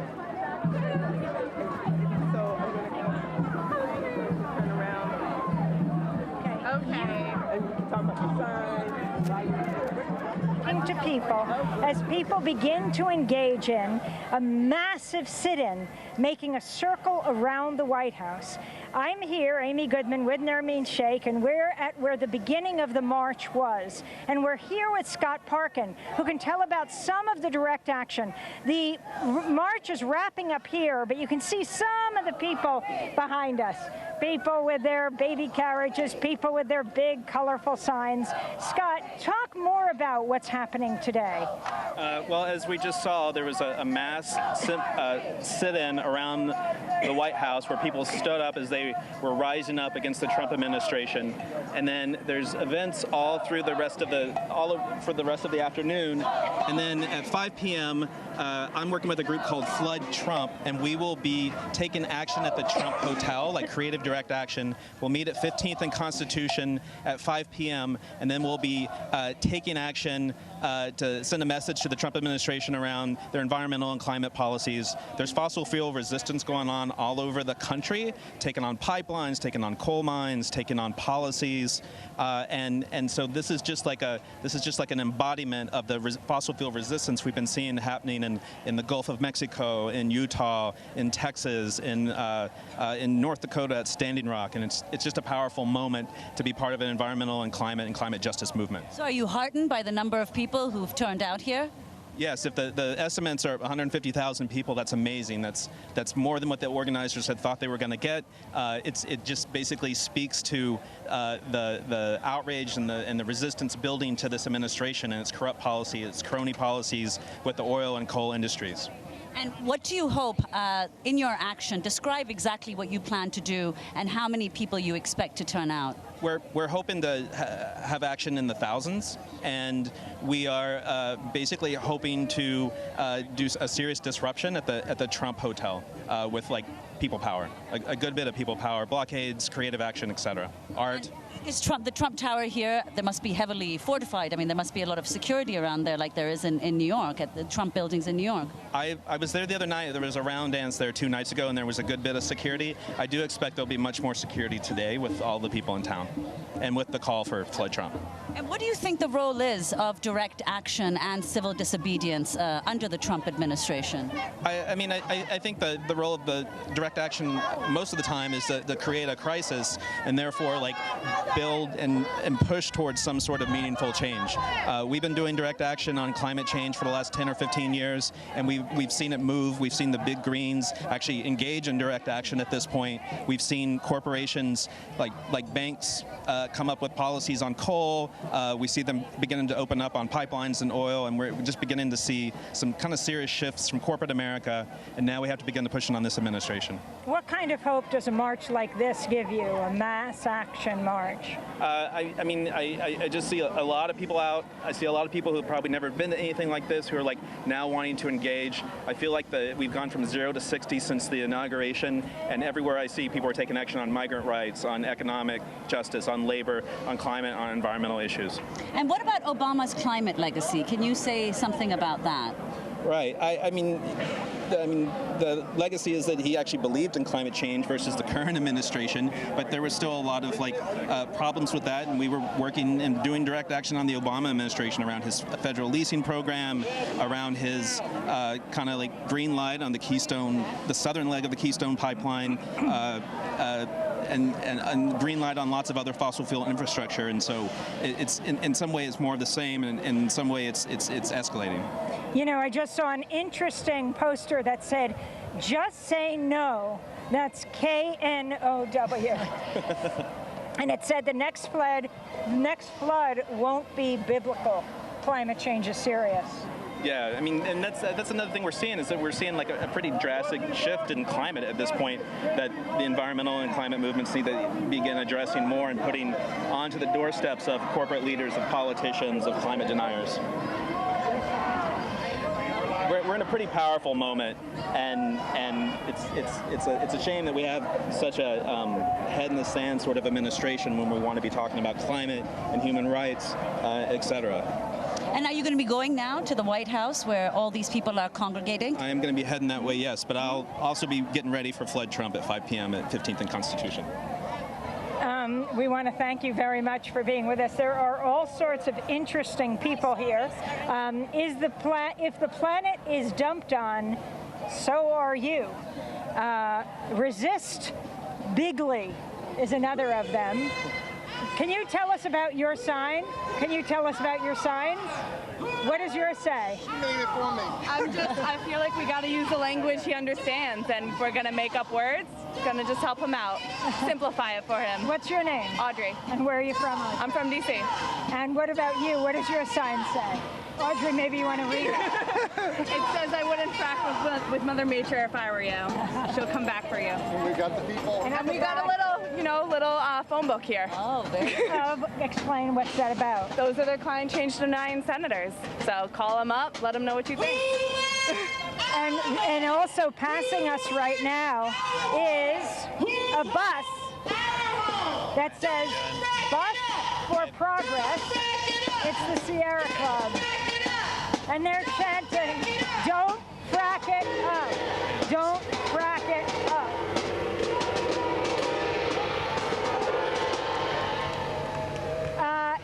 There's another person who's holding a sign that says, it has a picture of Donald Trump, and it says, "Unlike your ties, climate change was not made in China." And we're joined now by another guest. Can you introduce yourself and tell us why you're here? Hi, my name is Elliot Swain. I work with a group called Maryland Working Families. We're a local chapter in Maryland of a national organization, Working Families, and we are here marching because we understand that social justice is inextricably linked to climate justice, racial and economic justice as well, and so that's why we're marching, and that's why we're out here. We're working. We were working on the Fight for 15 campaign in Baltimore City. And Baltimore City is a city that has some of the lowest air quality in the nation, and that's why we're out here fighting, because we understand that poverty and economic justice cannot be separated from the fight for climate and environmental justice. Hold that thought. We want you to stay with us, but we want to go to the protests right now in Chicago. I understand it's a little rainy there. Let's take a listen.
So you've been watching Chicago, a very rainy day, but the people are still protesting. We're still here with Elliot Swain of Working Families in Maryland.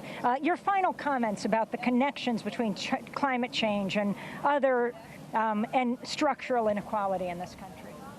Well, I think it's very obvious when you look at who is actually impacted by climate change the most, and it's going to be, for the most part, poor people of color, generally speaking, living in low-lying coastal areas. But there is also, like in Baltimore, for instance, where we live and where we work and where we do all of our campaigns, there's horrendous air quality.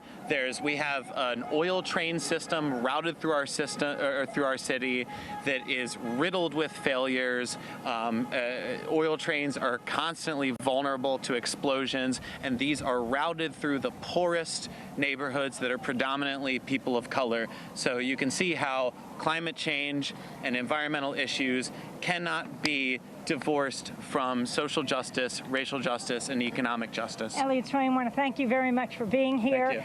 The march is just wrapped up here. We are standing now. The police are just coming by with their flashing lights. We're going to end up at the White House, where the sit-in is just taking place. But first, we wanted to bring you, yes, you're watching the People's Climate March, brought to you by Democracy Now! I'm Amy Goodman with Nermeen Sheikh. I'll be at the Pilgrim Community Church tonight, the Plymouth Community Church tonight, speaking at 7 o'clock. I hope to see folks there to talk more about these kinds of issues. But right now we're turning to Noam Chomsky. Noam Chomsky, the world-renowned linguist, philosopher, political analyst, world dissident, who is speaking just a few days ago at the University of Massachusetts Amherst. In this part of the speech, he talks about climate change. 3 events took place last November 8th. One of them was very important. One was extremely important. And the third was utterly astonishing. The least of the 3, the least important, was the election in the United States. Plenty of publicity, important, but the least important of the 3. The more important, by far, of the 3 took place in Morocco. In Marrakesh, Morocco, about 200 nations were participating in a UN-sponsored international conference, COP22 it was called, which was an attempt to put some teeth in the Paris negotiations on climate change of the preceding year. It had been hoped at Paris that they could reach a verifiable treaty on actions to address climate change, but that couldn't be done because of a single barrier. It's called the Republican Party.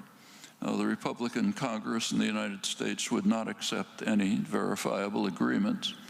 So Paris negotiations ended with just verbal commitments. The Morocco conference was an attempt to go beyond that. And as it began, it was moving in that direction. On November 8th, there was a report by the World Meteorological Organization. Quoting it, it confirms that 2016 was the warmest year on record, a remarkable 1.1 degrees centigrade above the pre-industrial period, sharply above the previous record set in 2015, approaching the desired upper limit set in Paris, and goes on with other dire reports. Now, that was November 8th. At that point, the deliberations ended. The electoral results came in from the United States, and the meeting shifted to another question. Can the world survive when the richest, most powerful country in world history, with incomparable advantages, not only is withdrawing from the effort to try to save the world from destruction, but is undertaking a dedicated commitment to race to the precipice as quickly as possible. The countries of the world were looking for a savior, China, looking to China to save the world from the disaster that is being led by the United States. That was the most important event that took place on November 8th. There was also an astonishing event. It wasn't discussed. Astonishing. Silence.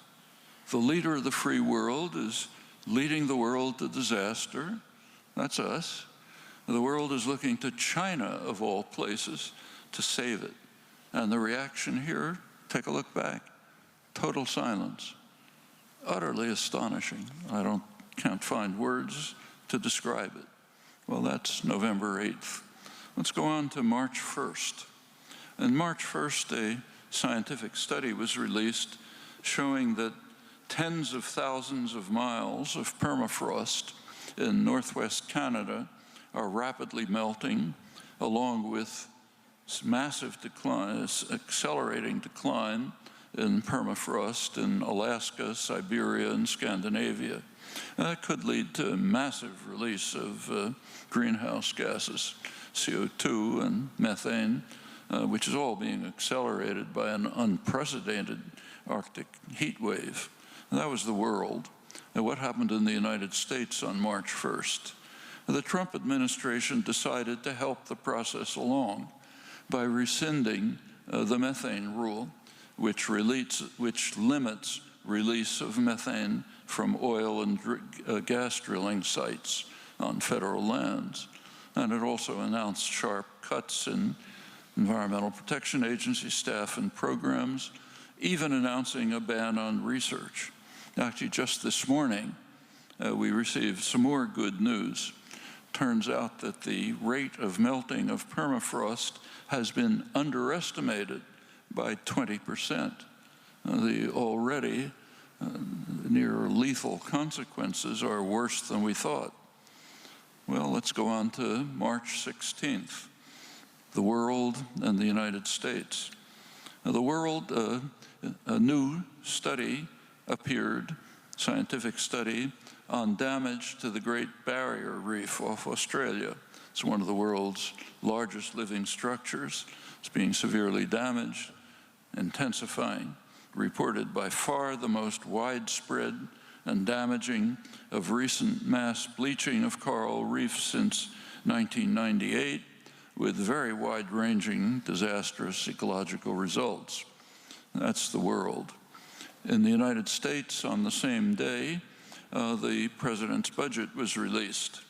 The Environmental Protection Agency was virtually dismantled. It's now pretty much run by Senator James Inhofe and his associates. He's the leading climate change denier in the Senate. He's also an extreme fundamentalist. His position is that if God is warming the earth, so be it. It would be sacrilegious to interfere with God's will. And that's the least of it. Well, most of the attention's been focused on the EPA, but for action and research on climate, EPA is a small actor. And far more important is the Department of Energy. And its Office of Science, under the budget, is scheduled to lose $900 million, 20% of its budget. Its $300 million ARPA energy program is eliminated completely, and there are deep cuts in the research programs there and at the EPA, the National Oceanic and Atmospheric Administration, also a 5% cut to NASA's Earth Science budget. It's actually pretty remarkable to observe the intensity of the administration's hatred of unwanted facts. Just 2 days ago, the New York Times reported the concern of climate scientists that the Trump budget cuts calls for closing down NASA's main missions that monitor the global climate. That's a pittance in the budget. It's a statistical error, practically.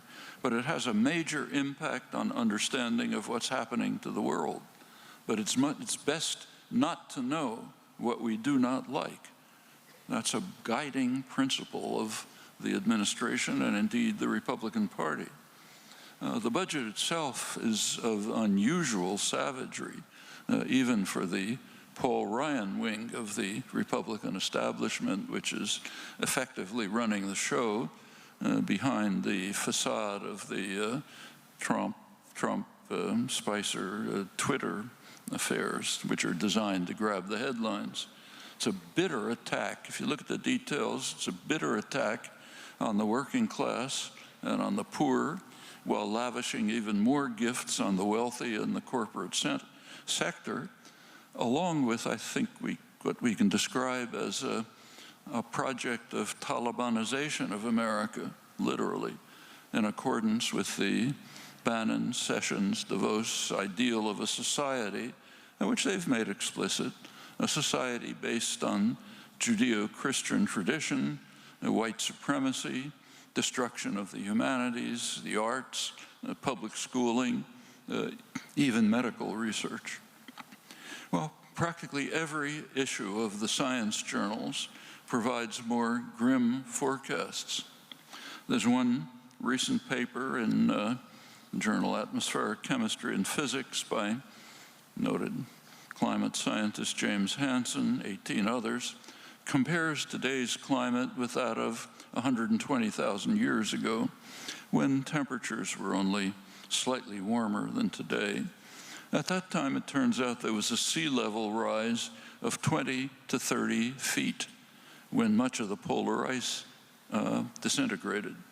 And the paper predicts not only that, but in the near future, a killer storm stronger than any in modern times, a disintegration of large parts of the polar ice sheets, leading to the melting of huge glaciers, and a rise in the sea sufficient to begin drowning the world's coastal cities before the end of this century.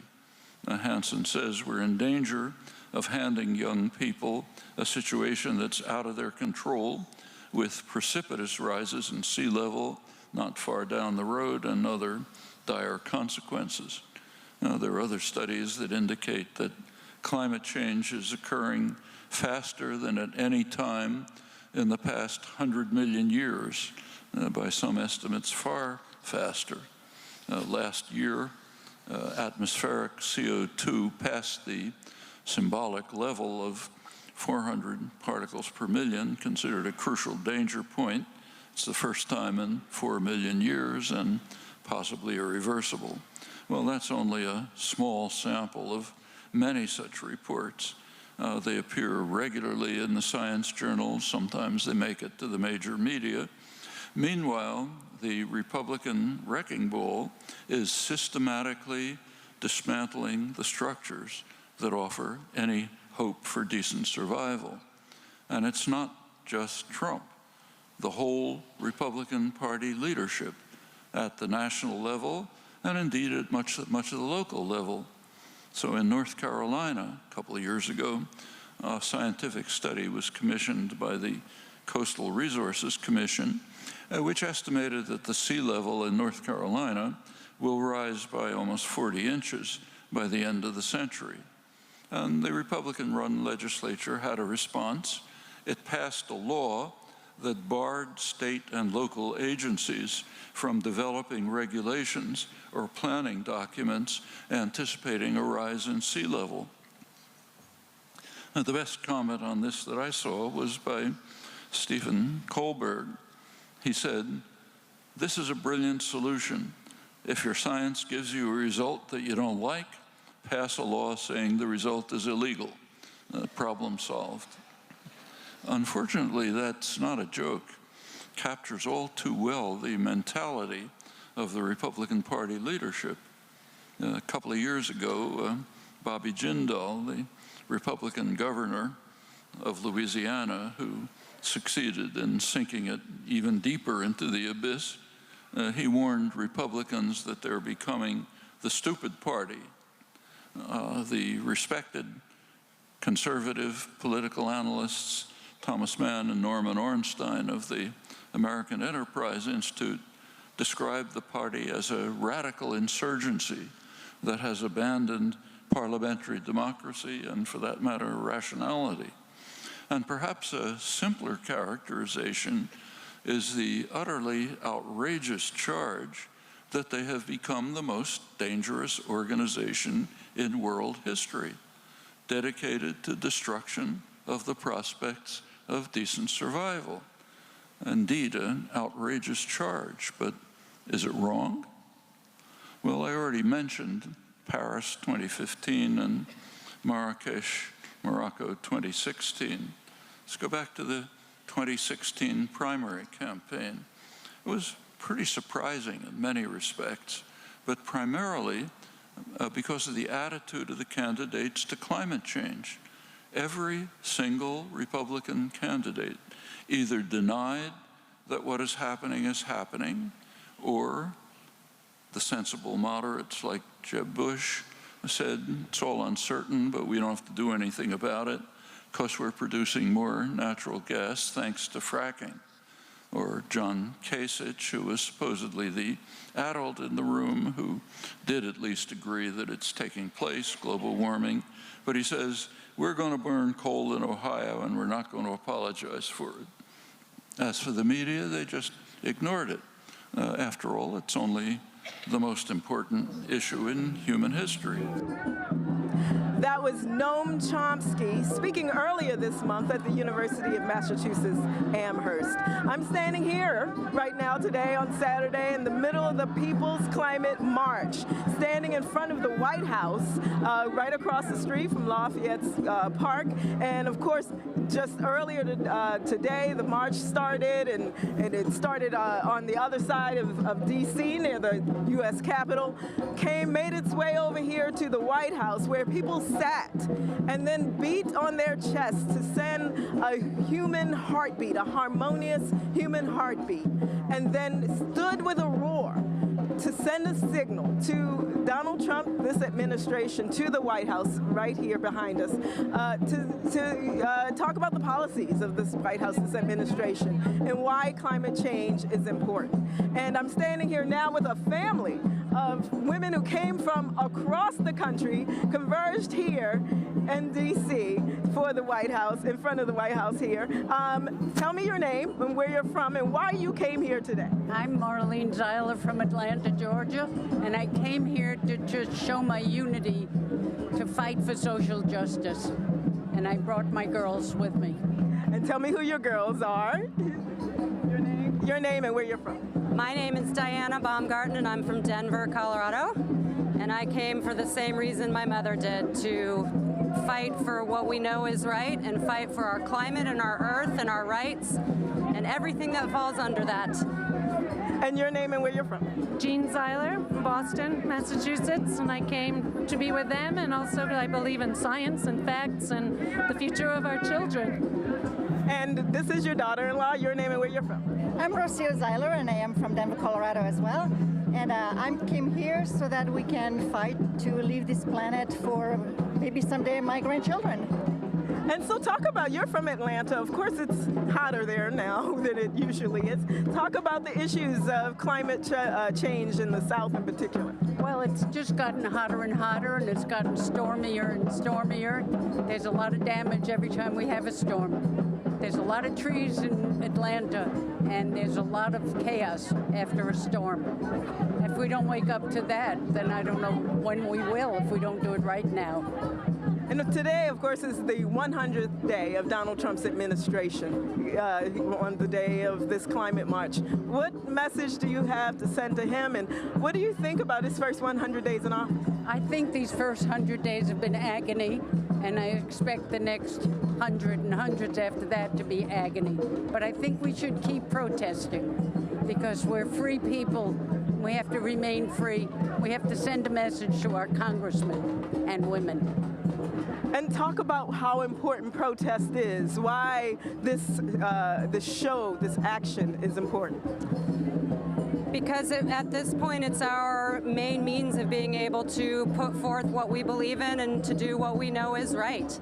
And we owe it to our earth and our children and our children's children to fight and stand up. And you're wearing a sticker that says, tell us what it says and why you're wearing this sticker. Labor for climate change. Well, I work in the labor movement, and I think climate is jobs. It's not just the environment. It affects a whole range of issues for the whole earth, for countries around the world.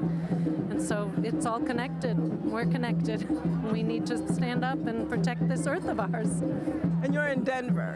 Oh, in Boston. Talk about the labor movement there, the actions you're doing in Boston. Well, Boston, we're very lucky. We're a blue state. We have strong labor rights. We have #1 public education. We are really strong in social justice and healthcare. I think we're a good model, and it's a great state. And I think the labor movement matters, and all these issues are connected. And of course, Donald Trump is saying there are jobs in pipelines. I don't know that there's that many jobs in pipelines. Once they're built, I guess there are. There's construction jobs, but there's housing and education. There's jobs in a lot of other places, too. Our infrastructure, how about that? Tons of jobs there. Build our bridges, build our roads, which I thought we were going to do. We heard from him. So do it. Let's do it. And Denver, of course, talk about what's going on there in the climate justice movement in Denver in particular? Well, we've been having quite a bit of fracking, and that kind of concerns me. Some neighboring states are witnessing mini earthquakes and things like that, so that's a little worrisome. And mining is still big there as well. We have a huge snow industry with the skiing, and some years we have some and some years we don't, so we depend on that economy in that industry for our economy. And again, I'm standing here in front of the White House with a family of women who converged from all around the country to come here today for the climate march, the People's Climate March here in Washington, D.C. Amy, back to you. This is Democracy Now!'s coverage of the People's Climate March. I'm Amy Goodman. We're at the Reflecting Pool right now, which is between the Capitol and the Washington Monument. And I'm joined by one of the women who began the standoff at Standing Rock. Yes, you could call her an historic troublemaker. Her name is LaDonna Brave Bull Allard. She's with the Standing Rock Sioux, a kind of unofficial historian. And it was LaDonna Brave Bull Allard who last April 1st opened her property, invited people to come to her property along the Cannonball River in North Dakota to resist the $3.8 billion Dakota Access Pipeline. And LaDonna Brave Bull Allard is here in Washington, D.C. It's great to have you with us on Democracy Now! I am so honored to be here. I'm so honored to be here at this march to continue to stand up for the water. We have not backed down. We continue to stand. Even though things transpired on Standing Rock where our camp was closed, we moved to another location, we continue. I think that at this moment in time, this became bigger than Standing Rock. It became the world. And this is the seed for the world to now stand up everywhere. So, April 1st, you started the Sacred Stone Resistance Camp. That blossomed into many other resistance camps. Thousands came to Standing Rock. But the Dakota Access Pipeline, while initially stopped by President Obama, was given the go-ahead by the new president, President Trump. And your massive resistance against building the pipeline under the Missouri, in the end, that pipeline did get built. Where does it all stand today? So right at this moment, there is no oil in the pipeline. We continue to stand against Dakota Access Pipeline and Energy Transfer, and we continue to stand in prayer and nonviolent direct action to make sure that no oil ever flows in that pipe. Why hasn't the oil flown yet? I believe there's a lot of issues that Energy Transfer and Dakota Access are having. We also have a huge program of divesting, and we're asking the world to divest from Energy Transfer and Dakota Access. As we are now divested in the billions, we will continue to divest across the world in all extracted industries.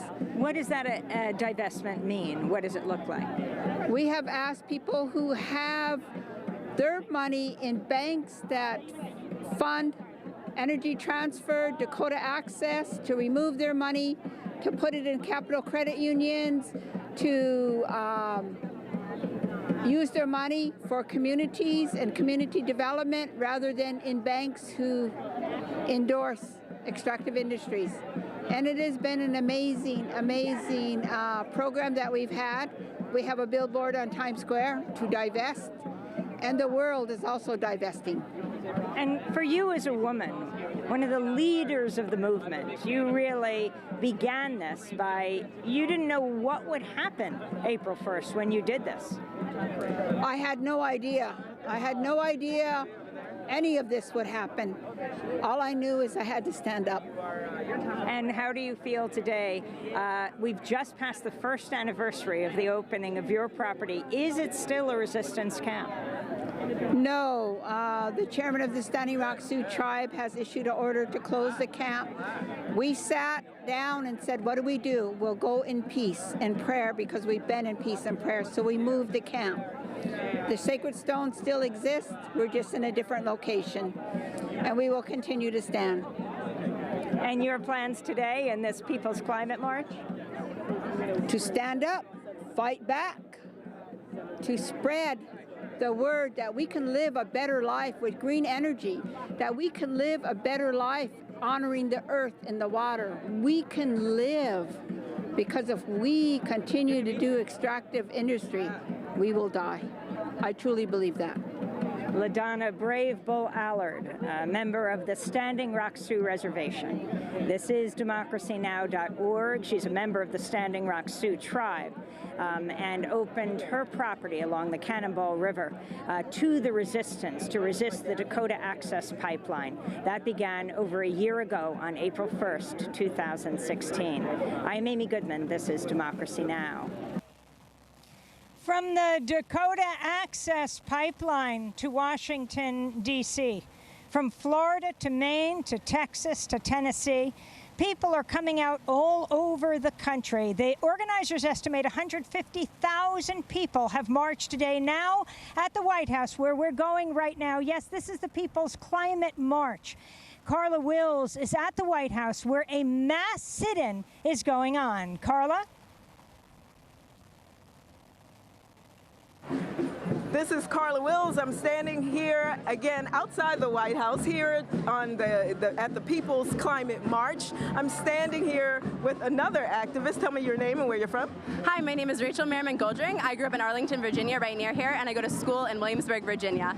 And talk about what this is behind us. Sure, so absolutely. So I'm here as part of a contingent of 35 students at the College of William and Mary. We're here with our environmental group as well as the Sierra Club and the Virginia Student Environmental Coalition. And this pipeline here is a prop that's used by the Sierra Club as part of ongoing activist efforts to stop a pipeline called the Atlantic Coast Pipeline that's a proposed pipeline in Virginia.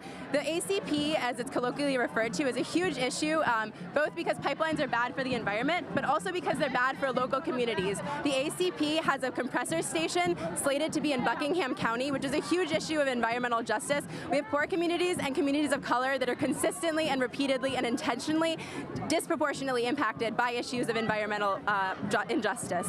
So for us here, we're marching today for climate justice and more broadly for environmental justice, because we think that we really have to talk about those intersections between environmental problems and social justice issues, because they really are one and the same.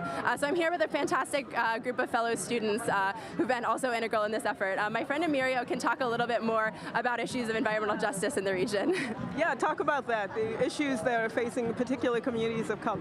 Yeah, I can talk a little bit about that. So I'm from the Tidewater area in Virginia, especially in that area and like majority minority communities. Like for instance, we're thinking about like the lack of flooding infrastructure. That's like a huge issue, especially in regards to like climate change as the planet warms up and the sea levels rise. But I think about those communities that are very vulnerable to like those rising sea levels. We're also going to have like another Katrina right here in Virginia, right here in the southern eastern part of Virginia in the Tidewater area. So as Rachel said, this is an intersectional issue. This is related to so many people, including people of color, who are just disproportionately marginalized and affected by climate change and environmental issues in general. So yeah, I'm just happy to be here and happy to be here with Rachel. Yeah, I guess to add to that even a little bit, we don't have the infrastructure needed for that next Katrina, that next major storm event in Hampton Roads. For example, state-managed shelters in the region, we estimate that we need to evacuate about 500,000 people from the area, and we would need about 50,000 to go to state-managed shelters. But as of a report of a couple of years ago, we only have the capacity for 20,000 people. So there's this huge gap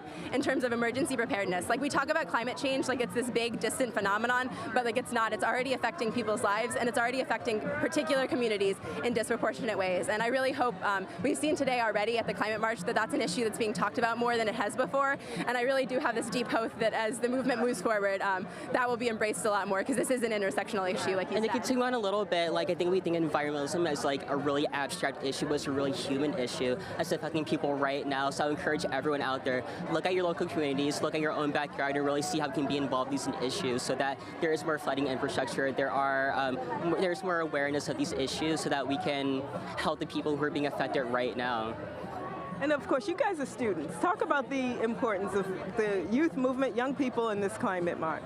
Oh man, I have such faith in that. So I mentioned we're here partially due to the help of the Virginia Student Environmental Coalition. If you haven't checked out their work, it's VSEC. They're doing fantastic work on the local level in terms of climate mobilization. I think we're seeing that all around the country right now in terms of young activists really banding together.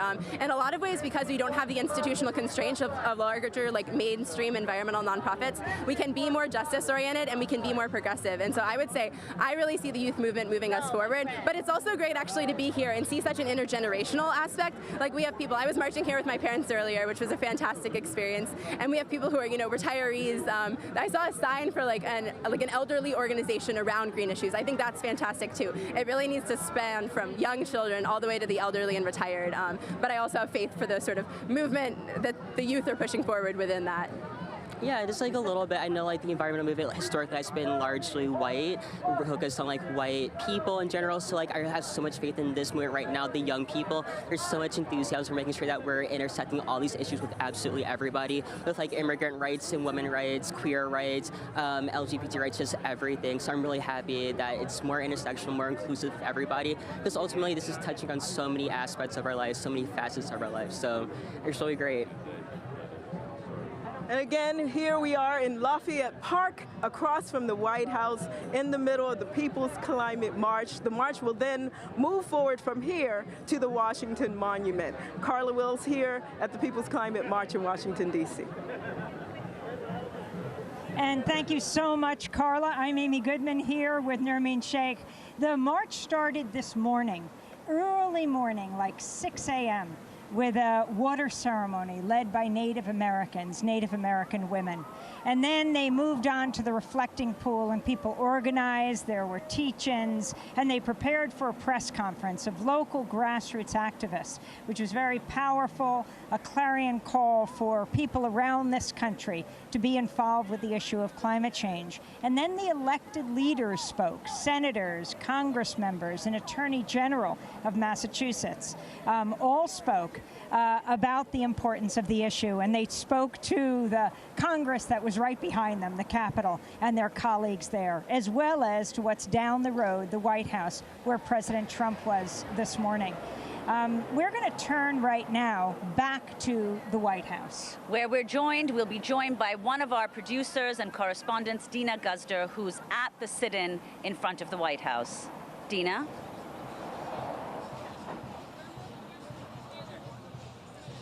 I'm Dina Guzder for Democracy Now! We're standing outside the White House where thousands of people have converged for the People's Climate March on Washington, D.C., delivering their message, telling Donald Trump he must take climate change seriously now.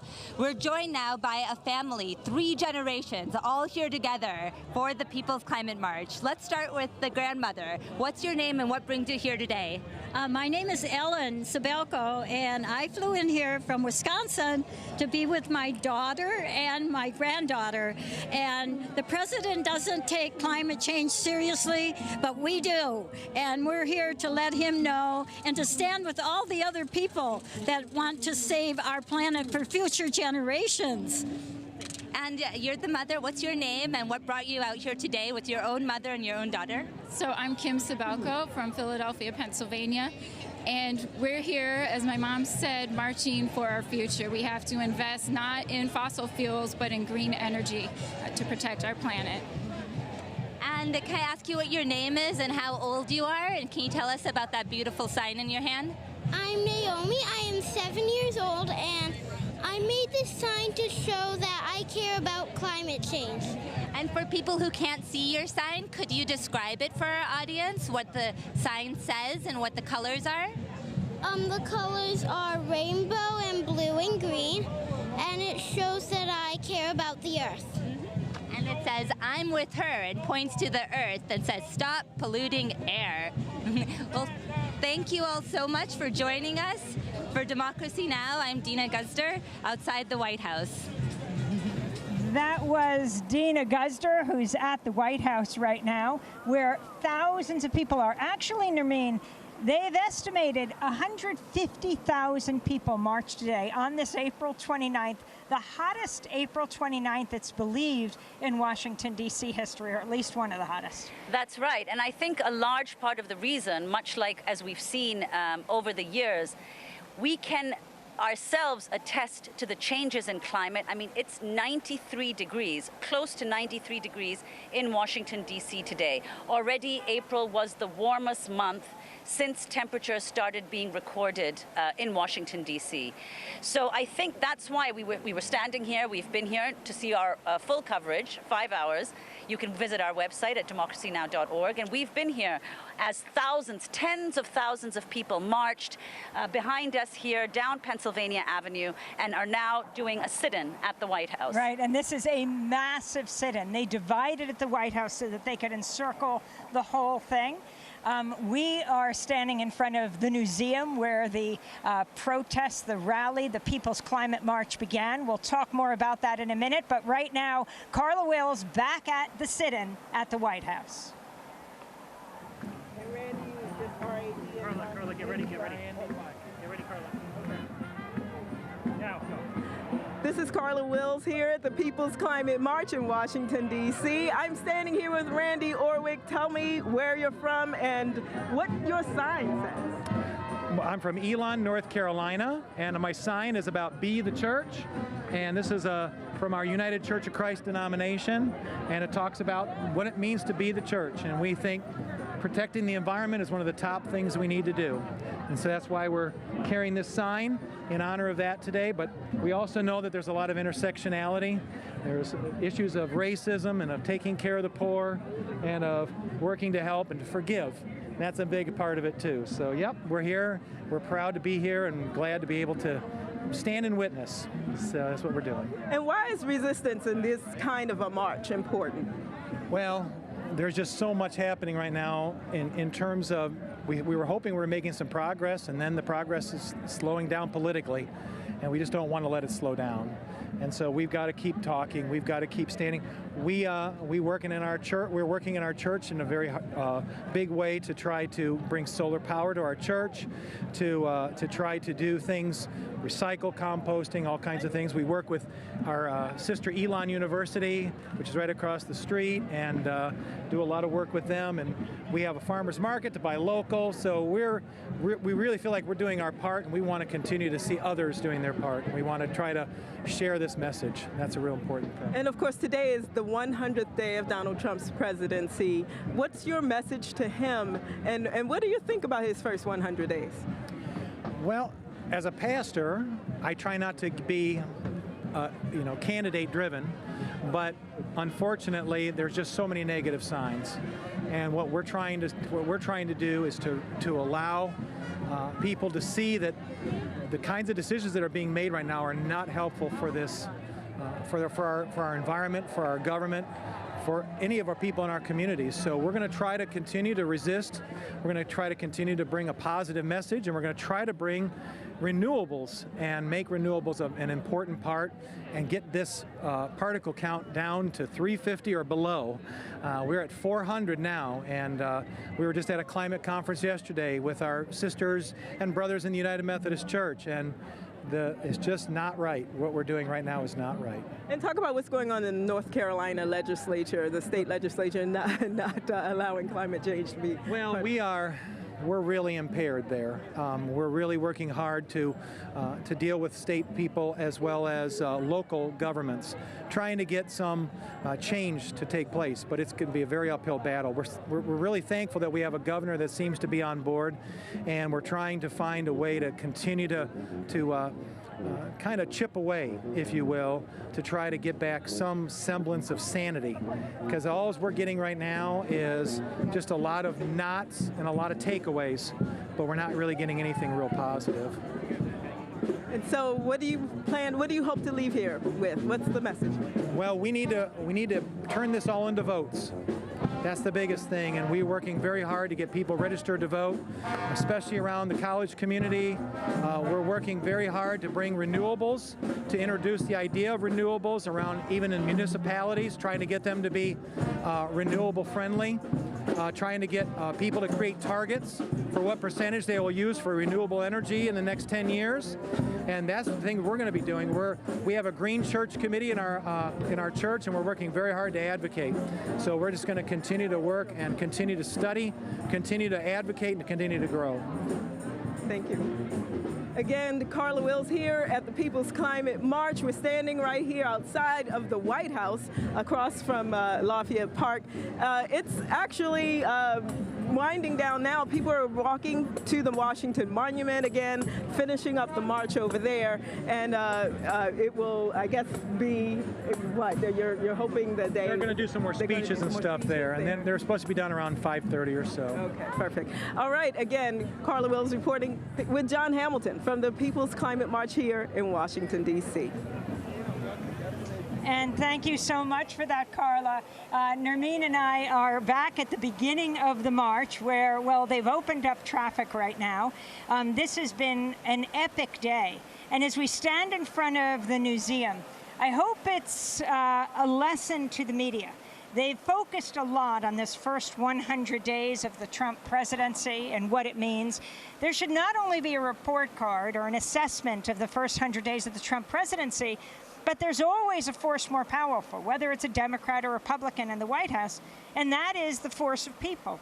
People protesting. Now it's been dubbed #the resistance. Also an assessment of where people have come during this 100 years. From the Women's March, the day 100 after... 100 days. 100 days.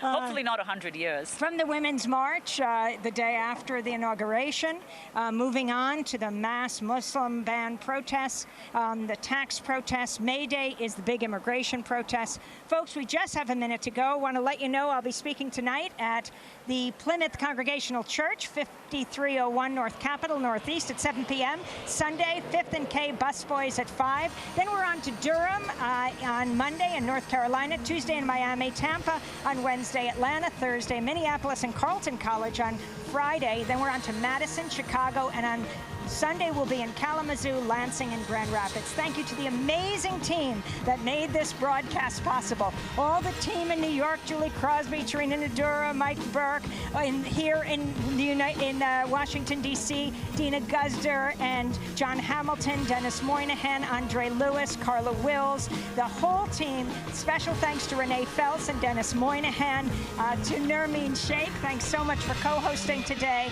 I'm Amy Goodman. Thanks for joining us.